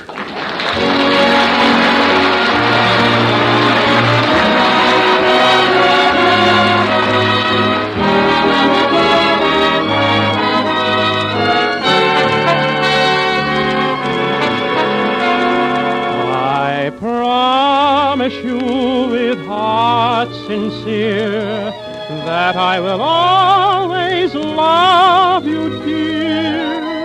That when you need me, I'll be near. I promise you. My love for you is as great as a love can be. Yet words couldn't quite express the way that I feel.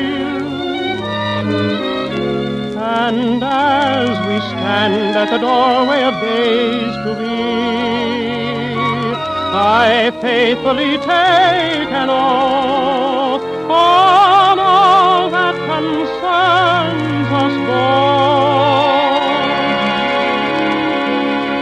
I promise you with heart sincere that I will always love you, dear.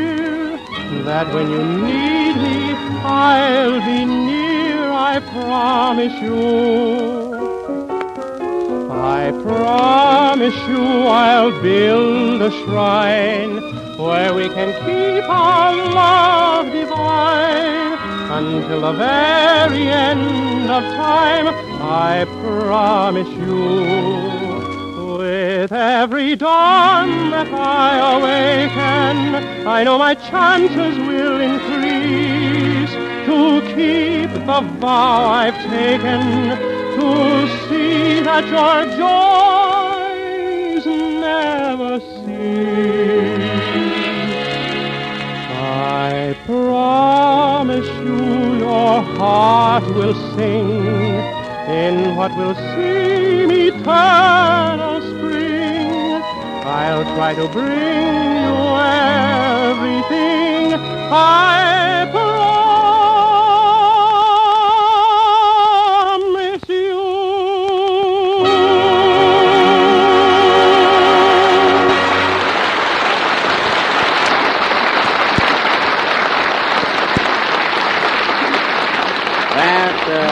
That was I Promise You, sung by Kenny Baker. And, Kenny, that was very good for a fellow who stayed up until 10 o'clock. Your voice hardly showed it. Oh, I'll pull myself together in a couple days. I hope so. And, Kenny, if you got to bed at 10 o'clock last night, how'd you get those awful circles under your eyes? I painted them on. Ain't I nuts? You sure are.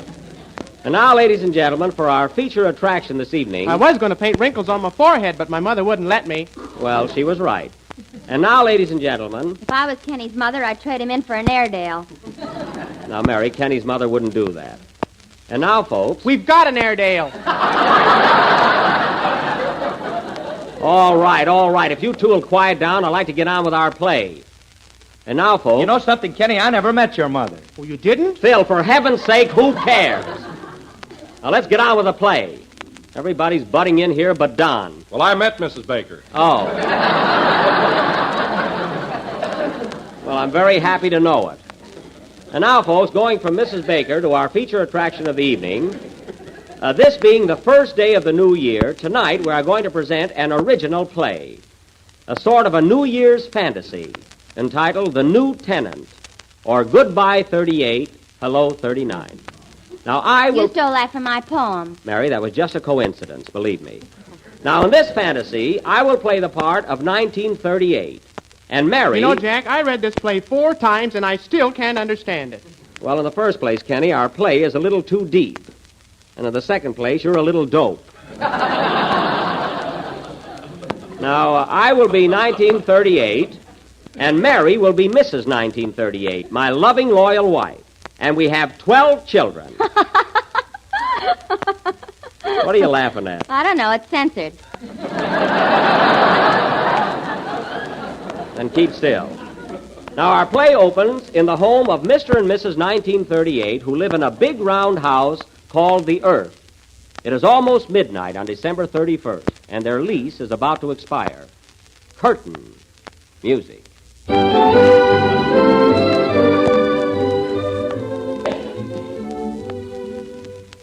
Oh, Mariah. What do you want, Pa? Better hurry up with that packing. The landlord said we got to get out by midnight to make room for the new tenant. The new tenant? Who is he? Oh, some little nudist by the name of 39. He don't know what he's getting into, does he, Ma? Nope. This house sure has been a mess, ain't it? You said it. Remember a couple of months ago when the bathtub ran over and got New England soaking wet? I sure do. And say, Pa, what about the time last spring when the roof leaked and we had to hang Los Angeles out to dry? Wasn't that awful? Yep. Hey, Pa, turn on the moon. I can't see what I'm packing here. Okay. Hey, Moon. What do you want, you old fossil? I want some light down here. And quit winking at my wife. Okay. Say, you want some milk, too? Milk? Yeah, a cow just jumped over me. Well, I'll be darned. Quit gabbing, Pa. We ain't got much time. That's right. Darn those shooting stars, they're having a feud again. Doggone it, Pa. Even with all our troubles, I kind of hate to leave here. So do I. After all, we did have a lot of fun. Remember the time that scallywag Howard Hughes flew around our house in 5.5 days? Do I? He sure had me dizzy. And then that fella Corrigan. He started to fly from the kitchen to the parlor, and the darn fool ended up on the back porch. Say, Pa, did you pack up all the swing music? I'm doing it now. Flatfoot Flugie with the Floyd. Might as well take that with us. Say, Ma, it's 5 minutes to 12. We better start rounding up the kids. Where are they? Well, January, February, and March are outside playing on a cloud. Oh, where's April? He's taking a shower. Oh, he's always doing that. The rest of them are around here someplace. Well, tell them to stick close. We're going to leave in just a few minutes. I wonder who that can be. I'll go over and see. A tasket. Boy, am I sick of that. Well, look who's here. Who is it, Pa? It's old man Mars from across the Milky Way. Hiya, Mars. Hiya, neighbor. Heard you were leaving tonight, so thought I'd drop over and say goodbye. Well, that was mighty sweet of you. Say, I sure handed you a scare a couple of months ago, didn't I? You certainly...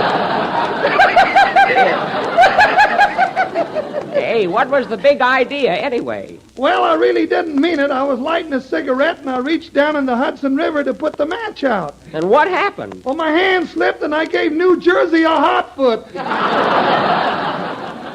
You sure did. Say, Mars, you'll have to excuse me now. It's almost midnight, and I got to be getting out of here. So long. So long. Oh, say, I got my rocket ship outside. Can I give you a lift anywhere? No, thanks. We'll be all right. Say, those rocket ships smoke a lot, don't they? Yeah, the exhaust pipes are bad. I just flew by heaven, and now angels really got dirty faces. Well, if you pass by the other place, give my regards to Fred Allen. So long, Mars. So long. Well, Ma, it's almost midnight, so put on that silly hat of yours and let's get going. Okay, Pa. There's the first stroke of 12. I wonder what's keeping the new tenant. Don't worry, he'll be here. Doggone, Ma, I forgot to find out where we're moving to. Thought you bought a place over on Jupiter. No, but I took a look at Venus. Time's a-fleeting. We can't leave until that little brat gets here. That must be him now. Yep. Come in. Well, hello, young fella. Are you the little New Year? I ain't Bobby Breen. Well, my boy, come right in. Well, this is it, young man. Tell me, what do you think of your new home? Boy, what a dump. This house could stand a lot of fixing up. I know it, son. A lot of things wrong here, my boy. Yes, sirree. That Spanish shawl on the piano there is all ripped and torn. Need a lot of mending. And another thing, the china is just about all smashed to pieces. And while I think of it, son, if you see some little lost sheep roaming about, try and find a place for them around the house somewhere. I'll do what I can. For heaven's sake, let's get going. Just a second more. Now, there's just one more thing, young fella. What's that? May not sound like much, but it's a mighty big issue. Your greatest worry, my boy, is going to be to pick out a Scarlett O'Hara. That had me groggy all year. Come on, Pa, you're talking too much. I'm coming, Ma. Say, young fella, if you want any Jell-O, you'll find plenty in the pantry. Thanks, old-timer. You're welcome. Happy New Year, young fella. Happy New Year. Come on, Ma, let's go.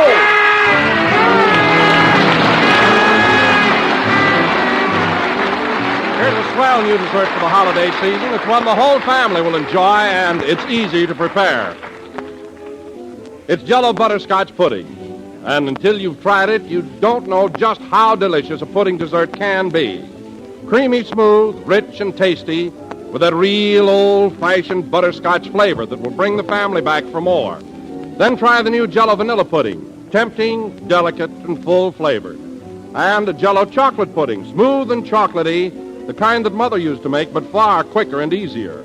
For all three Jell-O puddings take next to no time to prepare. There's only a few minutes cooking required. You'll find the simple directions on every package. And these new puddings will be a real surprise to you, for they're just as good as your own. Made with the same fine, wholesome ingredients, with a taste and texture you'll say is perfect. The best way to buy is to get 3 packages at a time. So ask your grocer for Jell-O butterscotch, vanilla, and a chocolate pudding. The real homemade kind. This is the last number of the 14th program in the new Jell-O series. And we will be with you again next Sunday night at the same time. Are you listening, Tommy?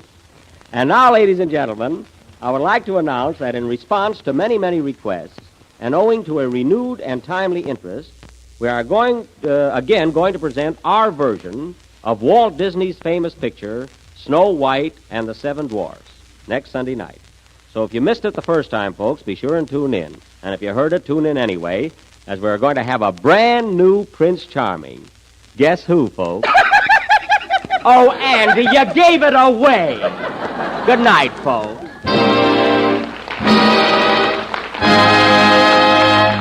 K-E-L-L. On the Jell-O program, should courtesy of Mervyn LeRoy Productions. Zach's put his violin away, and he's probably counting the gate receipts. We're drifting now into that space where logic doesn't quite apply. If you ever felt like the world was speaking a language you didn't understand, well, you're going to feel right at home with Gracie.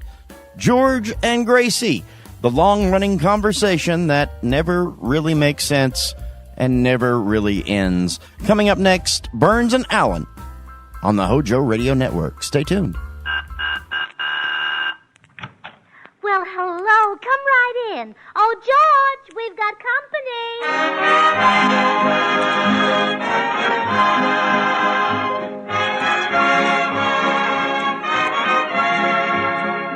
This is Bill Goodwin speaking for Lever Brothers, makers of Swan, the new white floating soap that's purer than finest Castiles. Well, it's Tuesday night again, time for another visit with George Burns and Gracie Allen, Jimmy Cash, Paul Whiteman and his music, and the Swan Ted, who open our show with I Dug a Ditch. I dug a ditch, and struck it rich in Wichita. Yippee-yi-yay, yippee-yi-yay, I made it pay in Wichita. Oh, I could keep on digging like I've been digging before, but now I'm feeling so hot diggity, I want something more. I've got an itch to leave that ditch. I want to go back to Marie, who stuck to me before. I dug a ditch and struck it rich in Wichita. I've got an itch to leave that ditch. I want to go back to Marie, who stuck to me before. I dug a ditch and struck it rich in Wichita. And now meet the people who live in the Burns house, George and Gracie. Here they are.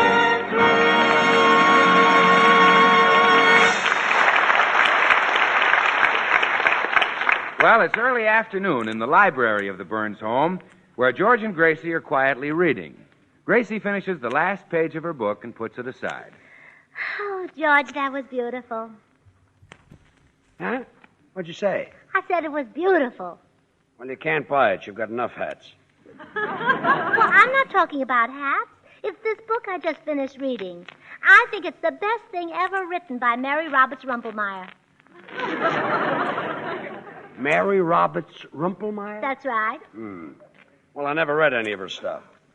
What she got on the ball? Everything. There just aren't any better books than Love in Latvia. That's about a pure young American girl who wins a haughty Latvian nobleman. Or Desire in Denmark. That's about a pure young American girl who wins a haughty Danish nobleman. Or Rapture in Russia. That's about a pure young American girl Who wins a haughty Russian nobleman. I thought you'd never read any of her books. Well, I just had a hunch about that one. Now, I'm reading two, and if you don't mind, Gracie, but I would... great as those books were, they can't equal a new one. Passion in Pundagaba. Passion and where? Pundagaba, a country in India. Pundagaba.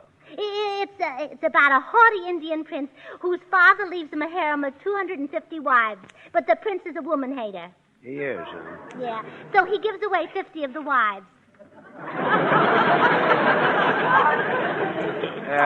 That only leaves him 200 to hate. Yes. Then along comes this pure young American girl, and in spite of the prince's gold and money and jewels, she wants to marry him. Greater love hath no babe. Yes, but the prince doesn't love her, so she drops a secret love potion in his coffee, and he proposes, she accepts, and they spend their honeymoon on top of an elephant. That's the worst piece of tripe I ever heard. Why, George, it's beautiful. It's awful. Why don't you read something that's intelligent and might improve your mind? What are you reading? Cowboy love tales. I don't care. I still think Mary Roberts Rumpelmeyer is... Say, if I could find a love potion for Tootsie Sagwell, she could get a husband. Gracie, that dame couldn't get a husband with a Mickey Finn. Oh, George, that's not nice. Why do you waste your time on her, Gracie? She's homely and skinny and... You just refuse to see her good points. I'll admit she only weighs 76 pounds, but she's 6 feet 3 inches tall. Take my advice and forget Tootsie and forget the love potion. Hi, people. Oh, hello, Bill. You're just in time for Gracie's latest brainstorm. It's not a brainstorm, Bill. It's a problem. I want to get a love potion that Tootsie could drop in a man's coffee. Oh, well, gee, that is a problem. Where could you find coffee? Bill, I've been trying to tell Gracie that love potions are a lot of hooey. Oh, and he's right, Gracie. Love potions can't help you unless you've got that certain something. Call it oomph, call it it. Some people have got it, some people haven't got it. Have I got it, Bill? Oh, sure, Gracie. Oh, thank you. You've got it too, Bill. Oh, thanks. Ain't misbehaving. Yes, as I said, Gracie, some people just haven't got it. Thanks, kid. Yeah, look what happened to me last Sunday down at the beach. I started for the locker to take my shower, and the women mobbed me. Oh, brother. Well, Bill, the women saw you had it. Oh, sure, I had 2 cakes of it. And they wanted one. 2 cakes of it? Yeah, Swan, the new white floating soap. You see, Swan's not only swell for a shower or for your hands and face, but it's great for bathing the baby. And just the soap for your dishes and your light laundry. 4 grand soaps in one. Well, what happened, Bill? Did the women take the Swan soap away from you? After a delightful struggle.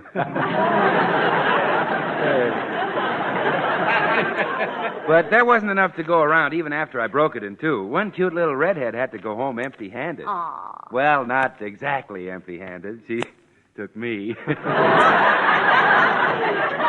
Yeah, so we would have had a lot of fun if her mother hadn't been home. Oh, her mother spoiled the fun, huh? Yeah, she washed the dishes. That's what I wanted to do.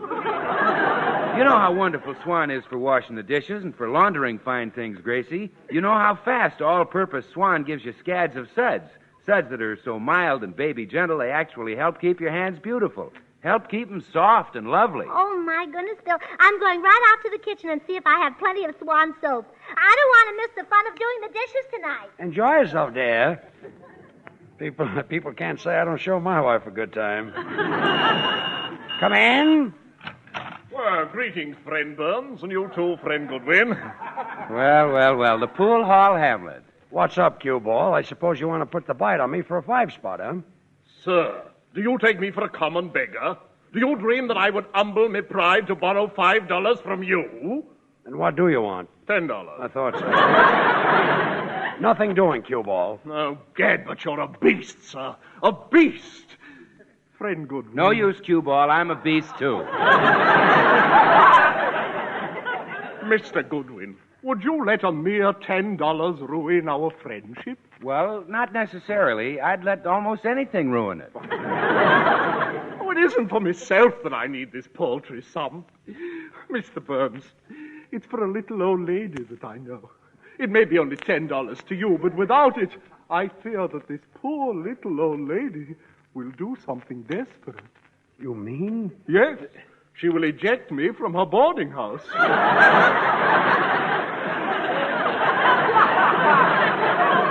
You're not getting the money out of me, cue ball, and that's final. Well, look who's here. Mr. Bolingbroke. Why, my dear, dear Mrs. Burns, never have I seen you look so ravishing, so completely... Don't waste your time, cue ball. She's a beast, too. Why, George, that's not nice. But it saves you money. Come on, Bill, let's go down to the corner. I want to pick up a few cigars. Oh, so that's how you get them. So long, Gracie. Oh, goodbye, boys. Mr. Bolingbroke, you might be able to help me with a problem I've got. Do you know where I can get a love potion? A love potion? Gad, don't tell me your husband has forgotten upon which side his bread is buttered. Oh, no, it's not for me. Naturally, I've never had to use a love potion to attract men. You see, when I was a very small girl, I learned to wink with either eye. Valuable social grace. Yeah, and it was fun, too. But this love potion is for my girlfriend. Do you know where I could get one? Oh, my dear, love potions are merely a myth, created by the greedy to profit from the gullible. They are all utterly worthless. Oh, really? And I was going to pay as much as $10 for one. As I say, they are all utterly worthless, except the one I've got. Oh, have you got one? Oh, indeed I have, you fortunate creature. Given me by an oriental potentate. 1 ounce will transform cold indifference into flaming desire. Oh, wonderful. My girlfriend could use about 5 pounds of it. Splendid, splendid. You shall have it within the hour. I wonder if I might trouble you for the $10 now. Well, of course. Here you are. Thank you. Lovely bit of engraving, isn't it? Well, I really can't thank you enough, Mr. Bolingbroke. You may not know it, but you saved a girl's life. Oh, that's quite all right, Mrs. Burns. You may not know it, but you've saved a man's home. Good day. Good day.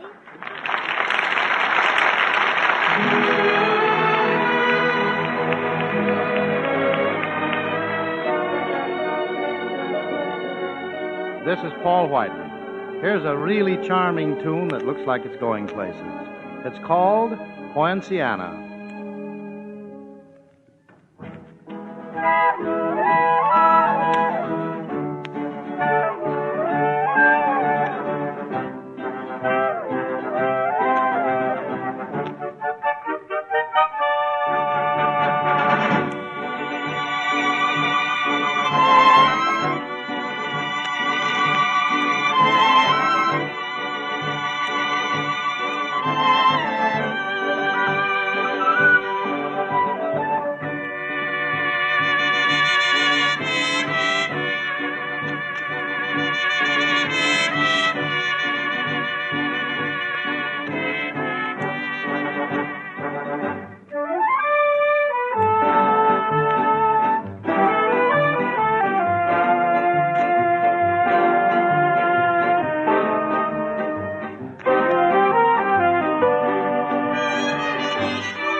Tootsie. Oh, marvelous. Let's see it.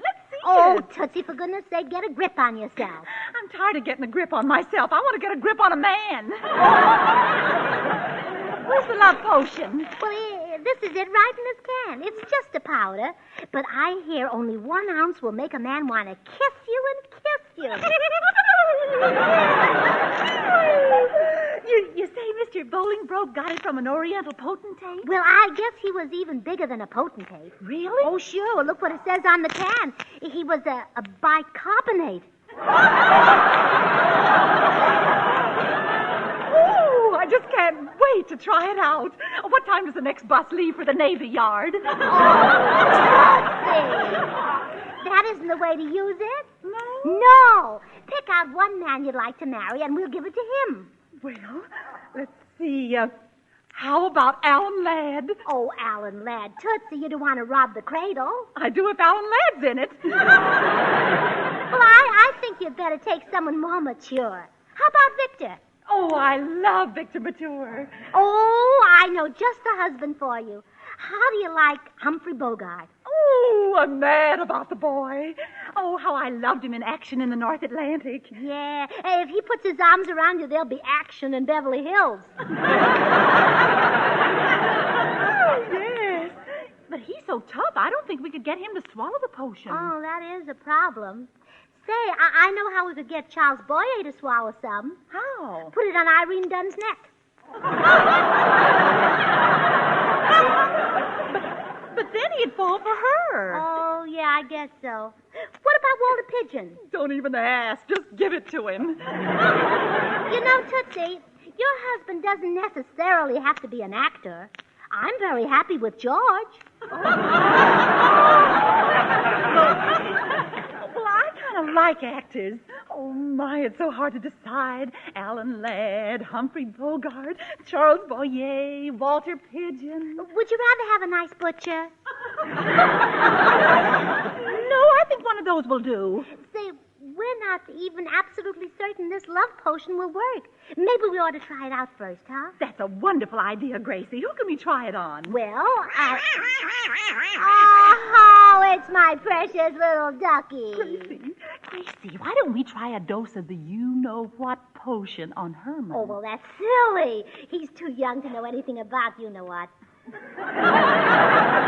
Oh, I'm sure he's never you-know-whatted. Maybe he's smarter than you think. Well, I'll find out. Herman, let's have a little game.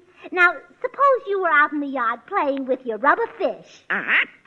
And a little girl duck came in and sat down beside you. Uh-huh. You just keep on playing with your rubber fish, wouldn't you? Herman. Oh, I was wrong, Tootsie. He's old enough. Herman, here, eat some of this. It's very nice. That's a good boy. Well, how do you feel, baby? My goodness, that's a funny effect. Yes, love has made me hysterical, but it never gave me the hiccups. Now we can find out how strong the potion is. I'll call George. Oh, George, would you come in here a minute? What is it, sweetheart? Well, I want you to stand there and say, do you love me, Herman? Are you kidding? That silly duck Oh, is... please, George, say it for me. Oh, all right. Do you love me, Herman? Well,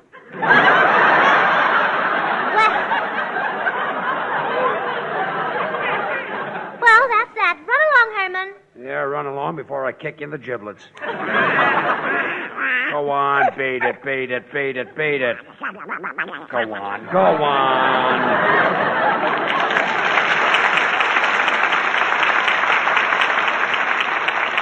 Well, dear, you can run along, too. Would you mind telling me what this was all about? Yes, I would. Goodbye, dear. This is the silliest house I've ever... Oh, well, the potion didn't work on Herman. It's lucky you don't want to marry a duck. Well, we just got to try it out on a man. Who in the world could we get? I'll go. Good afternoon, Mrs. Burns. Here's your mail. Oh, Tootsie, look! A man! Gee whiz, what's all the excitement? I realize Miss Sagwell isn't used to having a man around, but you, Mrs. Burns, you... Well, I guess you're not either. I'm fixing it for him, Gracie. Oh, good. Mr. Postman, we're going to give you a little drink. Oh, Mrs. Burns, I never touch the stuff. A stimulant is superfluous for a man with my pep and energy. Here it is, Gracie. Well, it's only a soft drink, Mr. Postman. Oh, well, in that case, happy days. Well, did you like it? Quite refreshing, Mrs. Burns. As a matter of fact, it tasted like... Pardon me. Soda. Well, it wasn't. That was a love potion. We're testing it on you to see if it works. On me? That's very amusing. What's so funny, Mr. Postman? A love potion won't work on me. Why? Because I'm already the world's most rapturous lover. Oh, Tootsie, we picked the wrong man. Yes. Well, thanks anyway, Mr. Postman. Oh, that's all right. Goodbye, Mrs. Burns. And remember, keep smiling.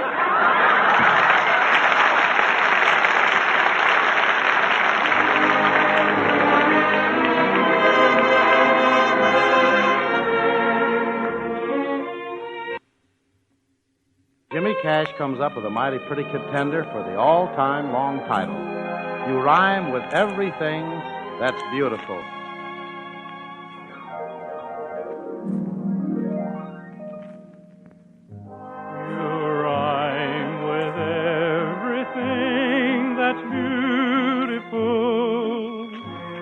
With angels and moonlight, with heaven and stars, with rainbow and roses and island guitars.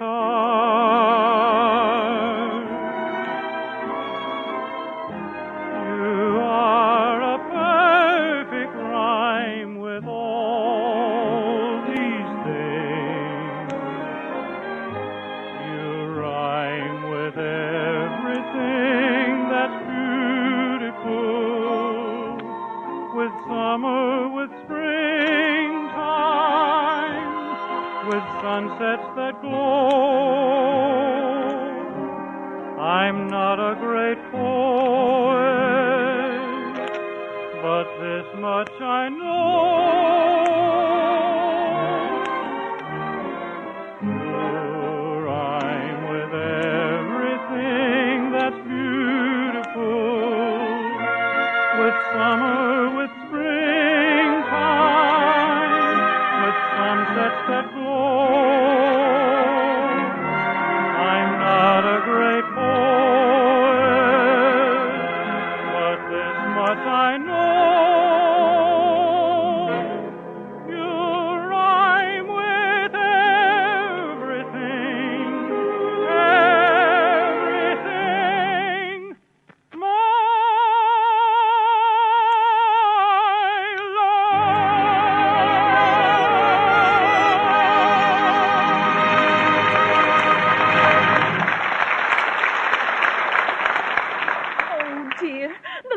Didn't work on the postman either. Gracie, I'm beginning to think maybe it's a fake. Oh, nonsense, Tootsie. It didn't work on the postman because he's already a great lover. Well, maybe we should try it on somebody who's just the opposite. That's it. I wonder if George is still home.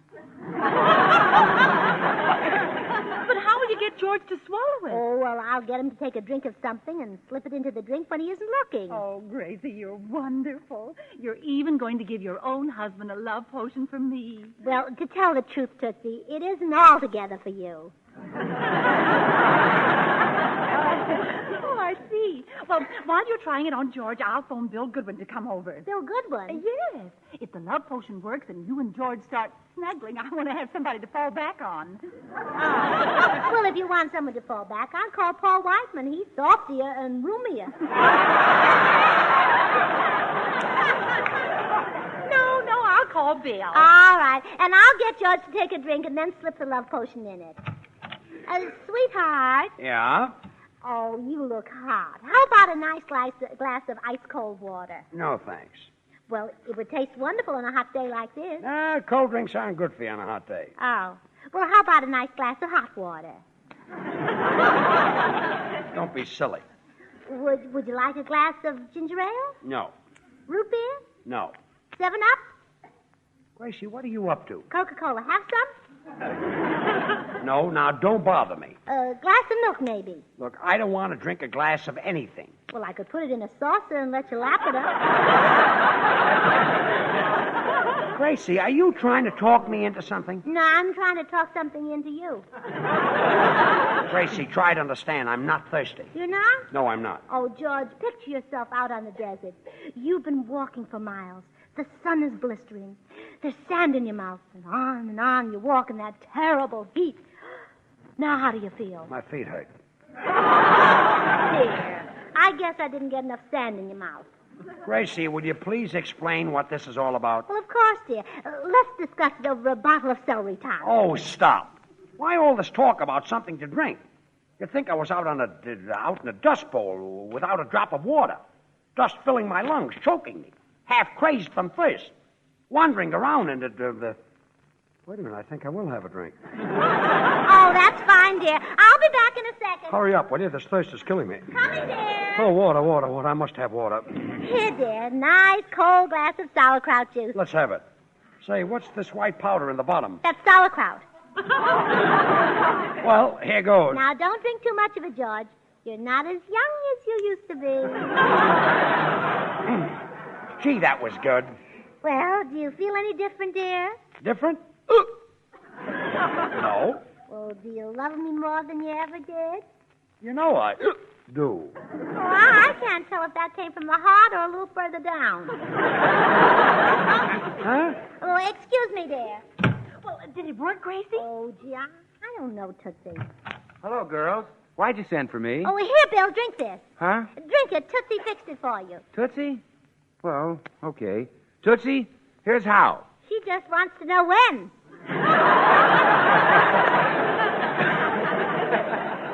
Ooh, that tasted like soda. Oh, that was a love potion. Love?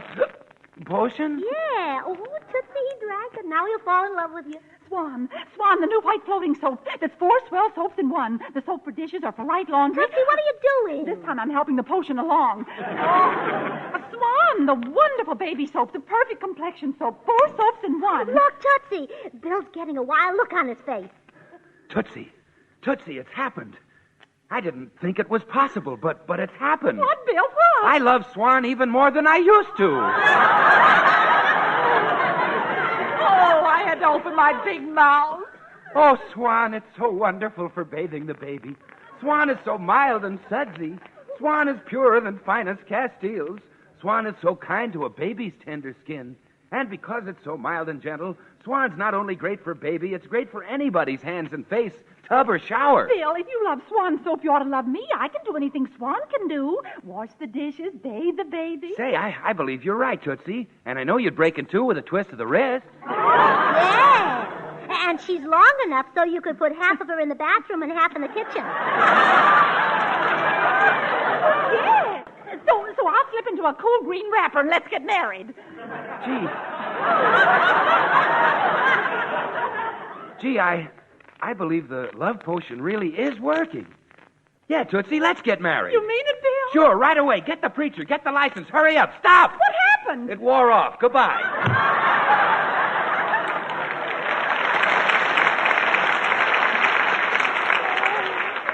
That love potion's no good. Now I'll never get married. Well, don't be upset, Tootsie. So far, we've only tried it on ducks and men. What's Tootsie bawling about? Well, Mr. Bolingbroke sold us a love potion. Bolingbroke, Gracie, that potion is a phony. It is not. Mr. Bolingbroke said that whenever Betty Grable works at the canteen, she slips it into the soldiers' coffee. That's not true. Oh, yeah? Then why do all the soldiers look at her that way? Look, get on the phone and get that Bolingbroke over here. I'll fix that pool room chiseler and take care of Tootsie at the same time.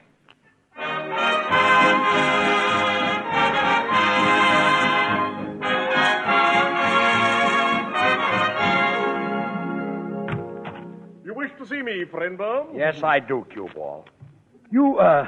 I mixed you a drink of that phony love potion you sold my wife.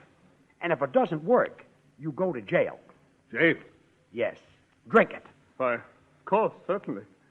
Well, bottoms up. Oh, look, George, he has a secret method. Before he drinks it, he blows the foam off the top. Yes, it's an old Oriental trick. Well, that was delicious. Yes, and it's working. It's working. I love you, Burns. Well, goodbye. Come back here. Come back here. Look, Cue Ball. It's not me. There's a girl in the next room I want you to be in love with. And remember, no love and you go to jail. Sir, the potion never fails. Come forth, girl of my dreams. Come forth and nestle within my eager arms. Here I am. Mr. Burns? Yes? You may summon the cops.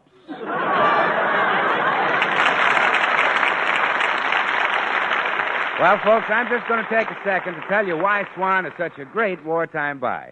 Swan is purer than finest Castiles and a suds and whiz even in the hardest water. That's why it's really 4 great soaps in one. Grand soap for your bath and complexion, for baby's bath, for light laundry, and to help protect your hands when you do the dishes.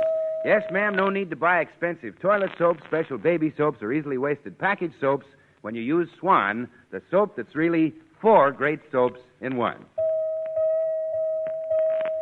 The makers of Swan, the new white floating soap, join George and Gracie in inviting you to tune in to your CBS station again next week, same time.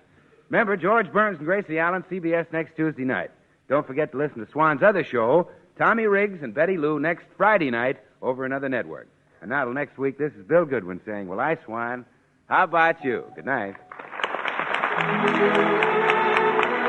This is the Columbia Broadcasting System. Oh, that Gracie. Stay tuned for more Burns and Allen right here on the Hojo Radio Network. Coming up next. Well, hello. Come right in. Oh, George, we've got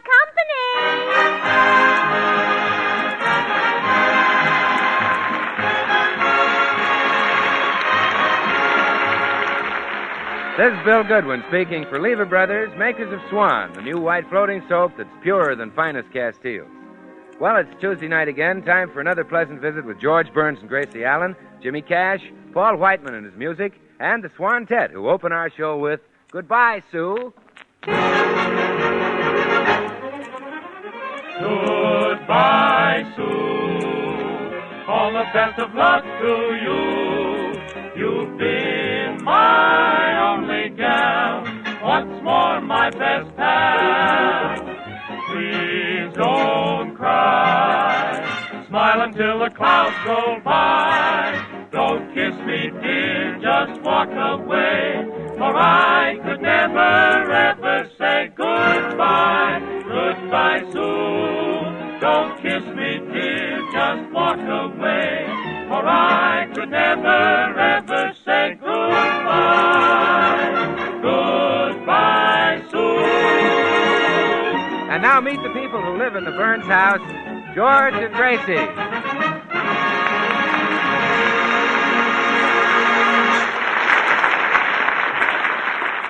Well, it's morning at the Burns house, and as George comes downstairs, he sees Gracie about to leave. Where are you going, Gracie? Oh, just down to the May Company. What for? To buy something. What? Oh, it's just a little straw and a feather, maybe a little fruit and a ribbon. Gracie, you're not going to get another new hat. How much you want to bet? Nothing doing. You've got enough hats. I'm lucky if I get one new hat a year. Oh, but George, you don't need a hat. You're already so handsome and attractive. You have such a beautiful head, and your face has such strength and character that a hat would only hide your tremendous charm. That, Gracie, is a lot of malarkey. Yeah, I know. Did it work? No.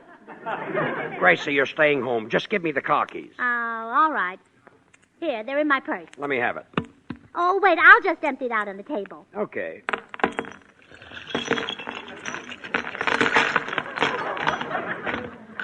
Is that all you've got in your purse? Oh, sure. I hate women who carry a lot of junk around. Gracie, what's this? A cowbell. Where'd you get it? I found it. Yeah, but why do you carry it around with you? Well, someday I might find a cow. Yeah, some farmer might have a hole in his pocket. Yeah. Oh, here's Cow a might letter drop I out. forgot to mail, George. What'd you say, dear? I said, here's a letter I forgot to mail. It's a fan letter to my favorite radio star, Mervyn Greenface. Mervyn Greenface? Yeah. Never heard of him. Haven't you ever heard the girl who says, give me a package of Beeman Steps and chewing gum, please? Yeah. Well, Mr. Greenface is the fellow who gives it to her.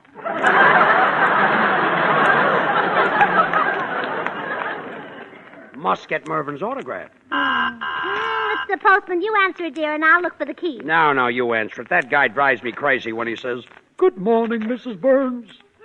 He sounds like Mussolini must feel. Well, all right. I'll answer it. Oh, good morning, Mr. Postman. Good morning, Mrs. Burns. Here's your mail. Why, Mr. Postman, you sound so different today. Yeah, I feel terrible. I got a hangover. Oh, you poor man. There's some tomato juice right here on the table. Well, hurry, Mrs. Burns. I'm sick as a dog. I feel like I'm going to die. Well, here you are, Mr. Postman. You just drink this down and you'll be a new man. Well, thank you very much. That's the way to drink it, every drop. Now, how do you feel, Mr. Postman? Oh, much better, Mrs. Burns. Now I'm my strong, virile self again. Oh, I knew that would do it. Well, goodbye, Mr. Postman. Goodbye, Mrs. Burns. Remember, keep smiling.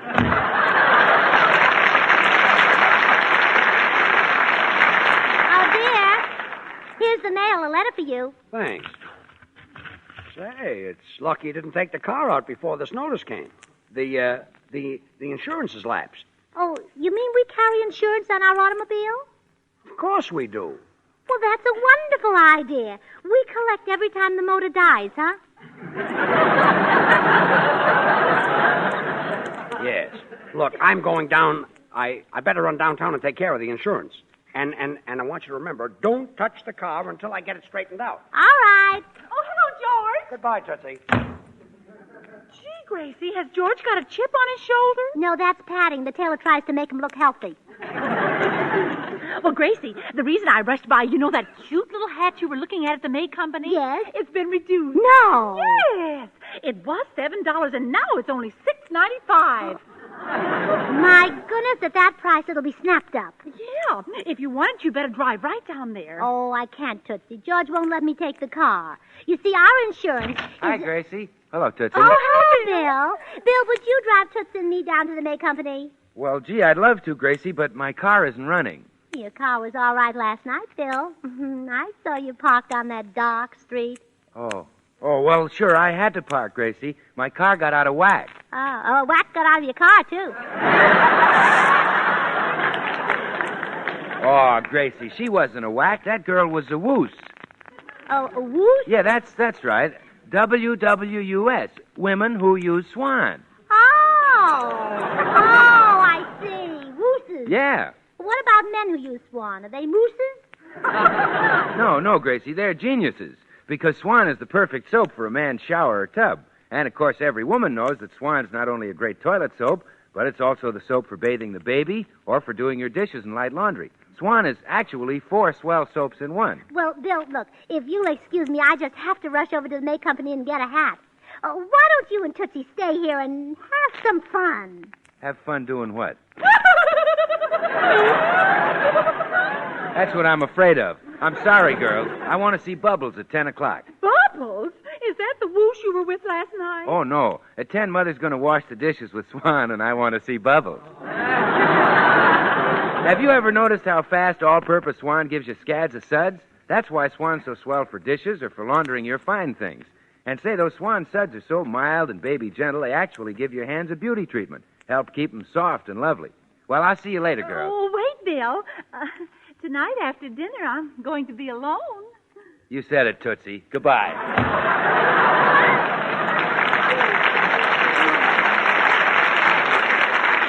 Tootsie, come on. Let's take our car, even if it isn't insured. Nothing can happen. I'm a wonderful driver. Of course you are. Why, when I drive down the street, the other drivers pull up on the sidewalk to watch me.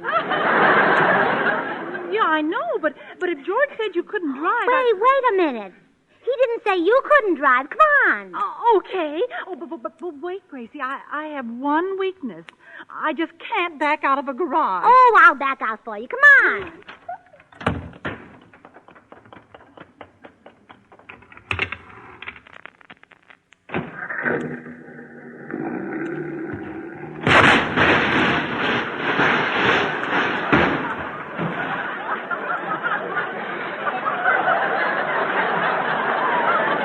Tootsie?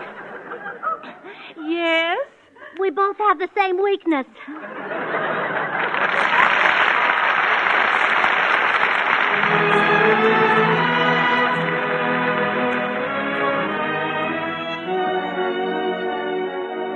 This is Paul Whiten. Walter Donaldson, composer of such hits as My Blue Heaven, comes up with another swell tune, Nevada, and here it is.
After wrecking the car, Gracie and Tootsie went back into the house, where they're now trying to figure out some way to soften the blow for George. Oh, Gracie, George will be furious. He can't help but notice the broken fenders. Yeah. And even if he doesn't, when he starts to drive, he's almost certain to miss the back wheels. I know.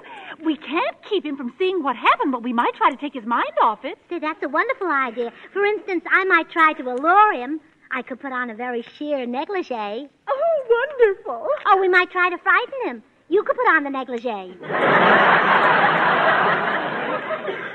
Well, what about getting his sympathy? You could act like you were hurt in the crash. Oh, well, he'd never believe that. All I got was a tiny bump on the head. Well, it could be serious. I know a woman who got a little bump on her head and she lost her memory. Really? Yes. She didn't know who she was and she couldn't remember anything that happened. That's very interesting. Oh, look, Gracie, coming up the steps. It's George. Well, you slip out the back way, Tootsie. I can handle it. Gracie, I saw the car. I know you did it, so don't try to deny it. Didn't I tell you not to touch that car? Who are you? Who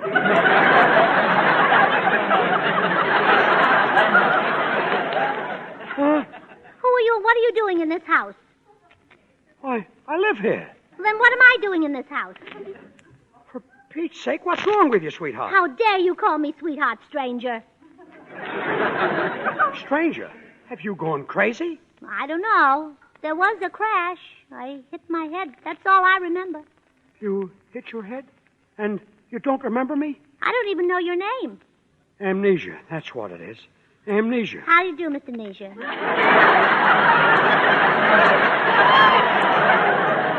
That's not my name. I'm George Burns. I'm your husband. You're my husband? Yes. Oh, please.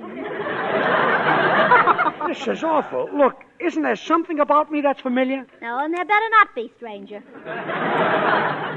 You've got to snap out of this. Here, why don't you take a look in this mirror? My, what a beautiful girl. Who is she? That's you. Oh, flatterer. Please, Gracie, try to remember who you are. Wait, I've got it. I'll bring in somebody you're bound to recognize. Oh, Herman. Oh, Herman. Gracie, look. This is your little boy. Your son. What's the matter? He looks like a duck. He is a duck, and you're his mother. Oh, that's silly. I don't know who I am, but I do know I've never laid an egg.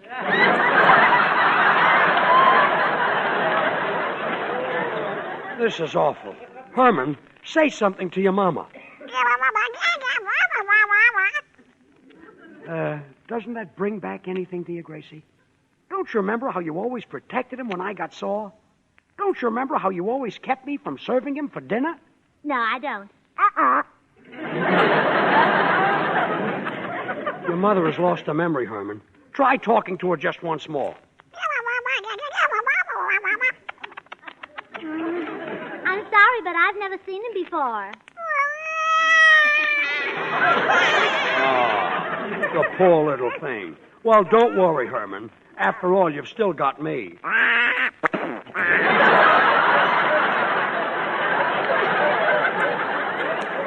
Well, I asked for it. Look, Gracie, just sit down here and rest. I'll go and call a doctor. Oh, Herman. Herman, it's just a game, darling. I know who you are. Well, of course. You're Mama's precious little ducky, and Mama loves you better than anything in the whole world. You see, I'm just pretending I lost my memory so Daddy won't be mad at me. I wrecked his car. I called the doctor.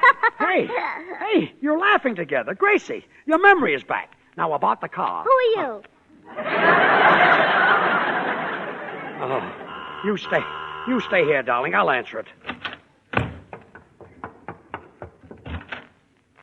Greetings, friend Burns. Oh, beat it, cue ball. I've got enough trouble already. One moment, my dear sir. Recently, I borrowed from you the sum of $5. And when I told you I'd repay you today, you laughed. I certainly did. Well, I am now in a position to bring more laughter into your life. I need another $5. Bolingbroke, will you get out of here? Didn't I tell you I've had enough trouble? My wife has amnesia. No. Lost her memory, eh? Oh, the pity of it. And to think that only yesterday she borrowed $5 from me. That's a lie. Oh, well, nothing ventured, nothing gained. Look, Bolingbroke, why don't you go in and talk to Gracie? If you can bring back her memory, I'll give you $50. 50 crisp verdant dollars? Where is she? Right in that room. I shall call you the moment success crowns me efforts. Oh, lovely lady, I greet you. I am here. Oh, hello, Mr. Bolingbroke. You remember who I am? Well, of course. Veritably, my face is my fortune. Oh, friend Barnes. Yes? I'll trouble you for the $50, me good sir. The patient is completely cured. Gracie! Who are you? Cueball, what are you trying to pull here? But she knew me a moment ago. Please, leave me alone with her again. Okay, but I'm warning you. Don't pull another phony. Again. $50 slipping through my fingers. Please, my dear, just relax. Try to think. About what, Mr. Bolingbroke? You've got it again. I always had it. Burns, come in here. Speak to her. Gracie! Who are you? Get out of here, you prick!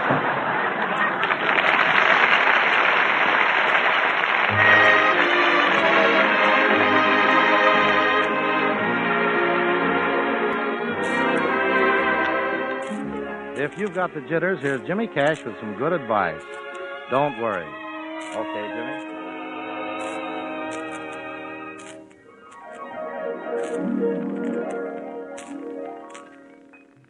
Smile that same old smile and don't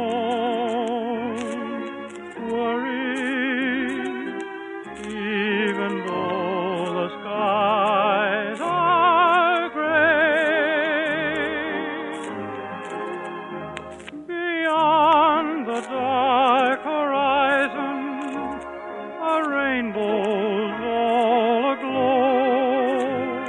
The one we had our eyes on a little while ago.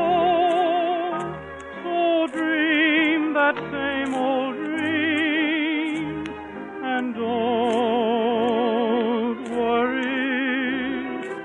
Someday every dream comes true.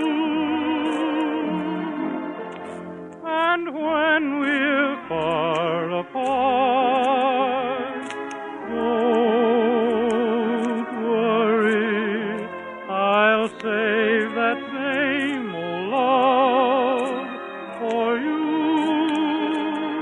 So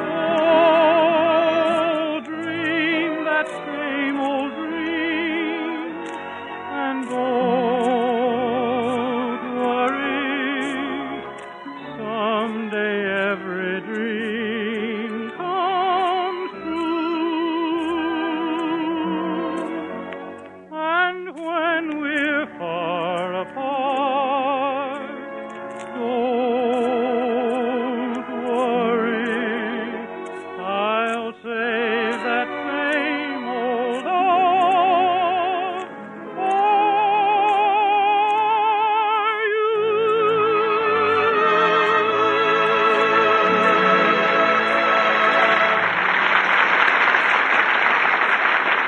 Well, the psychiatrist finally arrived and is now talking to George about Gracie's amnesia.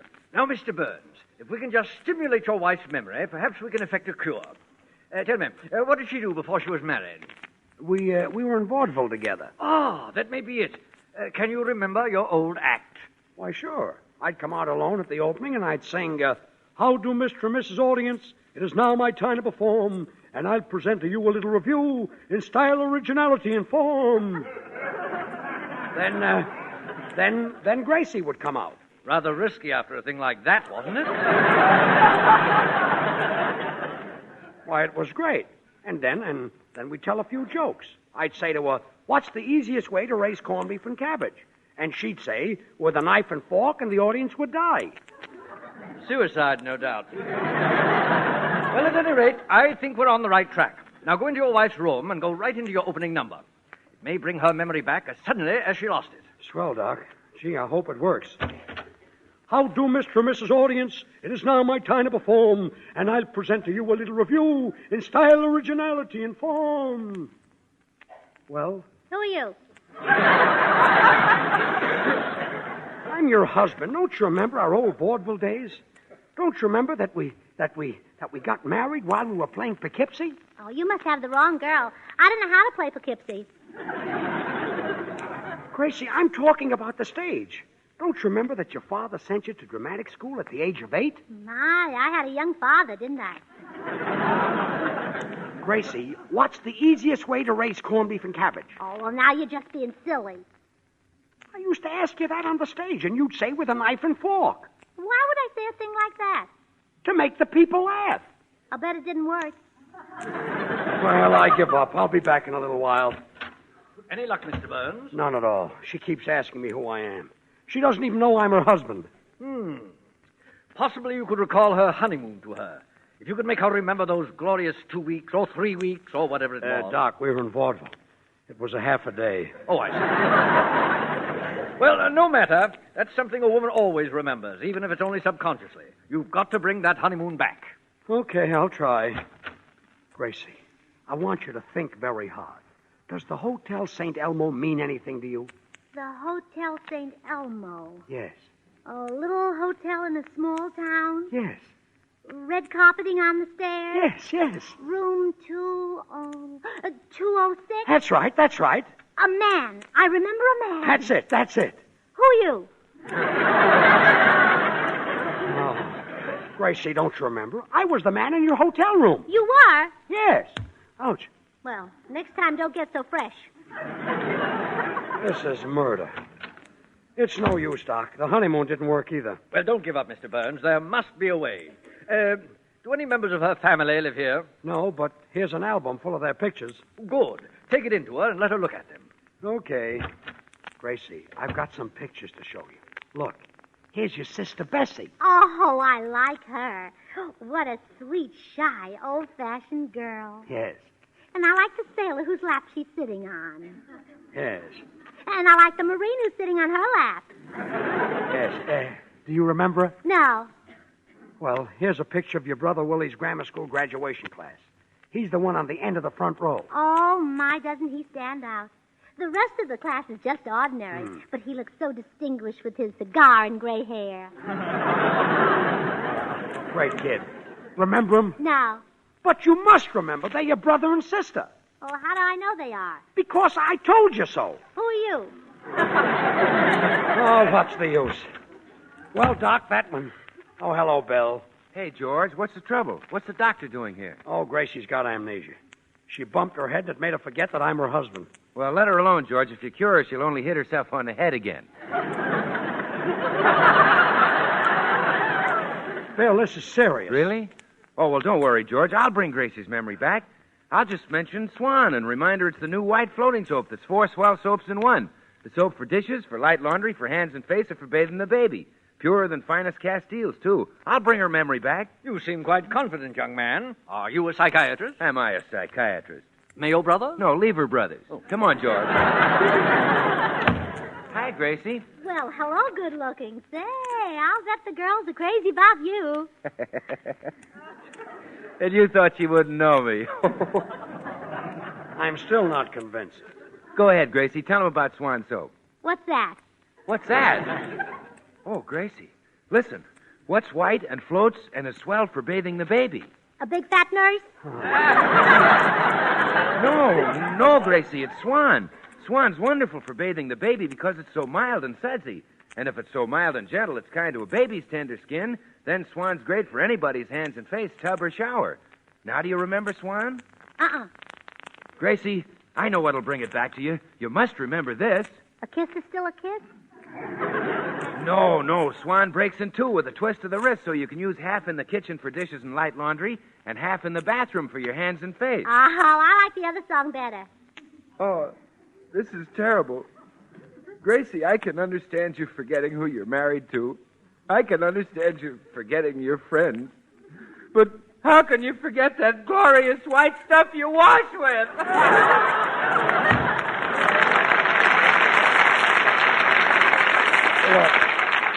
sweetheart, this is driving me nuts. Can't you remember anything?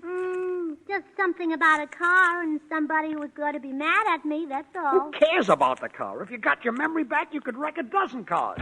Pardon me, Mr. Burns, but this lad came to the door with a parcel for your wife. Yeah, it's a hat from the May Company. Miss Sagwell had it sent out to Mrs. Burns. Well, look, my wife's not well, son. She doesn't remember anything about a hat, so take it back. Oh, wait! I think my memory's coming back. Aha! We found the formula, Mr. Burns. It's the hat. Yes, it all comes back to me now. I'm Gracie and you're George. You're my darling husband and I love you. The memory is back. Well, hallelujah. All right, son, you can take the hat back to the store now. Take it back? Kiss me, Gracie. Who are you?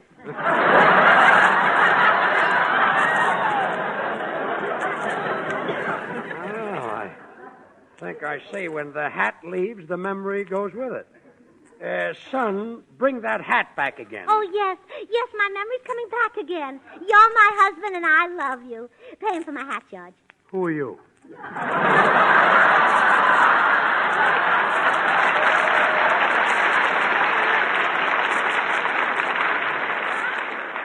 Huh? What am I doing here? Well, you live here, sweetheart. How dare you call me sweetheart, stranger? Oh, yeah.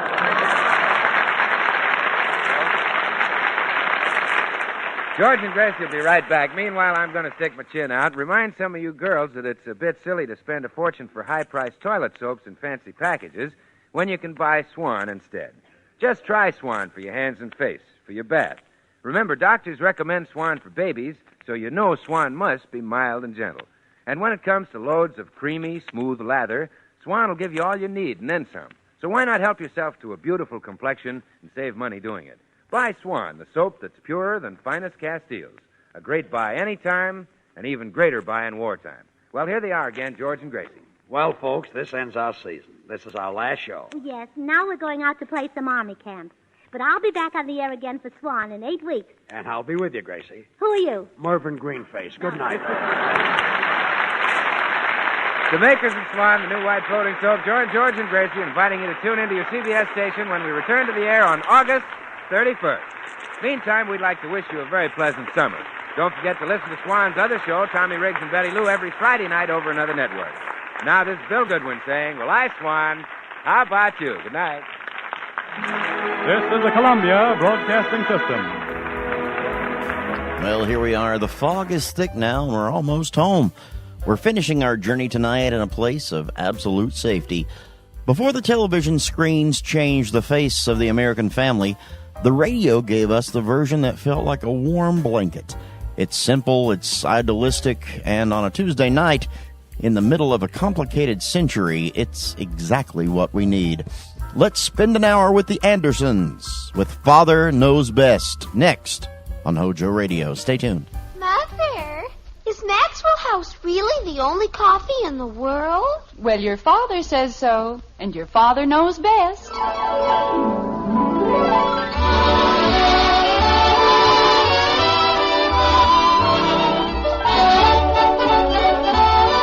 Yes, it's Father Knows Best, transcribed in Hollywood, starring Robert Young as father. A half-hour visit with your neighbors, the Andersons.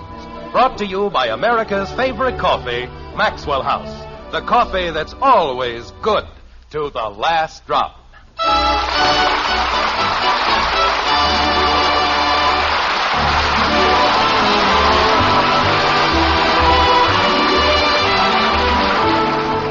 In speaking of children, the poet Charles M. Dickinson wrote, "They are idols of hearts and of households. They are angels of God in disguise.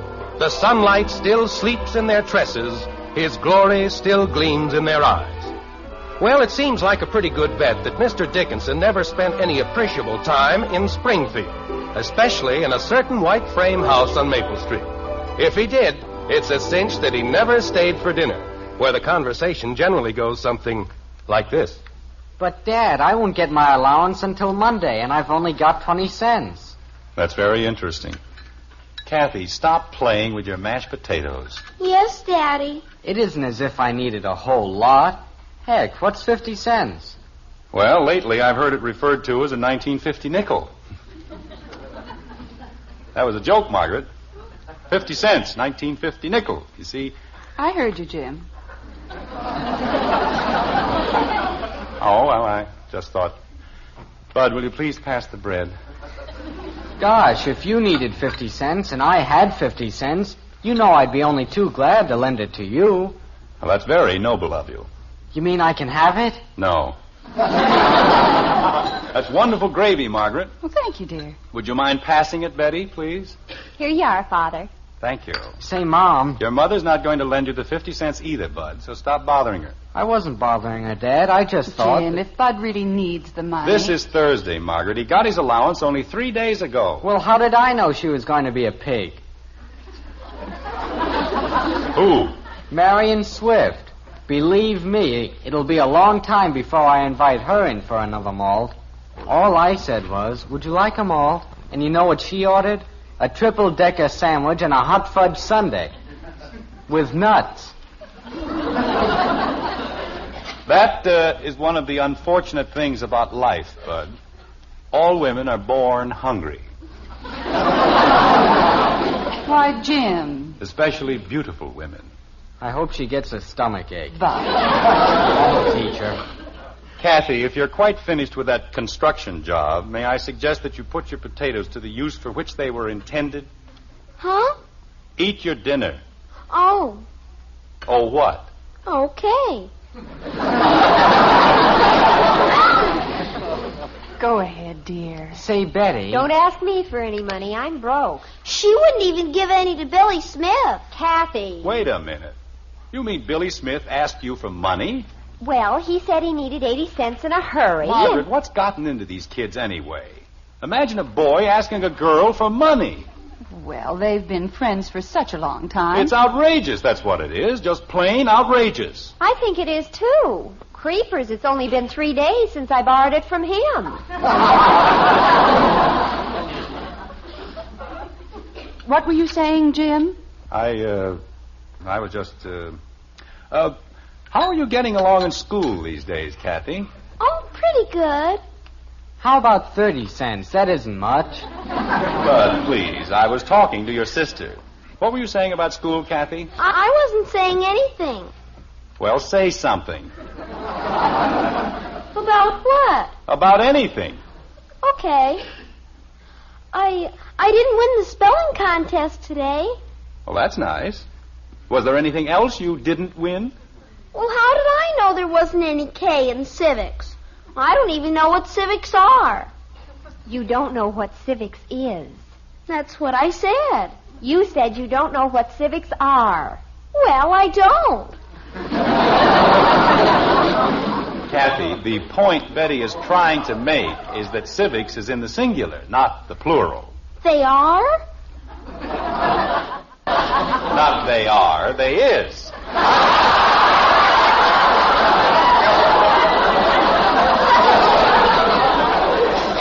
I mean, it is. What is? Civics is. Kathy, civics is a noun. And there's just one civics, like Yonkers.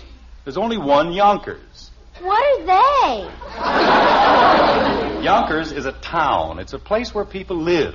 Why? Because they... Kathleen, eat your dinner. But you didn't tell me I what... said eat your dinner. Jim, I think you're being very unreasonable. Why don't you tell Kathy what she wants to know? I did tell her. I told her civics was a singular noun. What more is there to tell? You can tell her what civics are. Or is. Well, all right. Kathy, civics is, it's the, Dad. It's from the Latin, what do you call it, which means citizen. And, you see, Kathy, the government is divided up into certain groups and, certain other groups. Dad. Now, the government has a certain responsibility to the people. And the people have a certain responsibility to the government, which is the way it should be, isn't it? Dad. Bud, will you please keep still? I'm trying to explain civics to Kathy. Civics is that department of political science dealing with the rights of citizenship and the duties of citizens. Which is exactly what I just finished saying. Isn't it, Betty? Word for word. Well, it meant the same thing. Maybe I don't remember the formal definition, but I certainly know the practical application of the word, and that's what Kathy's really interested in, isn't it, Kathy? It is? Take Springfield, for example. We know that we have a mayor, a city assembly, and the usual city employees. Now, each of these is a public servant, and his principal duty is to protect the rights and privileges of the people. That's clear, isn't it? Jim, I'm sure that Kathy doesn't care Just a about... minute, Margaret. This is very interesting. What was that, Betty? I was just clearing my throat, Father, so I can listen better. It's high time this family took a little interest in something other than boyfriends and the price of hot fudge sundaes. But I didn't ask you that. Never mind, Bud. I'm explaining about civics, and it's very interesting. Isn't it, Kathy? Oh, sure. It's up to the citizens of every community to see that their rights are protected. That's why we have elections, to keep the public servants on their toes. Now, take the mayor, for example. If we think the mayor is doing a bad job, we don't vote for him again. We throw him out, put somebody else in. Betty, we'd better start clearing the table. Okay. Any time a public servant thinks he's bigger than the people, well, that's the time to watch out. Now, take this new highway. What right do they have to tear down the old meeting hall for a new highway? That's what I want to know. Don't take the cake, Mom. All right, dear. I don't mind progress. But there's such a thing as sentiment, too.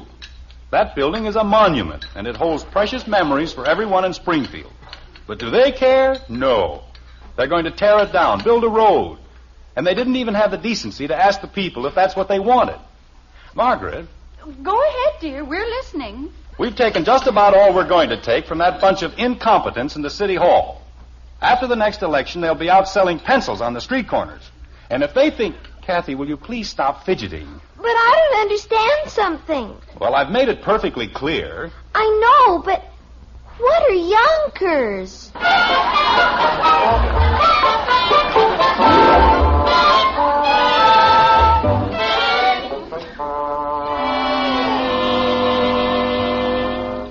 For crying out loud, Kathy, you can trust me, can't you? You said you'd give it back to me on Monday, and this is Monday. But you don't need the quarter. I do, too. Look, Kathy, why don't you just let me pay you the interest? I want my quarter.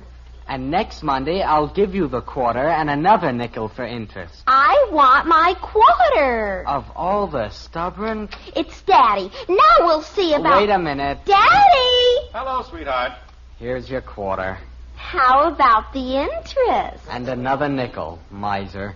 Thank you, Bud. Well, what's going on in here? Oh, not a thing, Dad. If he's trying to borrow money, look out for him, Kathy. He's a slick one. Oh, sure. You have to worry about her. Jim, I'll be right in, honey. there's a letter for you next to the phone.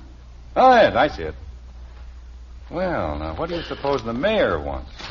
Maybe he wants you to help him with something. Received your... Impertinence. What in the name of... Margaret! Anything wrong, Dad? I've never heard of anything...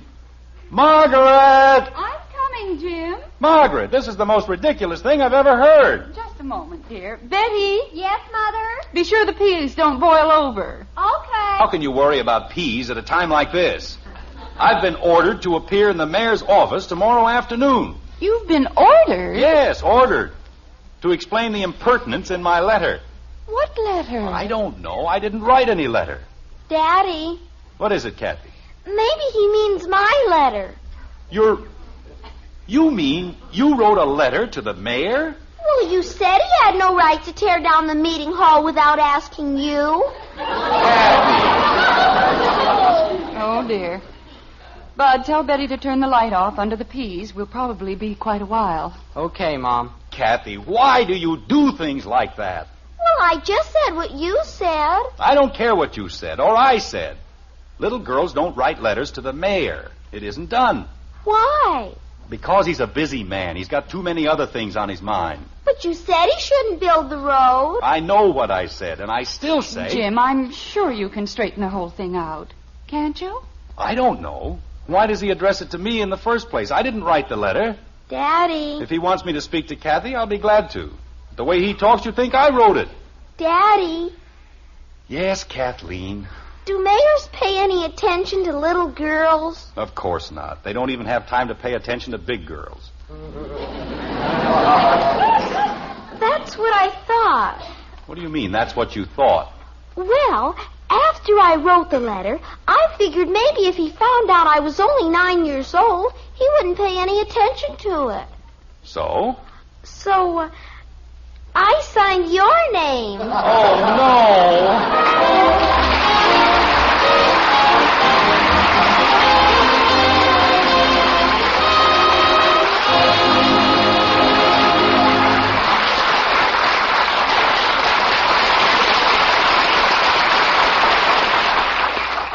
Well, that was a fine speech Father made at the dinner table, though Mother did seem to have some doubts. And yet there are some things every woman loves to hear at her dinner table. For instance, best cup of coffee I ever tasted. You'd like to hear those words at your table, wouldn't you? Well, ma'am, tomorrow you can hear them, and from the world's greatest coffee expert. That's right, because the #1 expert is your husband.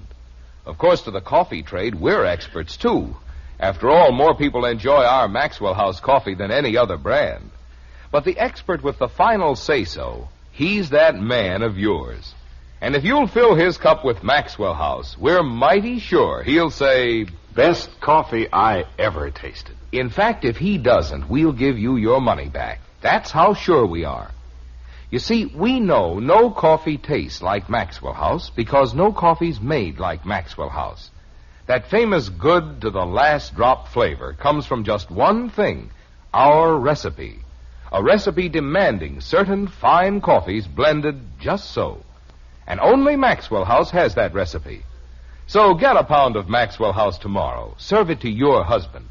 If he doesn't say, best coffee ever, why, just send us the can and unused portion, and we'll gladly refund the price you paid. Our address is right on every familiar blue tin. Tomorrow, see how much your husband, the world's greatest coffee expert, enjoys Maxwell House coffee. Always good to the last drop.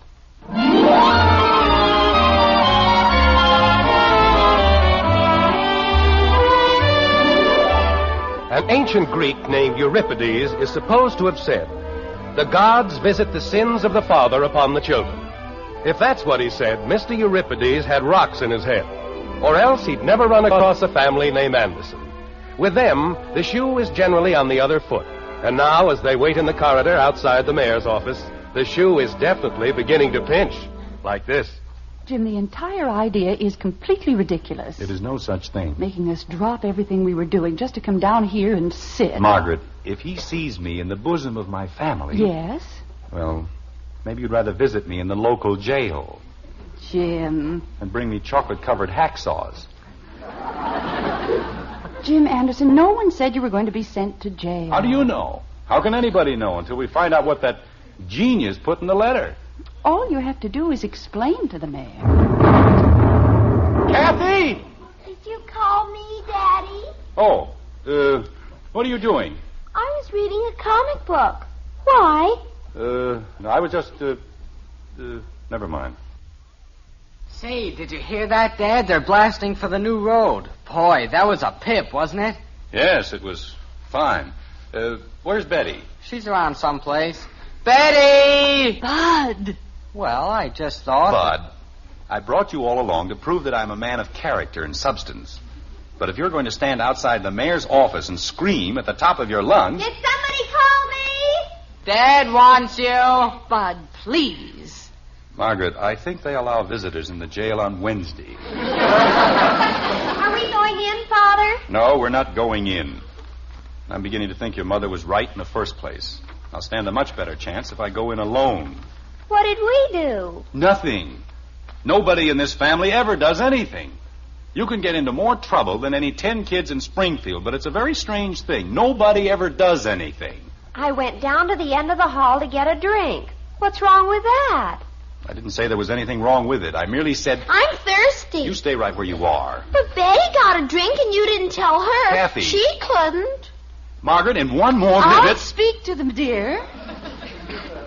Kathy? Betty? Bud? Bud?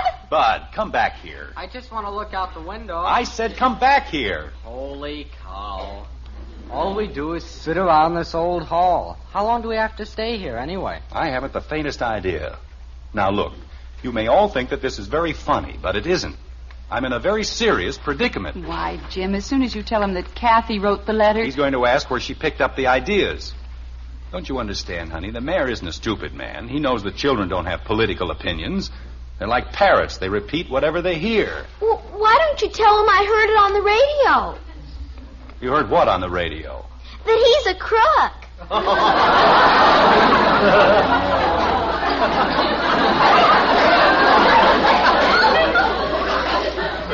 Kathy, you didn't tell the mayor. Oh, but Daddy said... I never said he was a crook. You didn't? No. I may have said a lot of things, but I never said that he was a crook. Well, I did. Margaret. Mr. Anderson? Yes? The mayor will see you now. Thank you very much. Jim, dear, everything's going to be all right. The condemned man ate a hearty breakfast.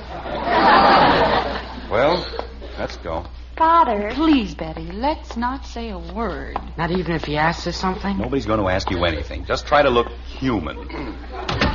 This way, please. Are you sure you didn't say he was a crook? Kathy. Well, somebody did.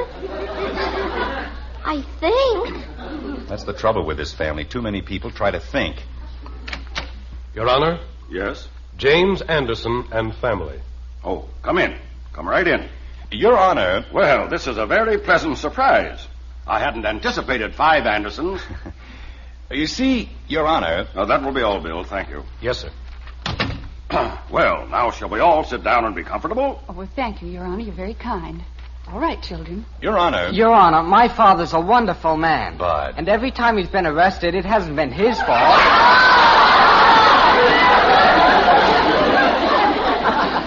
Your Honor, I've never been arrested in my entire life. Why, Father, don't you remember the time you thought the car was stolen and the police... Betty. Well, they said you were driving a stolen car. It was my own car. It was a mistake. Well, that's what Bud said. Betty, please. I'm just trying to help. Your Honor. Mr. Anderson, I received an amazing letter a few days ago. I know, Your Honor, and I'd like to explain. I heard you speak some time ago at a service club luncheon, didn't I? Yes, I'm the president, Your Honor. But I'd like to... At that time, you struck me as being a fairly intelligent man. Thank you. You see, Your Honor... Not at all the sort of man who'd spell grafter with 2 T's. Grafter. Doesn't it have 2 T's? No, dear. Just 1. Oh. Your Honor, if you'll only let me explain... There'll be lots of time for explanation. First, permit me to say that this was a very remarkable letter. But It contains some very pertinent information and a very valuable suggestion. Your Honor, what I'm trying to say is... It did. Oh, yes. I've already had several talks with the city council, and we are all agreed that your ideas are not only logical, but extremely helpful.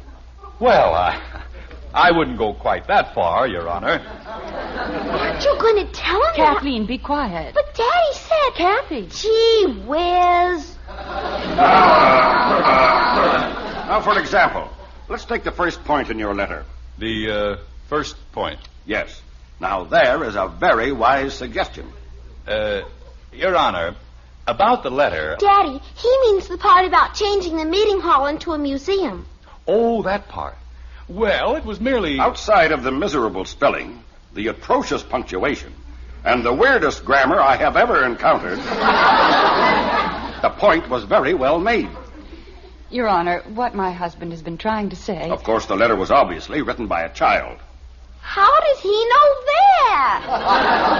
And I'm quite sure I know which child. Well... You see, dear, there was no need to be upset. The suggestions about the museum and the park to contain it are reflections of definitely adult thinking. Well, it was just... And so was the impertinence. But, Your Honor... If you think I'm a crook, say so. Don't hide behind your children's skirts. I never said you were a crook. Never. I merely said that you were incompetent. Well, what I meant...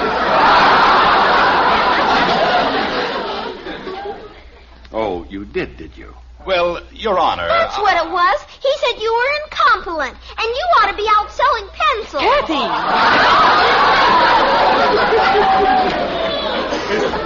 Well, I knew it was something like that. Now, see here, Anderson. Your Honor... Tell him what you're going to do to him next year, Daddy. Kathy, will you please... He's only a servant anyway. And if he doesn't stand on his toes, we're going to be quiet. But you said he was a servant. Kathy! And you were going to throw him out and put somebody else in. And then you said... Want me to sit on her, Mom? Anytime the mayor thinks he's bigger than the people... Let's both sit on her. It's time somebody did something. And if he thinks he can get away with it... Ow! Bud! She bit me. Well, he had no right to put his hand over... Your Honor, I'm very sorry about this whole thing, but you see, we were talking at dinner the other night. I love my daddy. Kathleen! And nobody's going to put him in jail. Kathy! Even if it doesn't have a K. What doesn't have a K? Yonkers.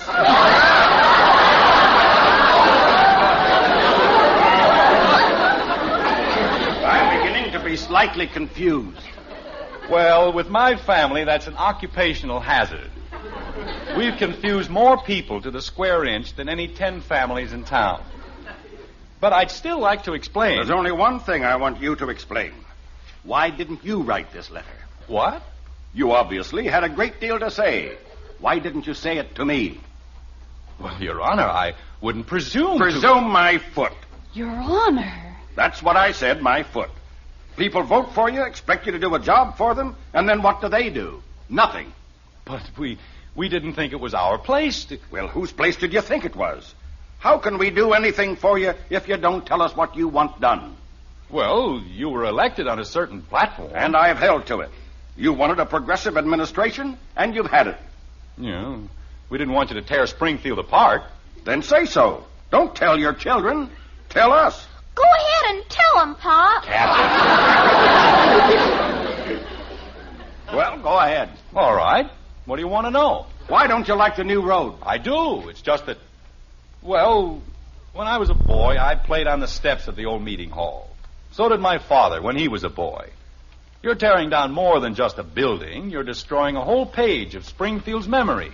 And you suggest that we turn it into a museum instead. Is that it? Well, I thought you could move it a few blocks. There's a lot of vacant land east of the old meeting hall. And build a small park around it. Something like that. Do you have any idea of the cost? No, but the people... Do you think the people would stand still for a bond issue to finance it? I think so. After all, if it's part of Springfield tradition... All right. Then we'll do something about it. Excuse me. Bill. Yes, sir? Call the papers. I want a special press conference in my office at 5 o'clock. Yes, sir. Tell them it's about starting a campaign to save the old meeting hall for some of our sentimental citizens. Yes, sir. Now, is there anything else? Well, our school gets out awful late. Kathy. Your Honor... Do you still think I'm a crook and a grafter? I never said that, Your Honor. I merely said that you were... Incompetent. Kathy, when we get home, remind me... Anderson, we're here to do a job as best we know how. And it's up to you to see that we do it. Or you'll be out selling pencils. Kathleen, please. Well, Daddy said... Your Honor, all I ever said... You said you'd vote me out of office, didn't you? Well, yes, but... Why don't you give me a chance? If you don't like what I'm doing, tell me. Don't let me find out about it at the polls. Then it's too late. Your Honor, I merely said... We want to do our job for you in the best possible manner. But we aren't mind readers. You've got to tell us when we're off on the wrong foot. Well, if you'll just... There's only one thing wrong with you, Anderson, and it's the same thing that's wrong with most of the people in this country. What you need is a good lesson in civics.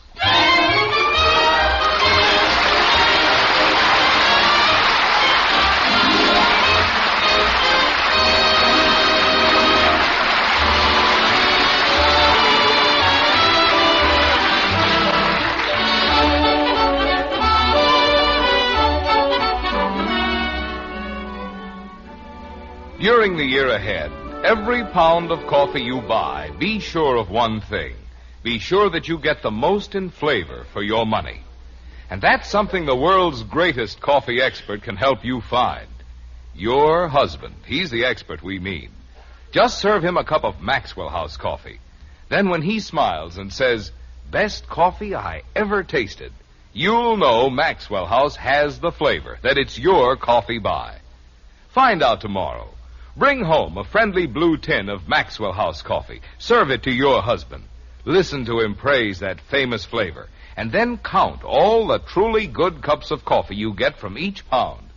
At your own table, find out how much more you get for your money with Maxwell House coffee. Always good to the last drop.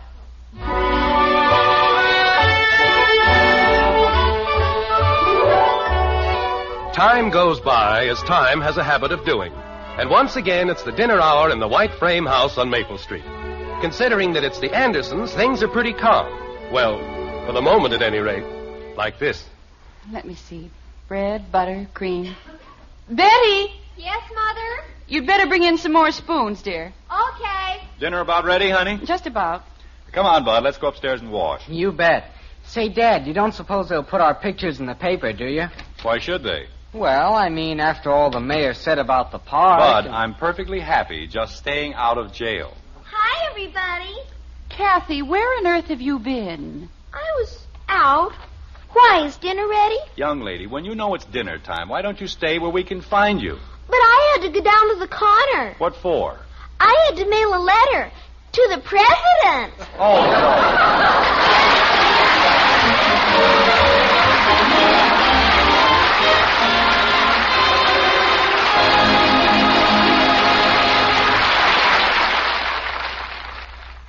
At breakfast time, you don't have to say, You children eat your cereal right this instant. just say, Hopalong Cassidy is crazy about hot wheat meal. just a little psychology. Yes, to get your children to eat a hot cereal, just tell them Post Wheatmeal is Hopalong Cassidy's favorite hot cereal, and they'll eat it too. Post Wheatmeal is chock full of solid whole wheat nourishment, has a wonderful nut-like flavor, and it cooks in just 3.5 minutes. You'll see, you'll all agree, it's the best hot cereal you ever ate.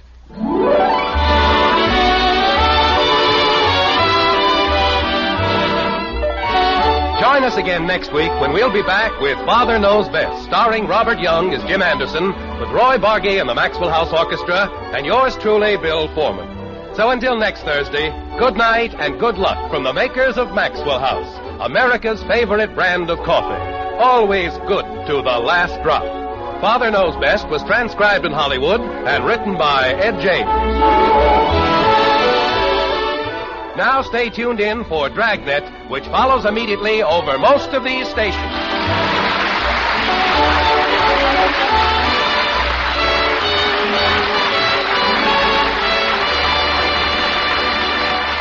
Jack Webb and Dragnet.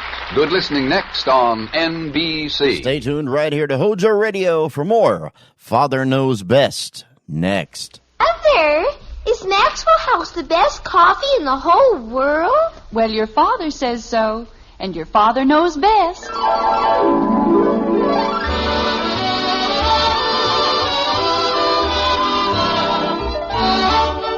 Yes, it's Father Knows Best, transcribed in Hollywood, starring Robert Young as father. A half-hour visit with your neighbors, the Andersons. Brought to you by Maxwell House, the coffee that's bought and enjoyed by more people than any other brand of coffee at any price. Maxwell House, always good to the last drop.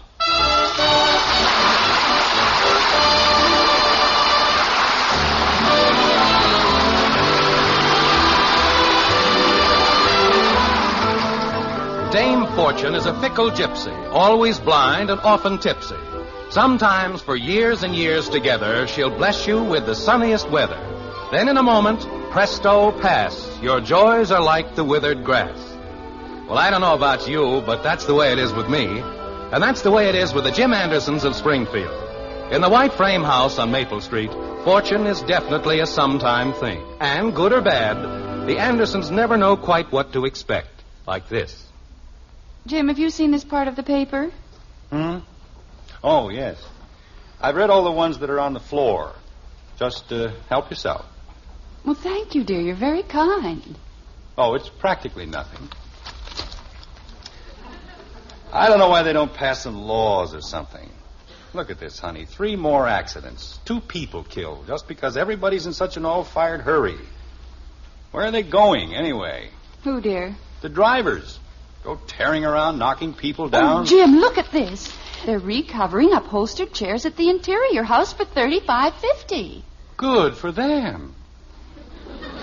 When you think of the lives that are lost just because people are careless or thoughtless... Jim. I heard you, Margaret. They're recovering chairs, and I hope they'll be very happy. $35.50 isn't much at all, and that rose chair in the living room... Oh, honey, you're not going to start that again, are you? Well... There's nothing wrong with the rose chair, and I don't see why you keep on insisting. The rose chair is a disgrace, and you know it. It is not. It looks homey, that's all. It's frayed, faded, and feeble. And if that's your idea of homey... I like furniture that looks as if it's been lived in. By people or elephants. Margaret, we've been through this a dozen times, and, well, I'd prefer not to discuss it right now. We're through with the dishes, Mother. Is there anything else? Yes, will you please tell your father that the rose chair in the living room is a disgrace? Margaret. The rose chair in the living room is a disgrace. Anything else? Yes. Tell your mother I like it fine, just the way it is. He likes it fine. Aren't you two talking to each other? Not when it comes to chairs. Leave me alone, will you? I don't want to guess. But you have to. What good's a riddle if nobody tries to guess? A man tries to read a paper and you'd think it was a crime against humanity. Night after night, day after day, all I have to do is sit down... Dad, make Kathy leave me alone, will you, please? I wasn't doing anything. Well, whatever you weren't doing, stop it. But I just want him to guess. Father, she's been driving us crazy with those horrible riddles all night. They aren't either horrible. Kathy, if Betty and Bud don't want to play... Play, Mother. Wait a minute. There's nothing wrong with a few harmless riddles. And if that's all it takes to make your sister happy... But you don't know her, Dad. She never stops. I do, too, stop. Now, Bud, let's not argue. After all, Kathy's happiness is very important. It is? I don't know what that means, but it's leading up to something. What is it that has 18 legs and flies? A baseball team. Margaret.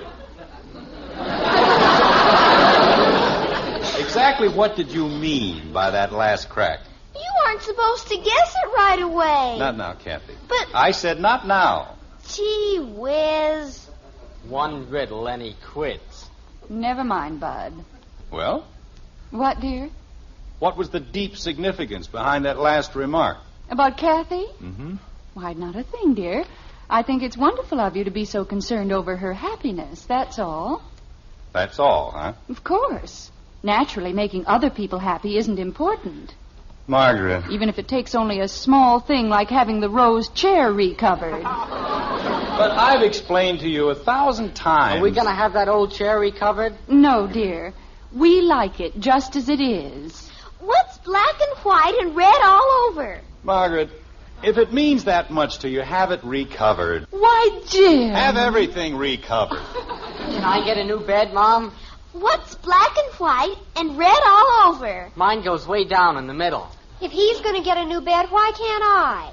I haven't had a new bed since I was 9 years old. Nobody said anything about a new bed. Bud just got through saying it. But I didn't say you could have one. You said to have everything recovered. And how can you recover an old bed?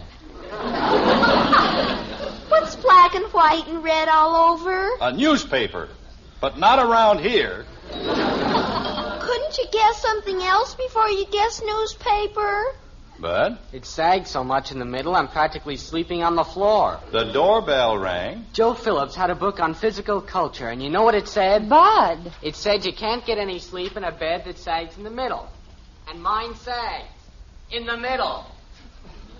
Sleep. To get any more sleep, you'd have to be dead. Well, you can't say that about me. I hardly sleep at all. You're another one. If you spent half as much time doing anything else, you'd be a genius. Jim, everyone has to sleep. Nobody said they didn't. What has 50 eyes and can't see? But just because you want one chair recovered, all of a sudden everybody needs a new bed. Daddy. We don't have to worry about money. Haven't you heard? We're the rich Andersons. Why don't we just go out and buy new furniture every week? Dear, no one said anything about getting new furniture. What has 50 eyes and can't see? I suppose beds aren't furniture. I know, dear, but the children weren't really serious. Why weren't we? Well? What? What has 50 eyes and can't see? A potato, and leave me alone.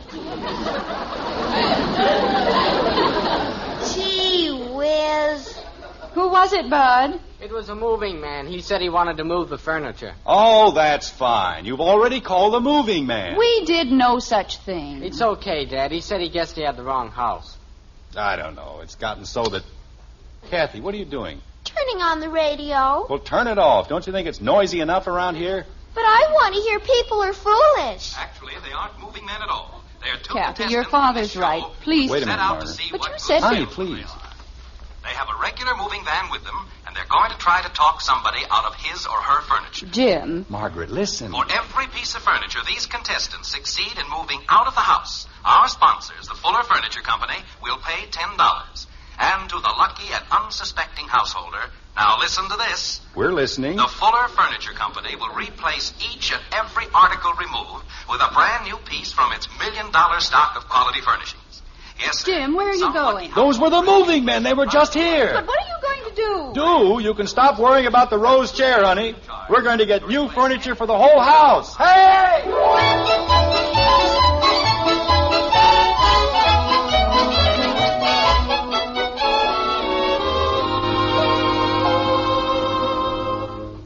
Now that the holiday season is over, it's time to get back to the everyday business of living. What did the boy say when the bee stung him? Ow! Right. Bud. Well, she stuck me with a pin. Kathy, It's a riddle, Daddy. don't you kids realize that this is important? Those lunk-headed contestants took so long to move the stuff out, they'll probably miss the end of the show, and we'll get nothing back but our old furniture. But I didn't do anything, Dad. Bud, be quiet, will you? Jim, you think it was wise to give them all the beds? Of course. There's no sense in doing a thing halfway. But what if they don't bring the new ones tonight? They have to bring them. Don't you remember? The announcer said they'd immediately replace everything they removed. I hope you're right, dear. What has 4 legs and whistles? 2 sailors. And look, Kathy. Gee whiz, why do you have to know all the answers? Because whether you believe it or not, I was once 9 years old myself. Jim, I think he's going to say something. Well, it's about time. All he does is talk. Never says anything. Well, I think we'll have time for 1 or 2 more contestants before... No, wait a minute. Here they are. The moving men are back. They made it. They're back. Bud, will you please Turn it be up a little, still? Betty, please. Okay. Tell me, did you boys have any luck? Oh, we had a terrible time, Mr. Foreman. It was just awful. Yeah, awful. Why, those ungrateful... Jim. We must have gone to a dozen places. And one guy even said he'd sick the dog on us. Yeah, the dog. Why doesn't he tell them about us, the knucklehead? Well, didn't you show the people your moving van? Oh, sure. But they said they didn't care if we had 10 of them. Yeah, 10 of them. They'll have to go off the air in a minute. Why doesn't he tell them... You mean then that you couldn't talk anyone into letting you take their furniture? Take their furniture? I'm glad I'm alive. Yeah, alive. Margaret, they took practically all the furniture out of the whole house. I know, dear. Well, I'm awfully sorry. But as a consolation prize and for being such good sports, the Fuller Furniture Company wants you both to have... We'll just see about that right now. What are you going to do, Jim? I'm going to call the station. I'll show them they can't pull a stunt like that on me and get away with it. They said they'd replace the furniture, and they're going to replace it if I have to go down there and... Hello? Now, look, this is James Anderson of 607 Maple Street. And when those men took my furniture... I'm not mistaken, I tell you. They drove up in a moving van and...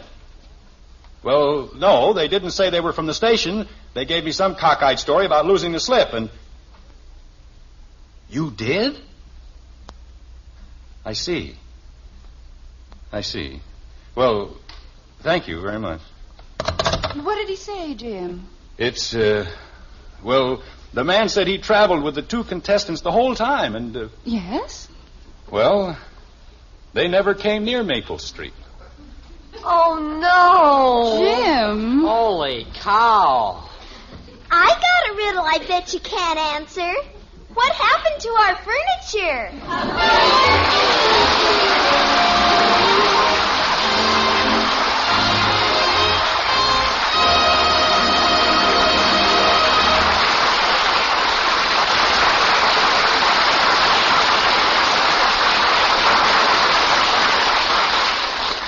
Kathy's so right. Her riddle probably has Father's stock cold.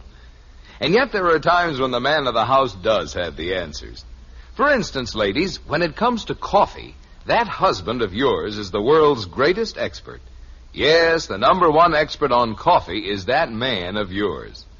Of course, your grocer will say we're the experts. He knows more people enjoy our Maxwell House coffee than any other brand.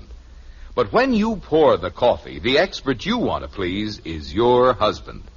And tomorrow, if you'll fill his cup with Maxwell House coffee, we're sure he'll smile and say, "Wonderful. Best coffee ever." In fact, we're so sure we'll give you your money back if he doesn't. You see, we know no coffee tastes like Maxwell House because no coffee's made like Maxwell House. In all the world, there's only one recipe for that famous good to the last drop flavor.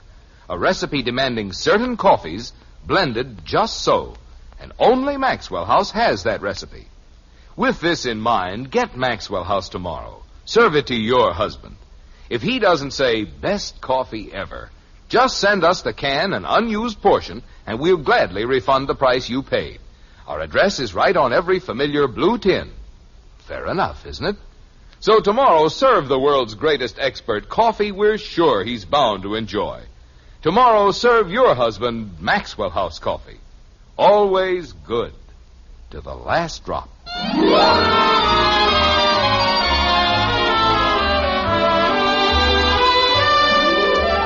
It isn't much later in Springfield. Matter of fact, it isn't much later anywhere. But Springfield's the place we're worried about.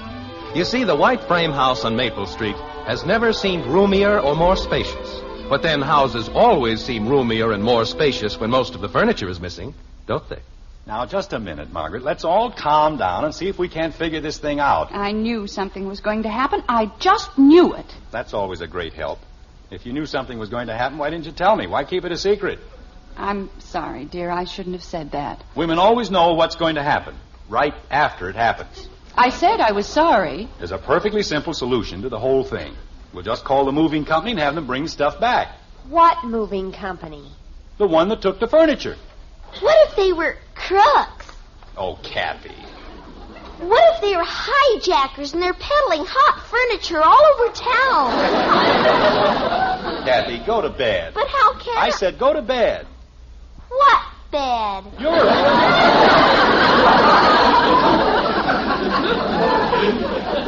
Quite right, Kathy. What bed? Father, I know it sounds ridiculous, but what if Kathy is right? Maybe they were crooks. That's the silliest thing I've ever heard. Of all the houses in Springfield, why would they pick this one? They didn't pick anything, dear. We chased them down the street, remember? Well, yes, but Bud, haven't you found that book yet? I think it's in the hall closet. Well, hurry up. As soon as Bud finds the phone book, we'll look in the classified section, and that'll be that. What'll be what? We'll call the company and get our furniture back. Father, I've been trying to tell you, we don't know the name. We certainly do. Kathy said she saw it on the side of the truck. And I did. It said coast to coast. So there. Betty, I wish you'd learn to... Coast to coast. And the driver's name was Mike. Kathy, they're all marked coast to coast. That's where they go. They do? What was the other name? What other name? On the side of the truck.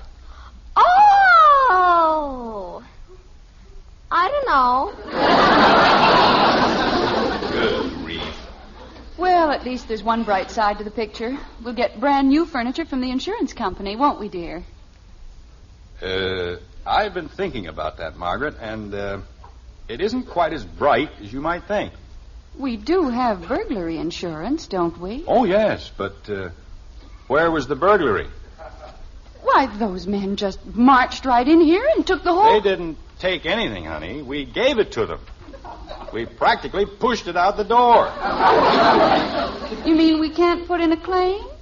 I'm afraid not. Oh, Jim. My beautiful bed. You see, Margaret, now it's a beautiful bed. 2 hours ago, she couldn't sleep in it. But now it's a beautiful bed. Well, I was used to it. Here's the phone book, Dad. It was under the galoshes. Well, naturally, that's the most logical place in the house to keep a phone book. Jim, why don't we call the police? I don't know, honey. I suppose we should, but let's call a couple of the storage companies first. There aren't many, just 8. That's all, just 8. But, dear, if we call the police... Margaret, if you don't mind, I'd rather try to find the furniture myself first. Somehow, I'm not particularly anxious to advertise this little escapade. I'm sleepy. Now, let's not start that, Kathleen. But I am. Jim, it's getting late and we've got to do something about the children. I'll start calling right away. Well, tell them we've got to have the beds tonight, even if they can't deliver anything else. Suppose you let me find the company first. Thinks it's going to be so easy. Probably turn out to be the last company in the book, which means I got to sound like a congenital idiot to half the... Hello? AC Movers? This is James Anderson, 607 Maple Street. Yeah, I know you're closed, but I just want you to tell me... I don't want you to move any furniture. I want to know if you already have. No, you weren't supposed to. Look, I know it sounds queer, but our furniture was picked up by a couple of men. One of them was tall, had sandy hair, and... Well, that's what I'm trying to tell you. I don't know what company. Now, listen, there's no need to be insulting about it. I merely want you... But why can't you... Hello? Hello? Fine. What did he say, dear? Let's just say that he's not a gentleman. Did they have the furniture, Father? It was the night watchman, and he didn't know anything about anything. Jim, if all the storage companies are closed... Honey, I'm doing everything I possibly can. Holy cow. What's the matter with you? Just when I got my bed nice and broken in. Nice and... You said your bed sagged. Well, sure, but it sagged where I sag. Bud, we'll just have to make the best of it for the time being. But where are we going to sleep? Well, I'm afraid we'll have to see what we can arrange with the neighbors. Honey. Bud, how would you like to spend the night with Joe Phillips? Say, that'd be keen. And I can sleep next door at Patty's. Margaret, if you'll just Betty, listen... why don't you call Janie Liggett and see if you can't stay with her tonight? I'd rather die. Margaret, why don't we just... Why, Betty, you've stayed at Janie's dozens of times. Not because we didn't have any furniture. Look, if you'll just let me say something... I'm sure if you explain to Janie... Explain what? That my father gave away all the beds? Who'd believe a silly thing like that? Now, wait a minute. She'll tell everybody on the campus, and I'll be the laughingstock of the whole school. Listen to me, young lady. This whole thing was as much your idea as it was mine. Jim. Father, how can you say that? I was perfectly happy with our furniture, just the way it was. Jim, this is not the time... It wasn't time... my idea to have the rose chair recovered, was it? You didn't hear me making any complaints about my bed. Well, I wasn't the one who started it. Bud did. Betty. Me? All I said was my bed sagged in the middle, that's all. Shall I take my blue pajamas? It doesn't really matter whose fault it was. We've just got to... It certainly does get... matter whose fault it was. Jim. You wanted new furniture, and I was trying to get it for you. Now, if you're going to turn the whole thing around and blame it on me... No one's blaming it on you, dear. They certainly are. Shall I take my blue pajamas? I hear one more complaint out of anybody, but one more complaint, so help me out. Well, let's not have any more complaints, that's all. I better call Joe, huh? You stay right where you are. But, Dad, Mom Margaret, said... Betty's right. If this thing gets around the neighborhood, we might as well move out of town. But, dear, it wasn't our fault. That's what I mean. So, why do anything we'll be sorry about tomorrow? Why can't we, sleep here tonight? Sleep here? There aren't any beds. What's that got to do with it? Did the Pilgrim Fathers sleep on beds? They certainly did. Well, let's put it another way. We're Americans, raised in the tradition of adventure and free enterprise. The hardy pioneers traveling in their covered wagons across the wide prairies. Did they worry about beds? Now we're going to play cowboys and Indians. Just a minute, Bud. I don't want to play cowboys and Indians. Kathy? I want to go over to Patty's. Well, you can't. Oh, Margaret. Well, you can't blame Kathy, dear. It's long past her bedtime, and the poor child is exhausted. Well, why doesn't she go to sleep? Where? Right here. On the floor, I suppose. Well, what's wrong with that? There's a nice soft rug. Holy cow. Now, Kathy, listen to me. I want to sleep at Patty's. No, you don't. Not really. Why would you want to go over there? All they've got is beds. Never mind, Betty. Jim, you aren't serious. Of course I am. It won't be bad, honey. As a matter of fact, it'll be a lot of fun. We'll build a fire in the fireplace. We've got all those pads from the swing and the porch furniture. They'll make wonderful beds. There's an air mattress in the attic. Sure, we've got all kinds of things. Blankets, pillows, things the pioneers never had. You mean we'll be pioneers? That's right. We'll be the stalwart Andersons, camping out in the middle of the plains. With the Indians howling and the coyotes yowling?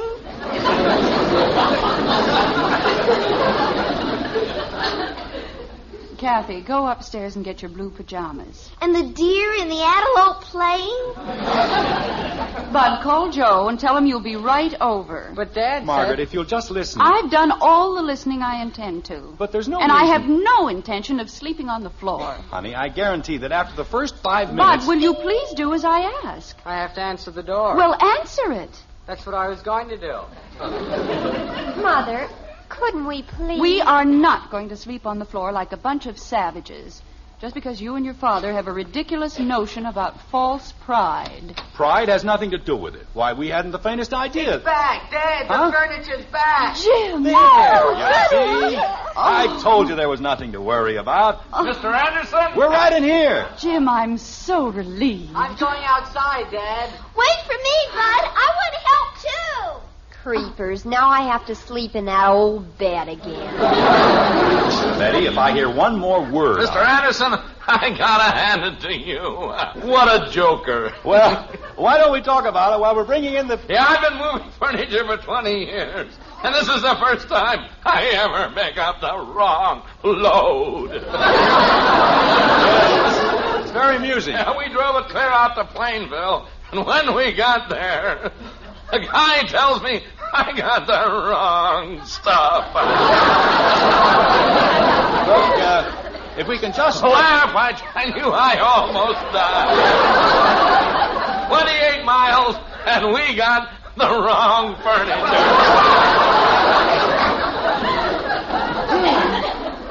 I don't think he's well. I know it's very funny, but... Well, now, wait a minute. You ain't heard the best part yet. You know that rose-colored chair? Yes? Well, it got caught on a nail, and we ripped the whole back.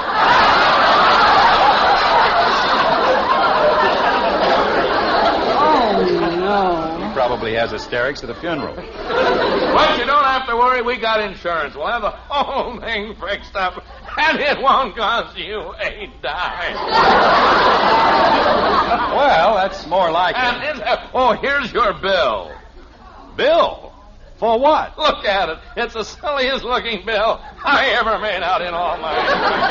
What do you mean, bill? $50 for moving furniture from Maple Street to Maple Street by way of plane bill. Oh, no.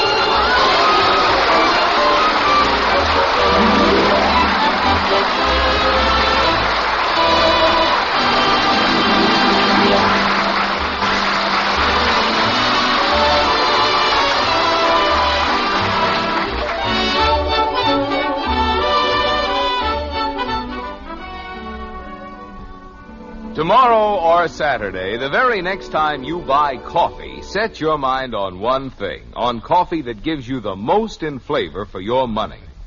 Now, there's an expert ready to help you find that coffee, the world's greatest coffee expert. Yes, ma'am, your husband, he's the expert we mean. Just pour him a cup of Maxwell House coffee. And when he smiles and says, Best coffee I ever tasted, you'll know Maxwell House has the most in flavor. You'll know it's your best coffee buy. Tomorrow, bring home a pound of Maxwell House. See how much your husband enjoys every cup. Then count all the truly good cups of coffee you get from every pound. We think you'll agree. You do get more flavor for your money. Your money's worth and more with Maxwell House coffee. Always good to the last drop.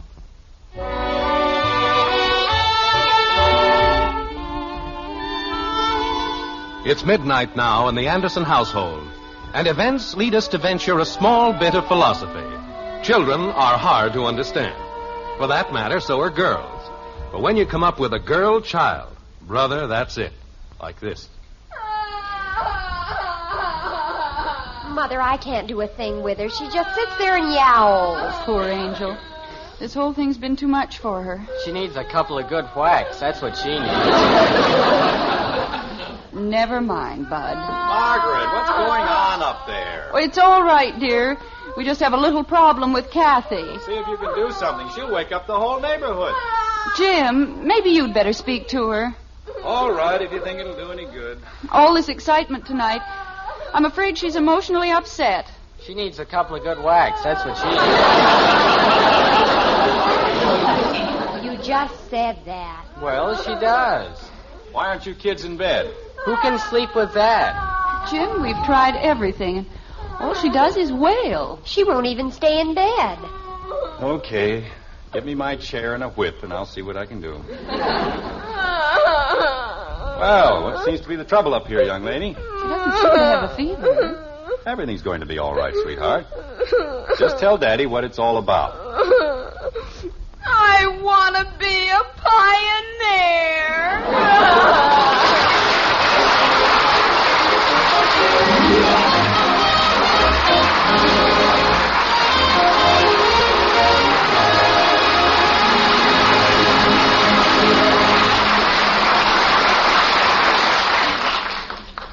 At breakfast time, you don't have to say, You children eat your cereal right this instant. just say, Hopalong Cassidy is crazy about hot wheat meal. just a little psychology.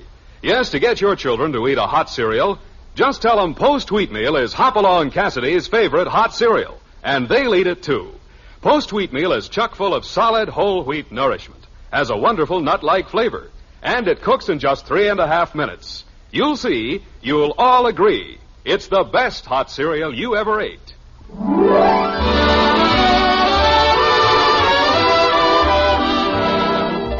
Join us again next week when we'll be back with Father Knows Best, starring Robert Young as Jim Anderson, with Roy Bargy and the Maxwell House Orchestra, and yours truly, Bill Foreman. So until next Thursday, good night and good luck from the makers of Maxwell House, America's favorite brand of coffee. Always good to the last drop. Father Knows Best was transcribed in Hollywood and written by Ed James. Now stay tuned in for Dragnet, which follows immediately over most of these stations. This is NBC, the National Broadcasting Company. Well, looks like the sun will be up soon. The frequencies are starting to fade back into the static of the modern world. But let's listen to the silence for a second. You're still here. You've made it through the night, and you've got a whole day waiting for you to step into. Take that quiet you found tonight and keep a piece of it in your pocket. The world will be loud again in a few hours, but you'll know exactly where the dial is when you need to find your way back. I'm Hojo. Thanks for keeping the watch with me. We'll find another pocket in the airwaves soon, but until then, walk steady, keep your heart quiet, and keep believing in the next morning. This is Hojo, signing off. Good night for now.